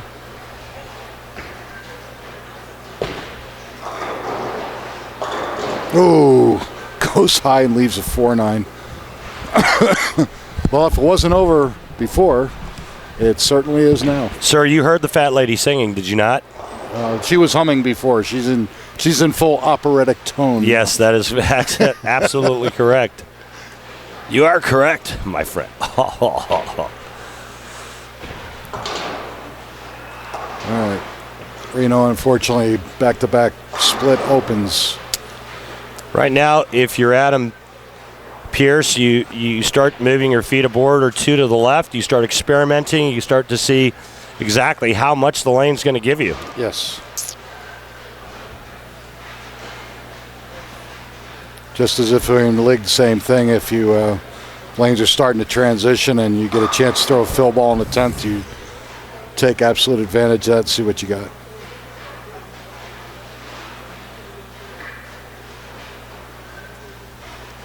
Frame made for Adam Pierce. Sits and he throws a beautiful shot just like the last one, Randy. Absolute pure. Yeah, he's locked in right now. Yep. Now the question is, how long is his line going to hold up? He's the only high rev player left. Correct. Nobody's playing as deep as he is. Should Yeah, have the lane to himself. I was just going to say that. Yep.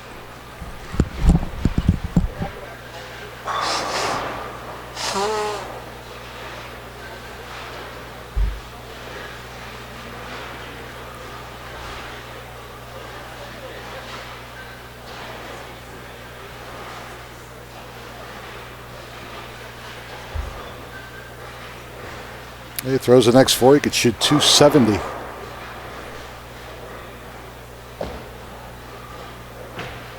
Wow. Good shot.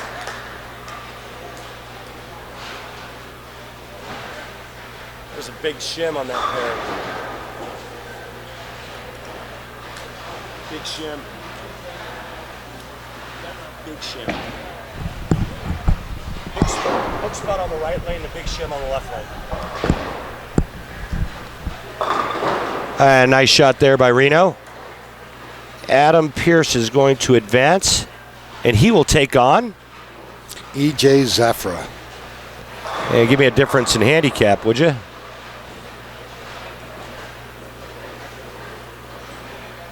$38 to E.J.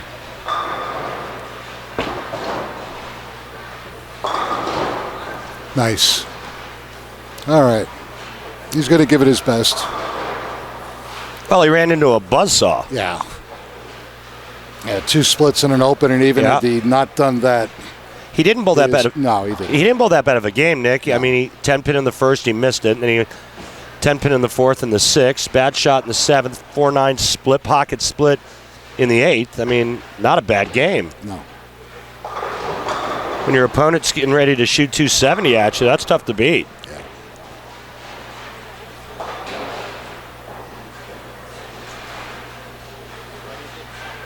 Yeah, 184 with 3 holes is not bad. He actually threw the ball much better than he scored, unfortunately. Yep.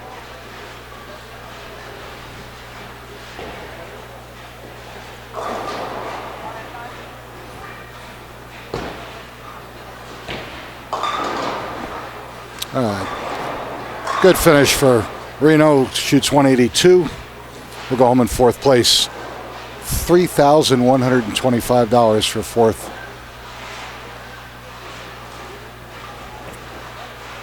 Which means Adam's got a cool $62.50 in his pocket. That makes the swing even looser. Yeah.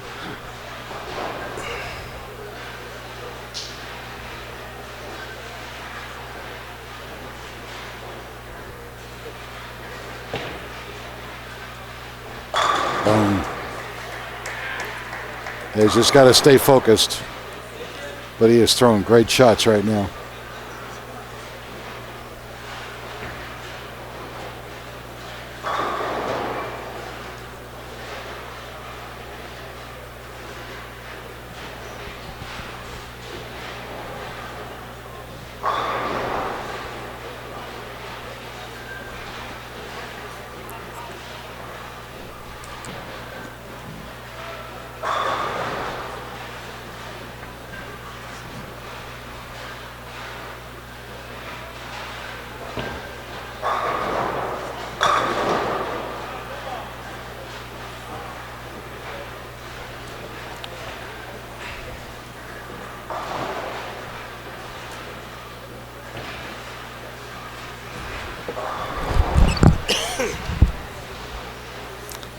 Yeah, if Adam can get by EJ in the second match and go up against Ron Christensen, our leader, he'd only be spotting him 8 pins. And again, anything under a mark is cool. Let's do it. But he's going to have to get by one of our newcomers, EJ Zafra. Adam will be giving up 37 pins. 38. Yep, we'll be giving up 38 in our next match. Okay, match 1 is over. We got 2 to go. That was the first match. Now, the winner here in the number 2 qualifier, and then the winner will go the number 1 qualifier. So go from 32 to 16 to 8.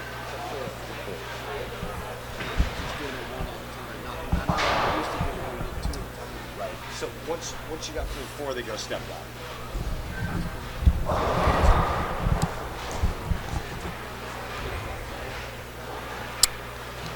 How much practice does EJ get? He should get 2 on each lane at a full set. That's our standard, but we'll see what Mr. Langtree has in store for him.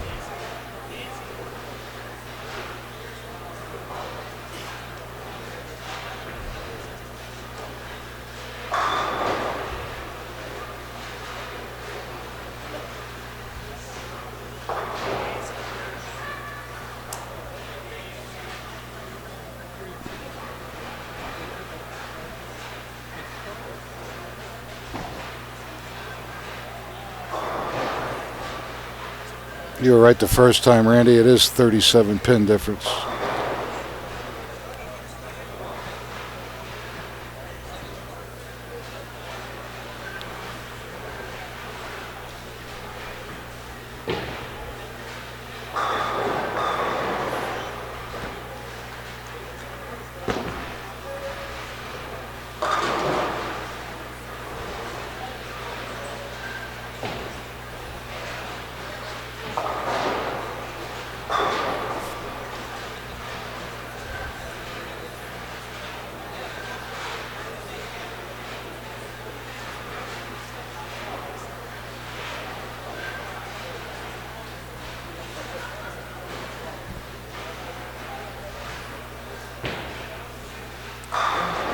While you're watching EJ Zafra take his practice, we want to remind you once again our next events here at the beautiful bowling plaza at South Point. We have a Southwest Regional the first weekend in June, guaranteeing $10,000 for first place.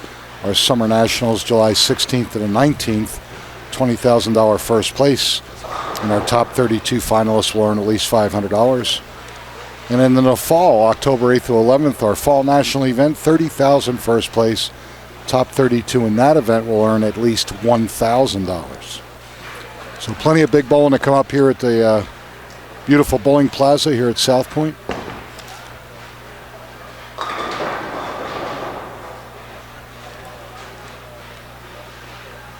After these 2 matches are concluded, we're going to jump into our round robin top 8 scratch event going on behind us.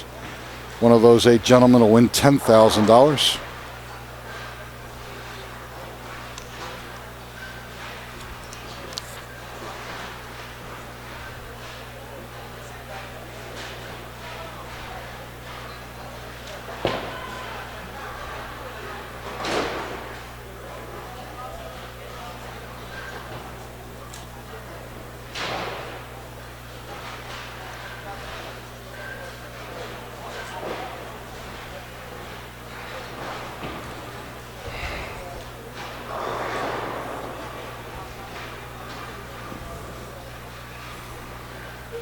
Okay, looks like we're ready to go for match number 2, Randy. See what Adam Pierce has left after that monster game he bowled the last game. What was his final? Actually, I wasn't watching. Did he strike it out? If he did, he shot 270. Yeah, he had a great look and a little bit of room left and right. He's got that powerful hand at the bottom of the swing that creates a lot of revolutions. And he's going to need all of that, though, because you know, when you're giving up that many pins to an opponent, and that plays on you, especially after you've hit the pocket a couple times and you don't strike. Right. You can all of a sudden start making that fingertip turn into a conventional.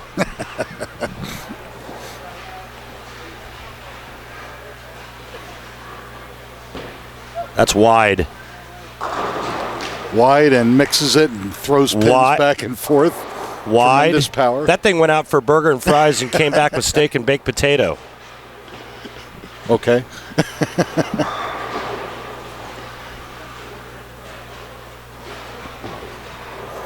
And that's what you want to do if you're Adam Pearce. You want to get out, set it up early. Put pressure on your opponent. Pressure on your opponent. Especially when it's never been here before. Yep. You know, in this setting. I mean, obviously, EJ has won a title with us at his home franchise. He's right here in Las Vegas. But I'm sure not in this stage. And not for that kind of money. I'm guessing this maybe the first time he's bowled in the stadium? Did he bowl last fall? I don't remember him, no. That doesn't mean he wasn't here, but I just don't remember. Oops. Tough leave, too. Yeah. Tough leave, the 1-2-5. Yeah. And again, maybe a little bit of nerves. That arm swing looked a little rigid. Hung on to the ball a little bit too long.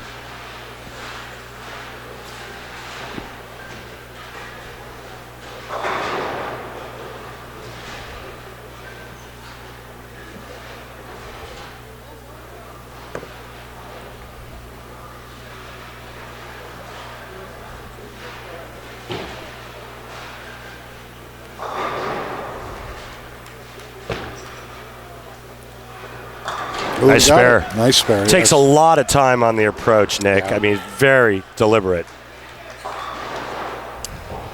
I'm not a big fan of that. I was always taught that when you're in the settee area and you're getting up and ready to go, you already know exactly what you want to do. So my thing was get the ball in my hand, I get up there, I set, and I go. I think the longer you stand up there, the more your brain starts messing with you. Yeah, it's called paralysis through over-analysis. Step up, look where you're putting your feet, look at your target, and go. Go, yeah.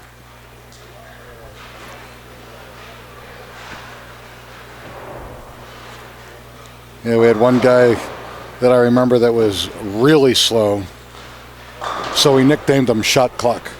Nice. And he got the hint. Did he pick it up? Yes, he did. So the buzzer never went off after that. Good times. All right, little light again, leaves himself to 1-2. This is just what Adam was hoping for. You can see that he's nervous. You can watch his arm swing. You can see that right away. Taking a little bit of time. Even on an easy spare, this is a no-brainer. You know, this is, hit my strike line target and then go. It was better. A little bit better. Will it get up? It doesn't. Okay. Big mistake. Yep. Can't give it to Adam. No. But, again, this is exactly what Adam was hoping for. Absolutely. If you're Adam, you're licking your chops. It's like throwing a pork chop to a bulldog. Or a free buffet to you. Or a free buffet to me. Yeah. I look for Adam to jump all over this. Yeah, I would expect this to be a very, very good shot. I really do. He knows it's important.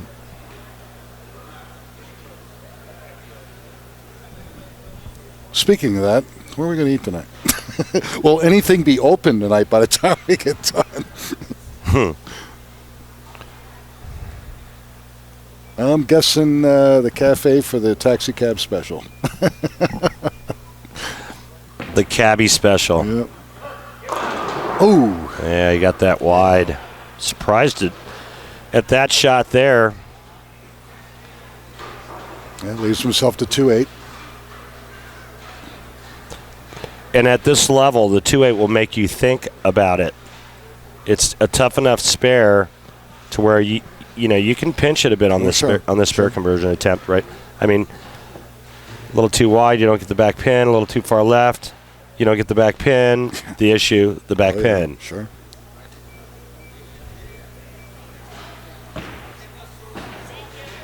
Oh, and he did exactly what you said he was going to do. Yep, pulls the ball. Now, the question that I have is, what does that do to him mentally? Yeah. Does he go, all right, shake it off, no big deal, and come back and throw a really good shot here? Or does he start thinking about it? Yeah.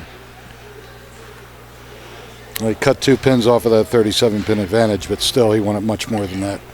Got to be disappointed, and he's thinking that.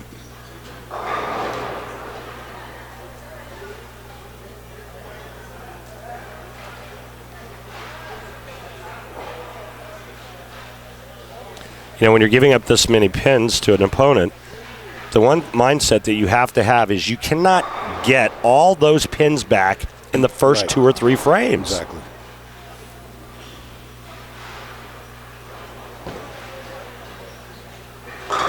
Shot there. Again, used that little bump in there to his Yeah. advantage. That was a little inside of where he was looking, but he was fortunate. That's usually the compensation when a player goes wide with a shot or a player pulls one. The next shot after that's usually in the opposite direction. Over adjust.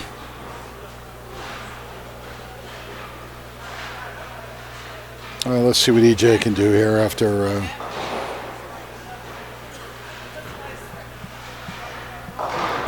Seven spare, 8 miss. And again, he was wide, left a 1-2-8, made it, and then he was wide again, left a 1-2 and missed it. So he's been right first 2 shots. Oh, he pulled that one. Yep. He has yet to hit the head pin with the first ball in 3 frames. This is going to be a tough spare as well. Sure. And again, we're talking about a bowler that doesn't have the experience of being in this situation. Yep. He's got to be nervous. Sure. Which is why he has the handicap advantage that he has.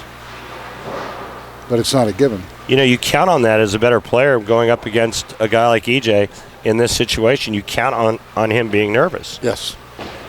And you're hoping to avoid the luck factor of him, hitting the head pin a lot, maybe carrying a Brooklyn, carrying a nosedive. Right. You want him to have spares like this.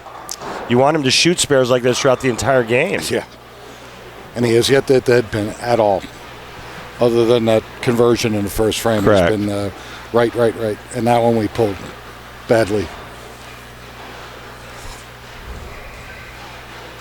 I don't know about you, but it's a little chilly up here in the booth. I could use a parka. Actually, I was going to call home and get the meat out of my freezer and just hang it. Good. We could kill 2 birds with one stone. We could eat. Yes. You could freeze meat. Yes. We know it's not going to go bad one way or the other.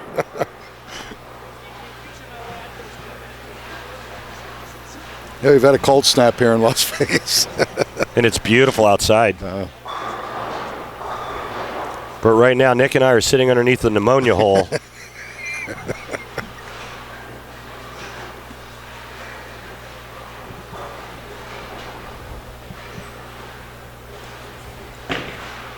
We pulled it again.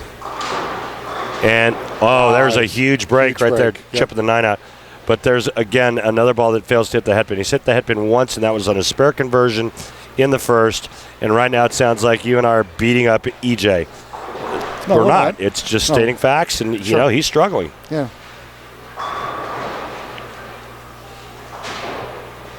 The other thing is that the amount of time that EJ takes has to somewhat disrupt the rhythm of Adam Pearce. Yeah, of course. Yeah, because with Reno, they both were pretty quick, pretty deliberate. You get a nice pace going. Yes, exactly. And now all of a sudden, it's like red light after red light. Yeah. And it's this next shot's going to be very telling for Adam Pearce. Remember the last time on this right lane, he went light, leaving the 2-8 and missed it.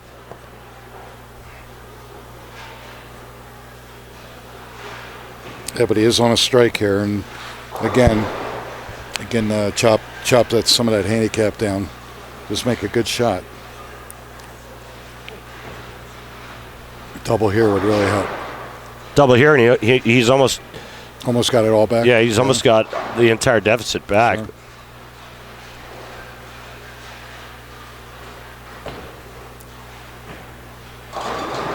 Mixes it. Leaves a 4-8.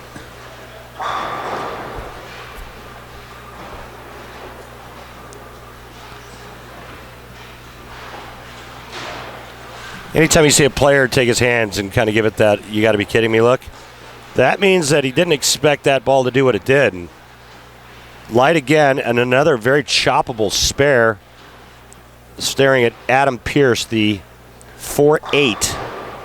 I wonder if he's going to hook it. He is.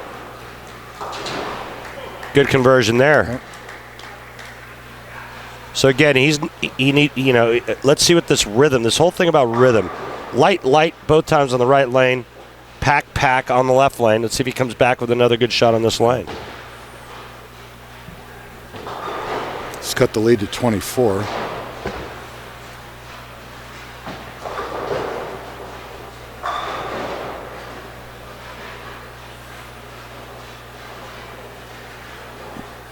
Even 20-some plus pins, one open, one double, and bang, we're at an even match. So there's plenty of time left, obviously.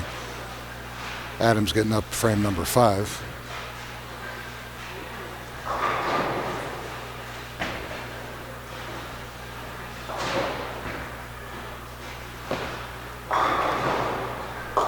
Oh, no. Yeah, when he let that one go, that was inside a 4th arrow. Yeah, and you see how he came up and out of it as well. Yeah. Almost looked like he was trying to get a little extra on it, and that causes the ball to break loose. Yep. And that's what going light on the right lane, has done. You could see his rhythm also slowed down.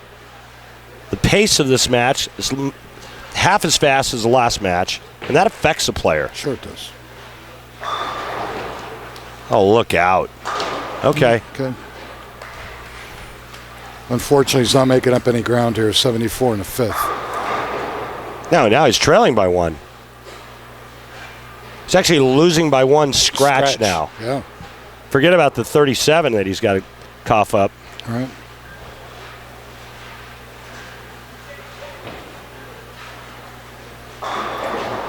And again, the worst thing a more experienced player can do is have a bowler with a handicap advantage hang around in the match. Oh, without question. You keep giving him opportunity after opportunity. He's given him enough. EJ's given Adam enough at the start through only 4 frames. 2 opens out of 4 frames. A good player takes advantage of that, throws a strike there in the 2nd, and avoids that bad shot there in the 5th. Look out. Oh, that Almost. tried to come back around and roll the 5. He's left himself the easiest spare conversion that you can have in the sport of bowling, the 5-pin.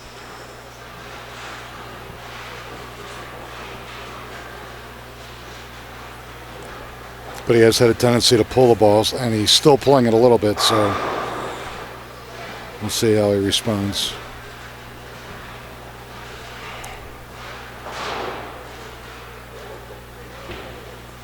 Well, that's a lot of time to be standing there looking at a 5-pin. I hear you. He got it. All right, good shot. As his family breathes a sigh of relief.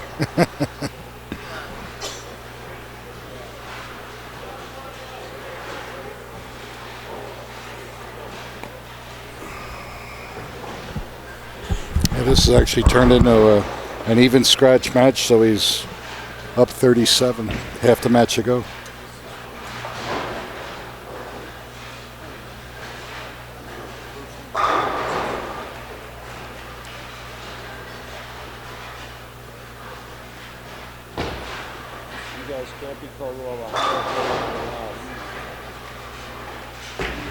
Uh-oh. Pulled it again through the face. Lucky just to leave the 3. Hey, by the way, this just in from one of our viewers. You guys can't be cold with all the hot air coming out of your mouths. I won't say who said it. But let's just say he's very influential. Oh, that has Maniac written all over it. No, I would never call him out on that. That's good, though. I like that. That's pretty good stuff. Pretty good stuff. Oh, that's good. Attaboy, Mike. Thank you, Eminem. Look out. Gift after gift. Can Adam Pierce take advantage of it? Yeah. He's got it. Come on. Come on, get focused and put this away. It's there for the taking. Well, the time is now because he's running out of frames. Yep. 5th frame. He's down by 25.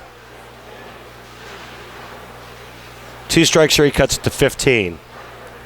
But it's got to start now. Yes. Can't keep expecting EJ to keep missing spares and having open frames the rest of the game. Right.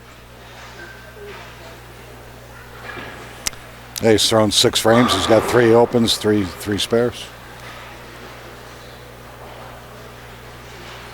Once again, for those of you just tuning in, we're here at the beautiful South Point Bowling Plaza. South Point Hotel and Casino.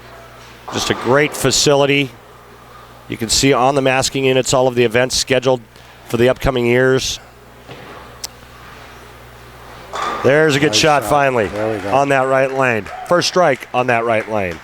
Now, can he back it up with another one, or does he get too jacked, comes out of his shoes like he did the last time on that left lane?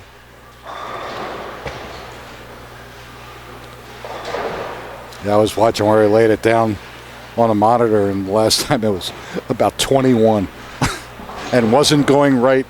Well, 21 going to the right without being grabbed, and it's got a chance. Correct. 21 going up the lane, no chance. Right.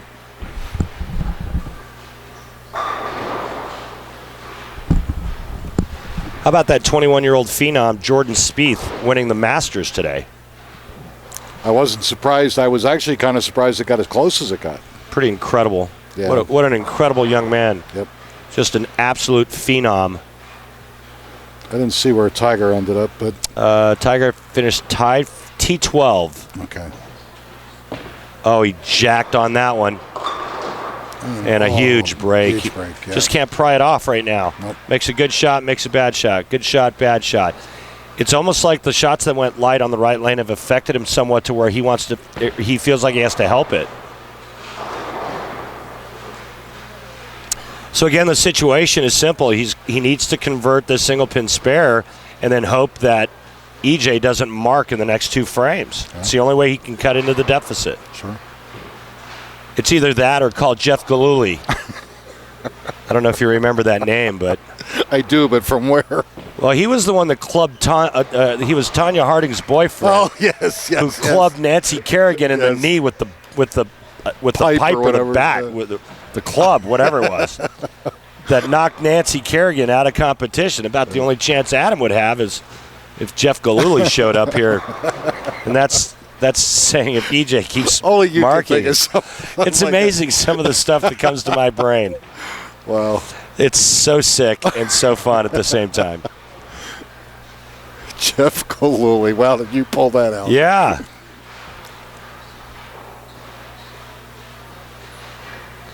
You notice how much faster EJ went in that shot?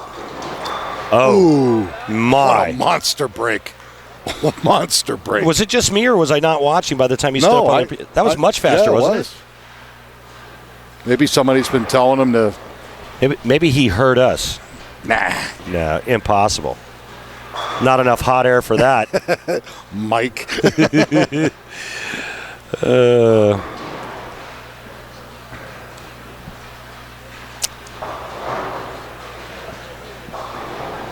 Now we're back to taking too much time again. He'll get better at it. He'll get better at it. Wow. Pulled it badly. Christmas in April. Please. For Adam Pearce. Christmas in April. Yeah, but Santa has not arrived on the roof yet. Well, he's only down. Let's see, he's up 23 in this game in this match right now. 23 pins minus the 37. So he's only down 13. One more open frame here, and it's 2. Yep. That's if he gets 9. Right. Correct. Or excuse me, it would be 4. I went the wrong way. Single digits, anyway. Yeah. With enough time left to go ahead and overtake him. And we stressed the importance of spare shooting throughout the ABT competition at every national event, and it's just being magnified right now. Absolutely. Yep. No, he got a break finally. Pulled the ball again, but this time it close enough to the 1-2 pocket that he got a break and kicked out the 9. Well, that's so huge. It's such a huge break because it does a couple of things. One, it avoids another open frame. Correct. And 2, it now gives him an opportunity to throw a double. Yes. And that double, if he strikes in the 9th, depending on what Adam Pearce does in these next 2 balls, may be all he needs to do to move to the championship match. So needless to say, Adam needs to make 2 good shots right here. I'd like to see him double to put the pressure back on Yes, EJ. And correct. if he doesn't double here, honestly, I don't think he wins. Yeah. The only nice thing is, well, we were saying earlier that he had a better look on 10, but he's been light. So he really doesn't have a good look right now. That needs to lay. Oh, it did for a flat 10. Wow.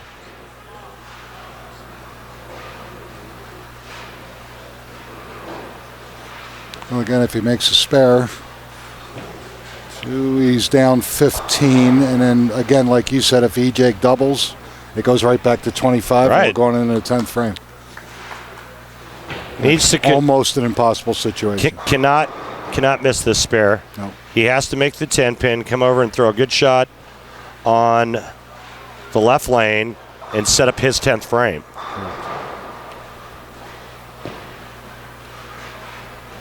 Good shot. Okay. All right.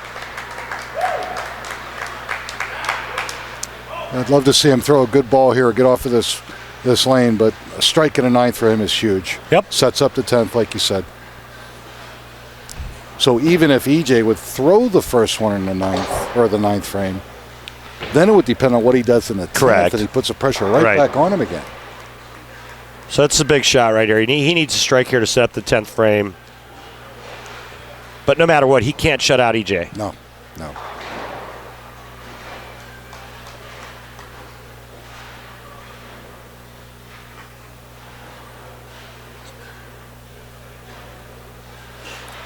It'll be interesting to see how that little bump in the middle has held up over this game with Ron Christensen coming over, who used that to his advantage, more up and in. Oh, not good. Like you said, it looks like he keeps wanting to help it on the left lane. He's afraid to leak it to the right Yep. for fear of it not going to return, and he's trapped. Yep. The good news for him, though, going into the 10th frame is that he did hit the pocket the last time on that lane. Yes. So that's always going to give a player positive mental reinforcement, knowing that, hey, I'm pretty close on that lane. Yeah. But this is, right now, it's all up to EJ. Yep. Don't do it. Chops the 3 off the 3-6-10. That might be it. That's pretty much all she wrote now. 37 pins. He's at 150. EJ right now is bowling. He's in the 150s. Yeah, best Adam can do at Handicap's 204. Yeah. EJ's going to bowl for the title. And it's amazing all the strikes that Adam threw in the previous game. He couldn't manage to throw but 3 strikes in this game.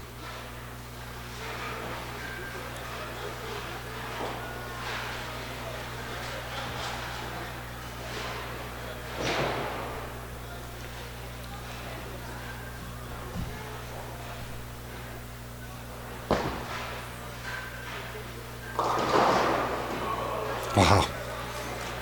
Pulls the ball and almost carries out the three pin from behind. But at this point, spares they're killer for Adam. Because even if he would go open, I don't think he can catch it. Yeah, it's done. Yeah.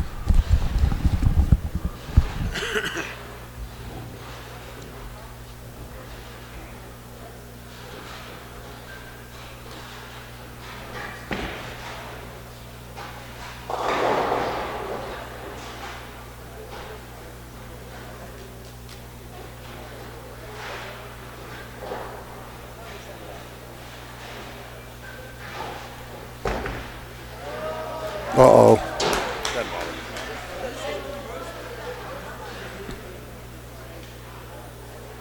Well, let's see. If he goes 9 out, 128 gives him 201.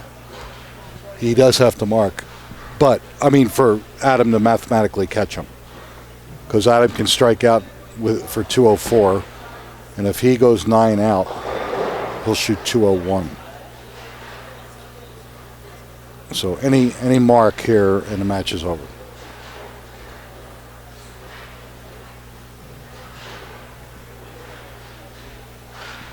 Oh, Lord. Oh, Lord. Wow. Pulled the ball badly.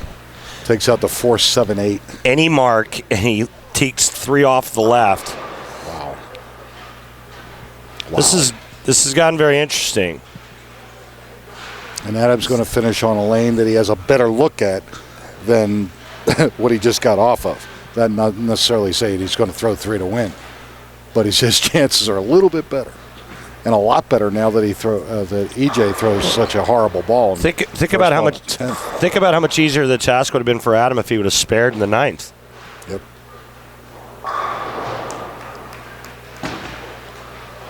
Will he get lucky? Nope. Nope. 9 out.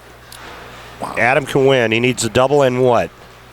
Let's see. We got 128. EJ's going to shoot 201. So he needs Adam a double and 8. strikes out, we'll shoot 204. So double and 7. Double and 8. Double and 8. Okay. Right? No, double and 7. Double and 7. You sure? I think so. He's shooting 150. No, there's 58. It's 68, and he gets 37. It's 204 if he sheets it. It's a double 8 Okay, double 8. to win by 1. Wow. Wow. Incredible. And just when you thought Adam was left for dead, Yes.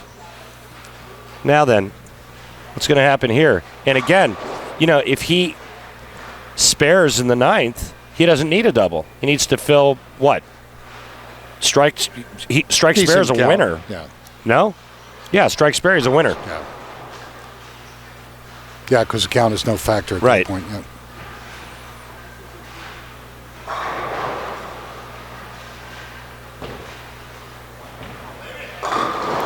Oh, he couldn't get the 4-pin. Over. Yep.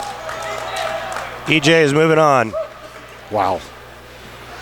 That's one I never would have believed. He actually threw that ball better. That one actually came back. Looked like he got a little bit more side rotation on it.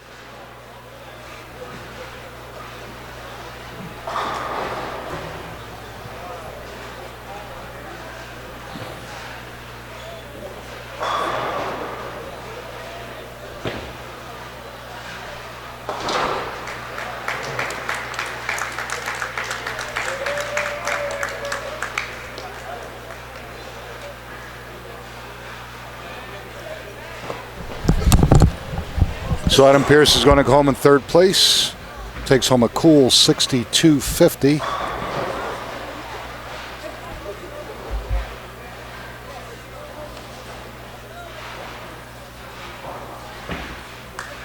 But EJ Zafra is going to move into a championship match. Worst he'll do this afternoon is $12,500. The winner's going to take home $25,000. All right, Adam ends up 155. 191 with handicap. To EJ Zafra's 201. Well, like you said, Randy, if he spares in the 9th, it still doesn't matter. Unbelievable. It always comes down to spare shooting. We've talked about it for the last 2 or 3 days, and sure enough, that missed spare in the 9th frame, the 3-6-10 for Adam Pierce, proved to be his undoing. Yep.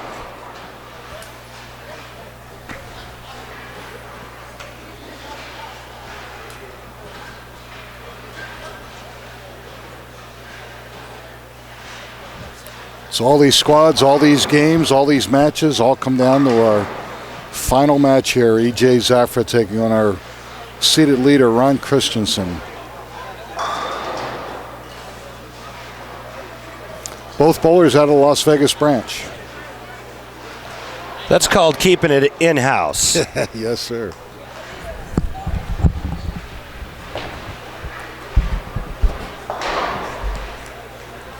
Cream and spread.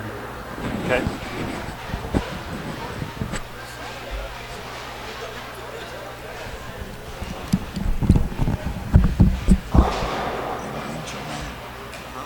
Go into my computer case and get that invoice for you from Rick so that you can send that to today.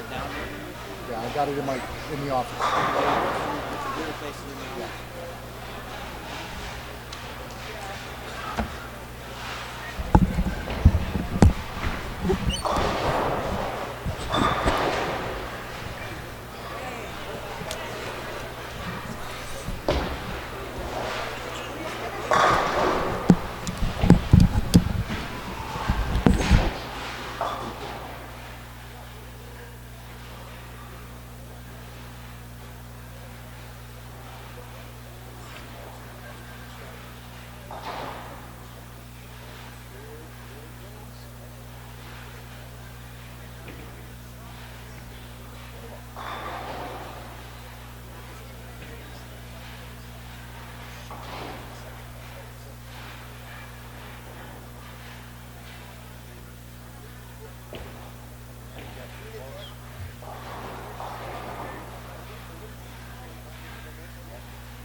Ladies and gentlemen, about to start our final match in the Amateur Bowling Tour.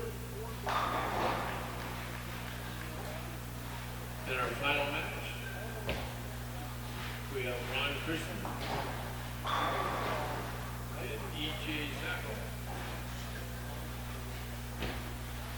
E.J. will be starting the match. Ron will be starting the match by virtue of being the higher qualifier. Let's get him off to a real nice round of applause.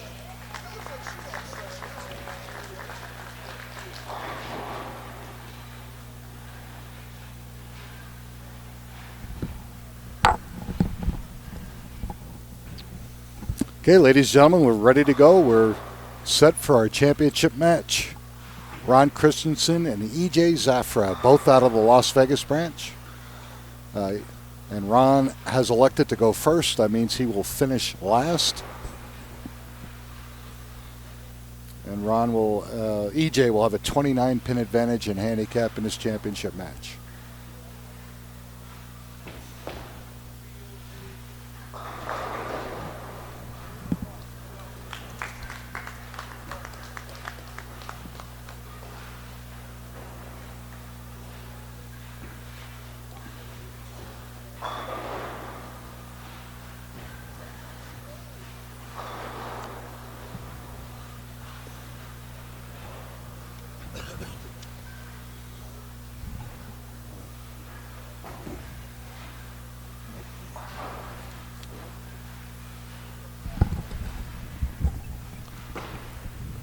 Ron Christensen out to a nice early start. EJ probably threw the best ball he's thrown in about an hour and a half. Both players striking to start. EJ is going to get 29 pins from Ron Christensen.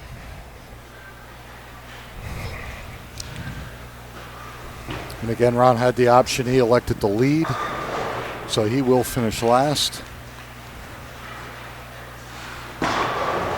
Second frame for EJ. Oh, it crosses over. Oh, boy. This is what we were talking about the match before. That could have happened to Adam, but he was fortunate enough for him to get a couple opens, but he just couldn't respond. Now EJ throws a great shot in the first frame and pulls it and carries a Brooklyn on the second one for a double.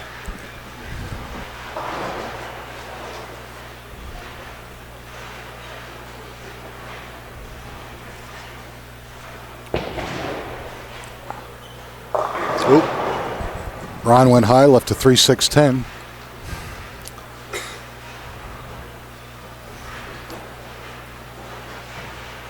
And again, Ron was a little bit deeper, playing straighter, using that bump that we had in the middle. Yes.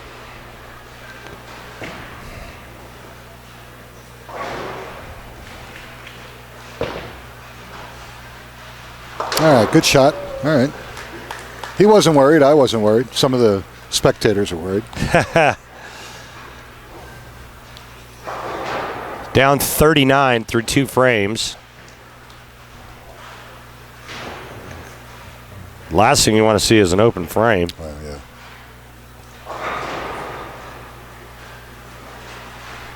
He won his branch title right here, right down the street, Gold Coast.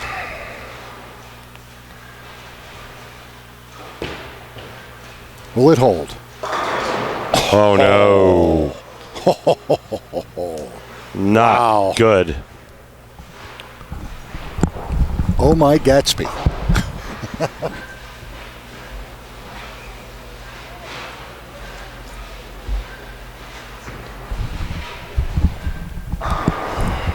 Looked like a pretty good shot to me, Randy, but well, I mean, it was a little 4-9. Yeah, it was. I mean, it was just a little high, Nick. But you know, that's the bad break. Should have probably just been a 4-pin. Yeah. Well, he gets his one, but now he's in trouble. And EJ is feeling it. You know, EJ was a champion here at South Point. Did we talk about that? Yeah, No. It says it right on the back of his shirt. Okay. Champion at South Point. Wow. So he was at the bowling center, obviously. Yes, sir.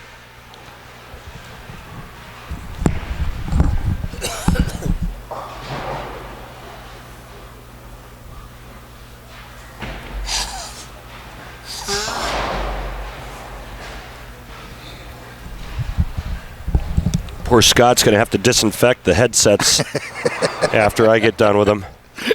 Just blowing germs all over every microphone he's got up here. Look out. Trying to recover from this. This is exactly what we talked about the last match. Trying to recover from this when you're Ron Christensen is kind of like trying to read a Russian newspaper upside down. Okay. And what? And our producer, Scott Slugester, says, and you're Brazilian. Yeah. So I guess only you can understand that.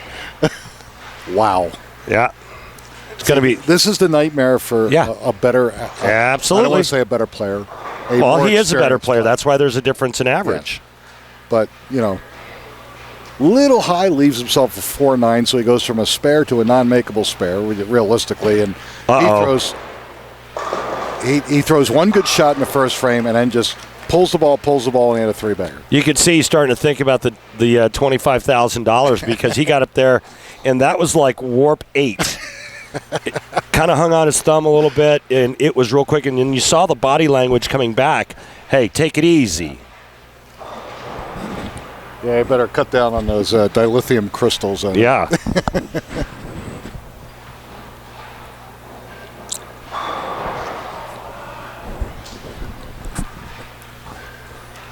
Now he leaves himself to 1-3-6, which he can chop, especially if he pulls the ball. He missed all three of them. He missed all three. Wow. And on a 3-bagger, there goes you lose count as well. Yep.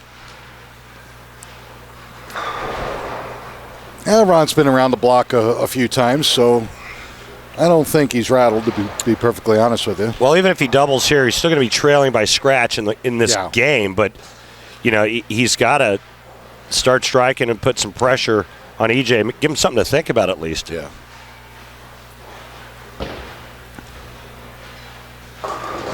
Okay, he'll take that. He got railroaded on the 4-9, and he collapses. Yeah. That was the nosedive special there. Exactly. United Mine Workers, get the helmets out. Yep. Unbelievable. That cool part was I met Ron a couple days ago when Lee Up Storm Rep was doing matchmaker on the high side. Mm-hmm. And Ron came over and put his hand in the crux pearl, wheeled it. I went, wow, strike. And comes out and I don't know what else he put in his hand, but that could have been another 4-9. Yep. But he threw like 4 different balls, 4 different strikes, and I looked at him and I went, I think you like pretty much all that stuff, right? He goes, yeah.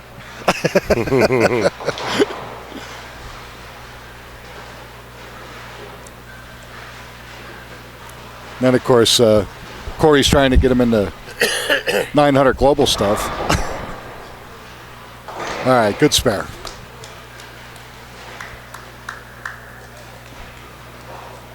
Pretty crazy match so far.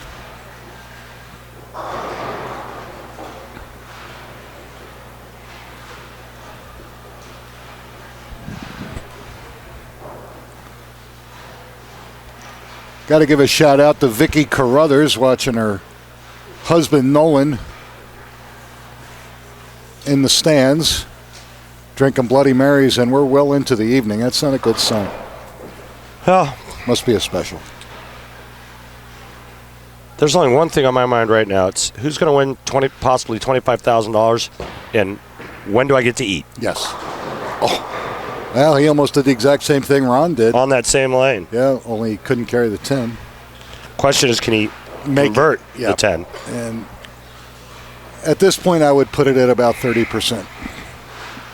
But go ahead, EJ. Go make it just like you've done it your whole life. Hey, it's time to step up and have some confidence in what you're doing. You got this far, and you know, confidence goes a long way. Sure. Tell yourself you're going to make this. You've made it before. You can make it now, and don't overthink it. Yep. I think that if he gets a chance to look back on this, he'll realize that he does take way too much time on the approach, and that may affect what's going on in his mind mentally, and that will obviously always affect the shot physically. Sure. Look at that. Oh, boy. Nice shot. Very nice. Good for him. Okay, so Mr. Christensen is down 14 scratch. He is down 43 pins. Half a game to go. Not out of the realm of possibilities, but like he said, not many frames left.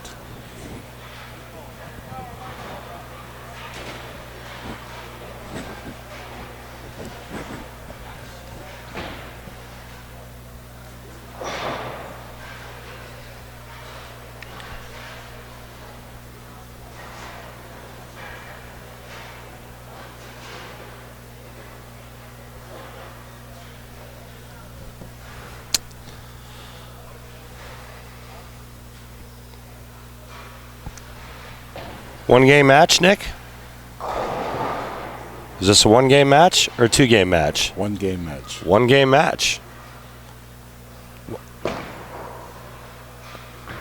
Sorry, I missed the memo because we've had two-game title matches before. Yes. Actually, when we went down to the original top 32, we literally went all the way down to the end where we had two bowlers left. Right. And then those two bowlers bowled a two-game total pinfall match. Mm-hmm.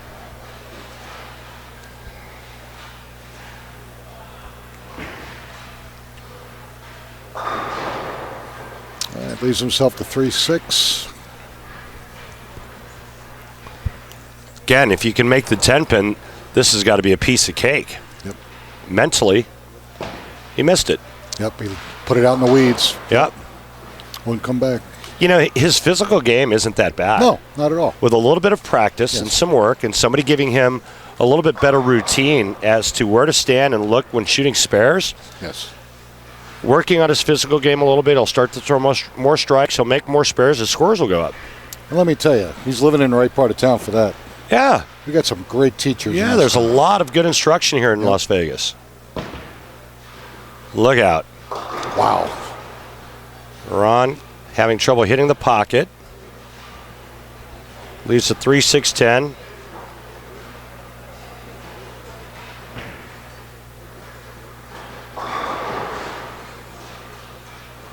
Even if he makes this, he's still going to be down 30-some pins.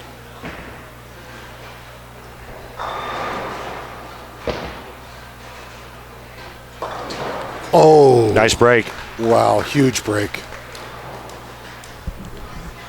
25,000 to the winner, 12-5 to the runner-up. And he's down 33 with 4 to go. Wow.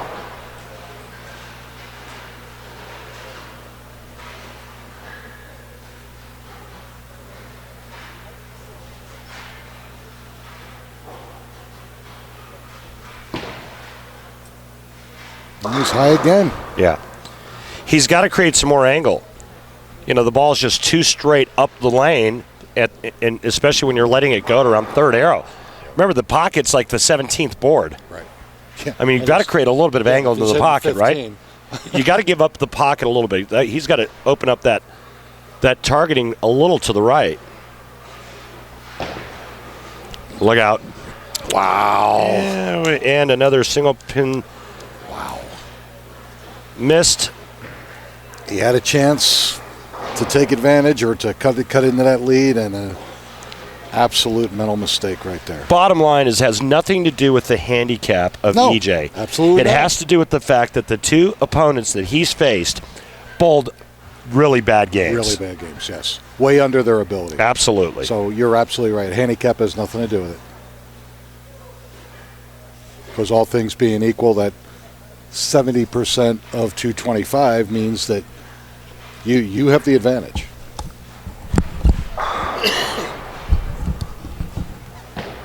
Adam Pierce should have run him down the last game. He didn't. He shot 150. Right. And that's a guy that shot. He came off a 230-240 game in his opening match. Yeah, it's incredible. Ron Christensen was your number one qualifier. I don't know where his scores are. I can't. They were up. Well, we know he barely snuck into the top 32. The cut was 89. He was 94. Yeah, but after the 3 games of qualifying, then he shot great. He's our number one seed for a reason. Sure. Right? Absolutely. And right now he's in the 170s. Yeah. And I don't know if this is coming back. Nope. Here we go. Same thing again. EJ is giving his opponent every opportunity. Yep. And he's still up 4 pins scratch with 3 frames to go. Correct. So Ron's in the same boat, down 33, but now we're a frame later. Right. Nothing's changed except he's running out of time. Yes.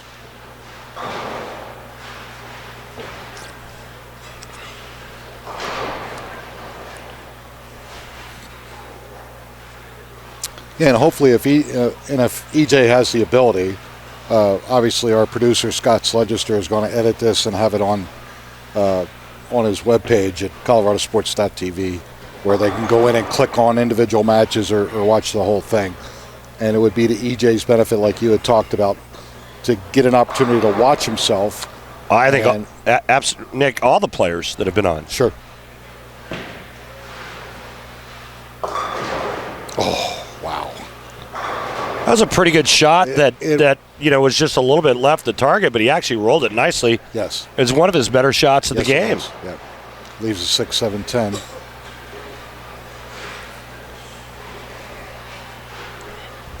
But I mean, I haven't seen Christmas come this many times. Adam got it the last match. Yeah. More than one opportunity. Ron Christensen's getting it this match.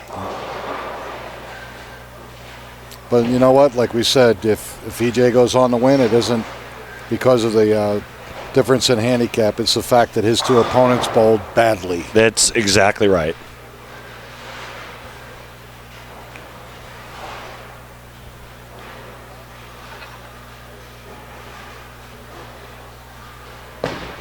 Frame number 8. All right, well, gets 2.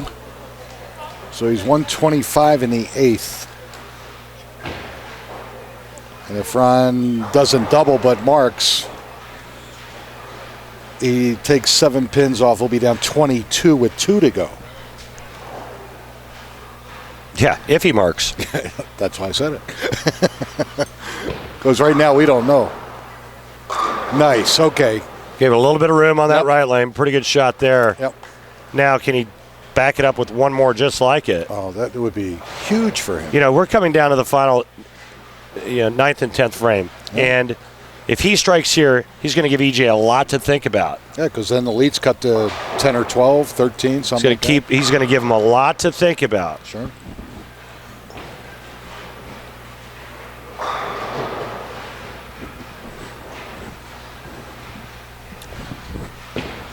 Nope, pulled it. Yanked.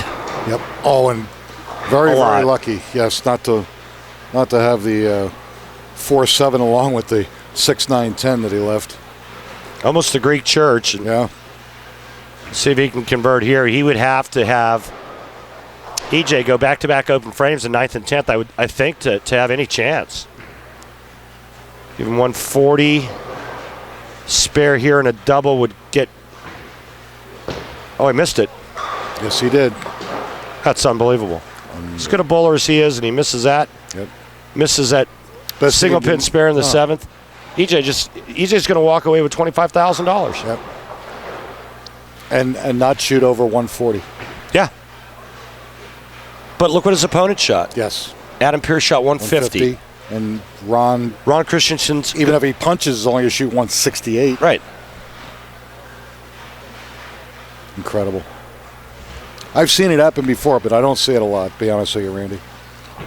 Well, you know, some days you're the dog, some days you're the hydrant. This was EJ's day. Yep. His opponents did not take advantage of his shortcomings of his open frames, of the gifts that he gave to his 2 opponents. They never took advantage of it. Nope. There you go. Why not? Yeah, it's inevitable. Absolutely. Sure. Way to go, EJ. Yeah, it's over. EJ's our winner.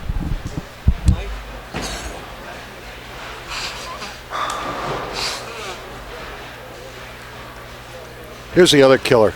If you go up to either one of those bowlers and say, this guy's not going to give you 140, and you go, Take it. Thank you. Yeah. All day.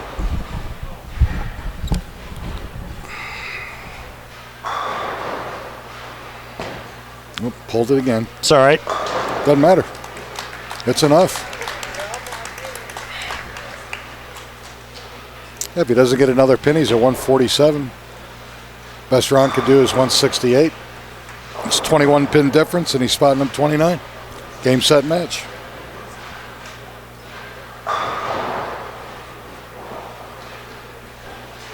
You know, when it's your day, it's your day. Absolutely. How many times I made a telecast and I outbowled my opponent, couldn't carry, couldn't strike, and it just wasn't going to happen. Nice spare.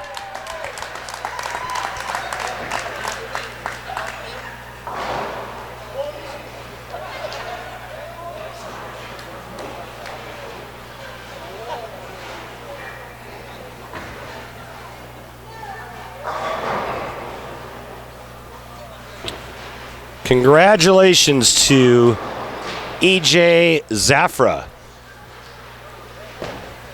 He's got a pocket a cool.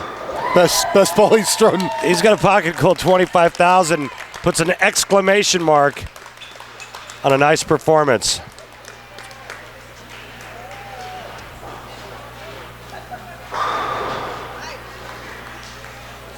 And our defending champion Renee Ollis coming over, giving him a big hug.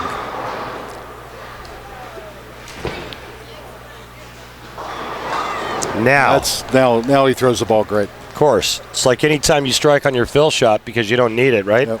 After leaving 10 pin after 10 pin. Or my famous saying, FBAC, fill ball always carries. Fill ball always carries. Yeah, right. With darts. Yeah, right. Yeah. Yeah, my two Denver bowlers, Frick and Frack. You've met them before, haven't you?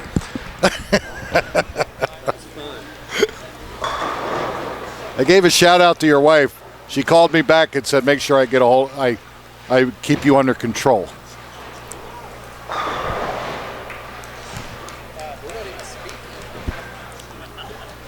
All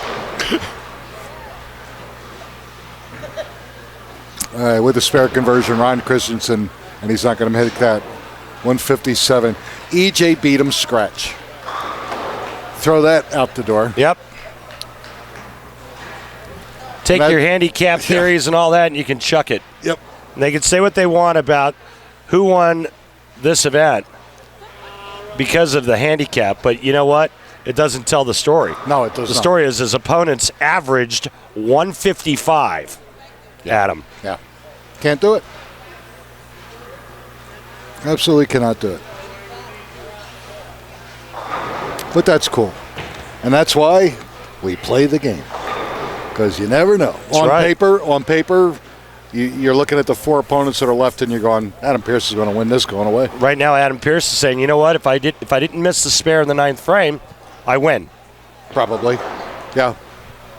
Because a bowler closer to his ability shoots 150. Right. Yeah. Talk about a guy that's kicking himself right now. Yeah. But again, we've talked about it 8 million times. You got to make spares out here. And you make spares. Even if you don't win, you give yourself a chance. Exactly right.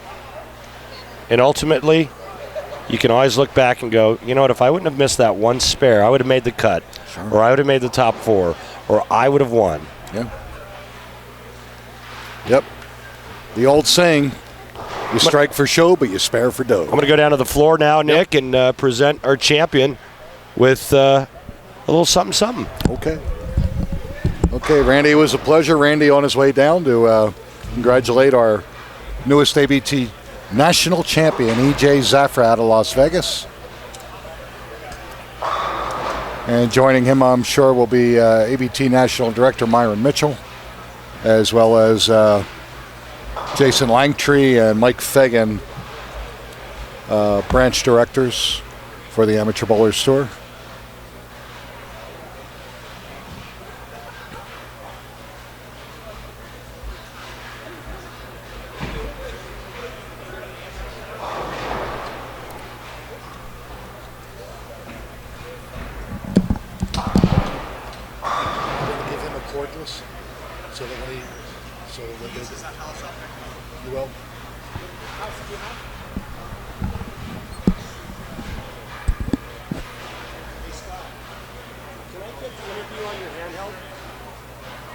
Yeah. Put away.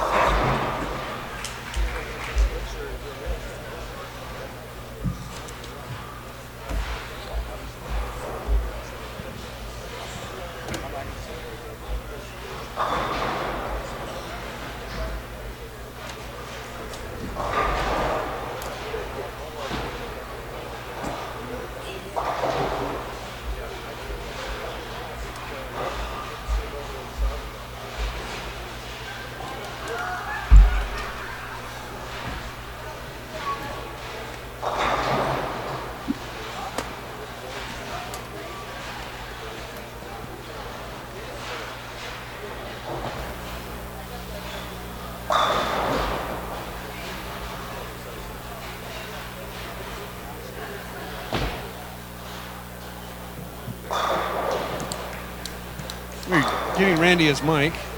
You able to hear me?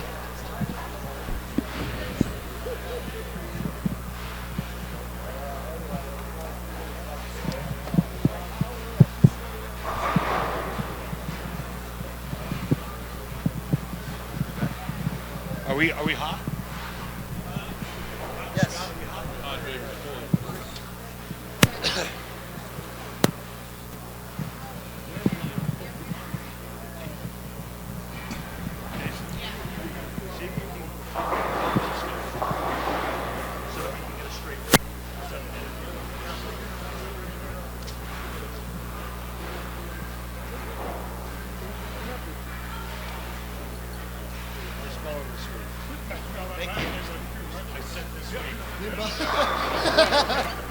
Yes.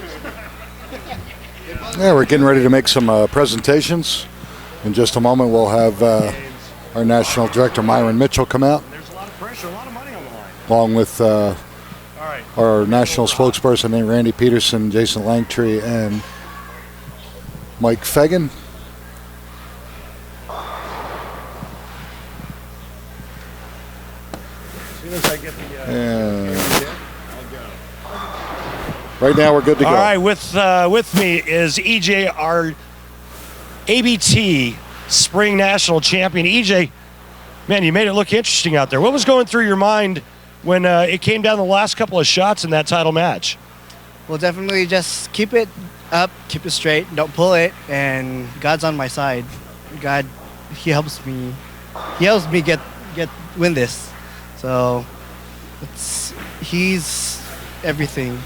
So somebody else helped you as well. You mentioned something about somebody leaving you a bowling ball? Yeah, the ball that I had, I shot my first 3 strikes with was from EJ Tackett. Give it to EJ Zafra. So I want to thank him. Thankfully, also I want to thank the Purdy's. Darryl Purdy was he was my coach.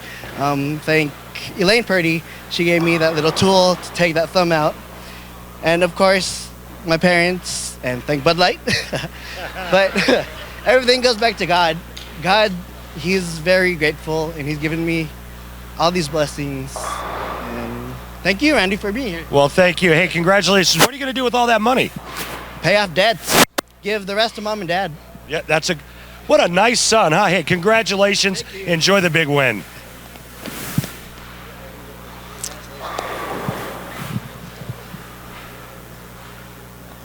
All right, ladies and gentlemen, that's going to do us here for our Spring National Champion.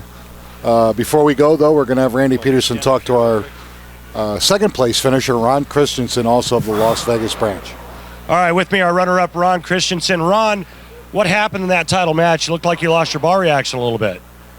I thought playing relaxed, and I just couldn't get it out where I had to have it. I kept coming inside, and I sit for 2 games watching these guys. I got a little bit tight.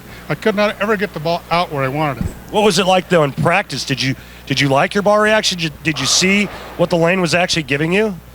I thought I could see it pretty good, and I'm notorious for not moving fast enough. But, I probably didn't move fast enough, and I just don't feel like I got the ball out on the lane like you got to get it out there. Well, second place isn't bad. You bowled a lot of games this week.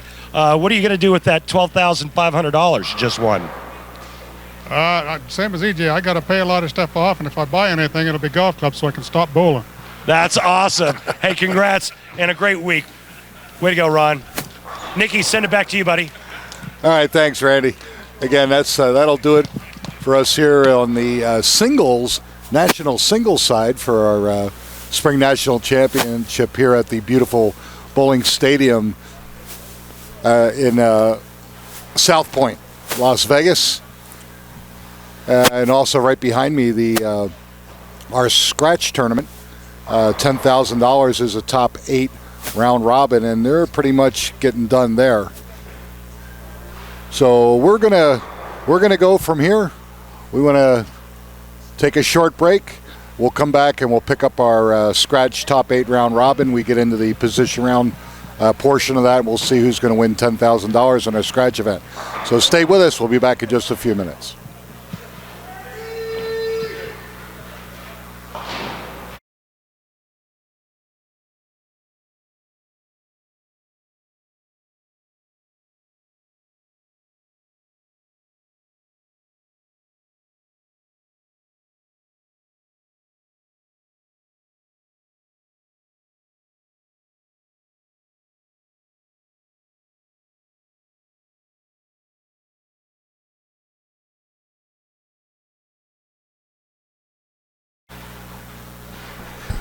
Hey everybody, this is Scott Sledger, the producer here.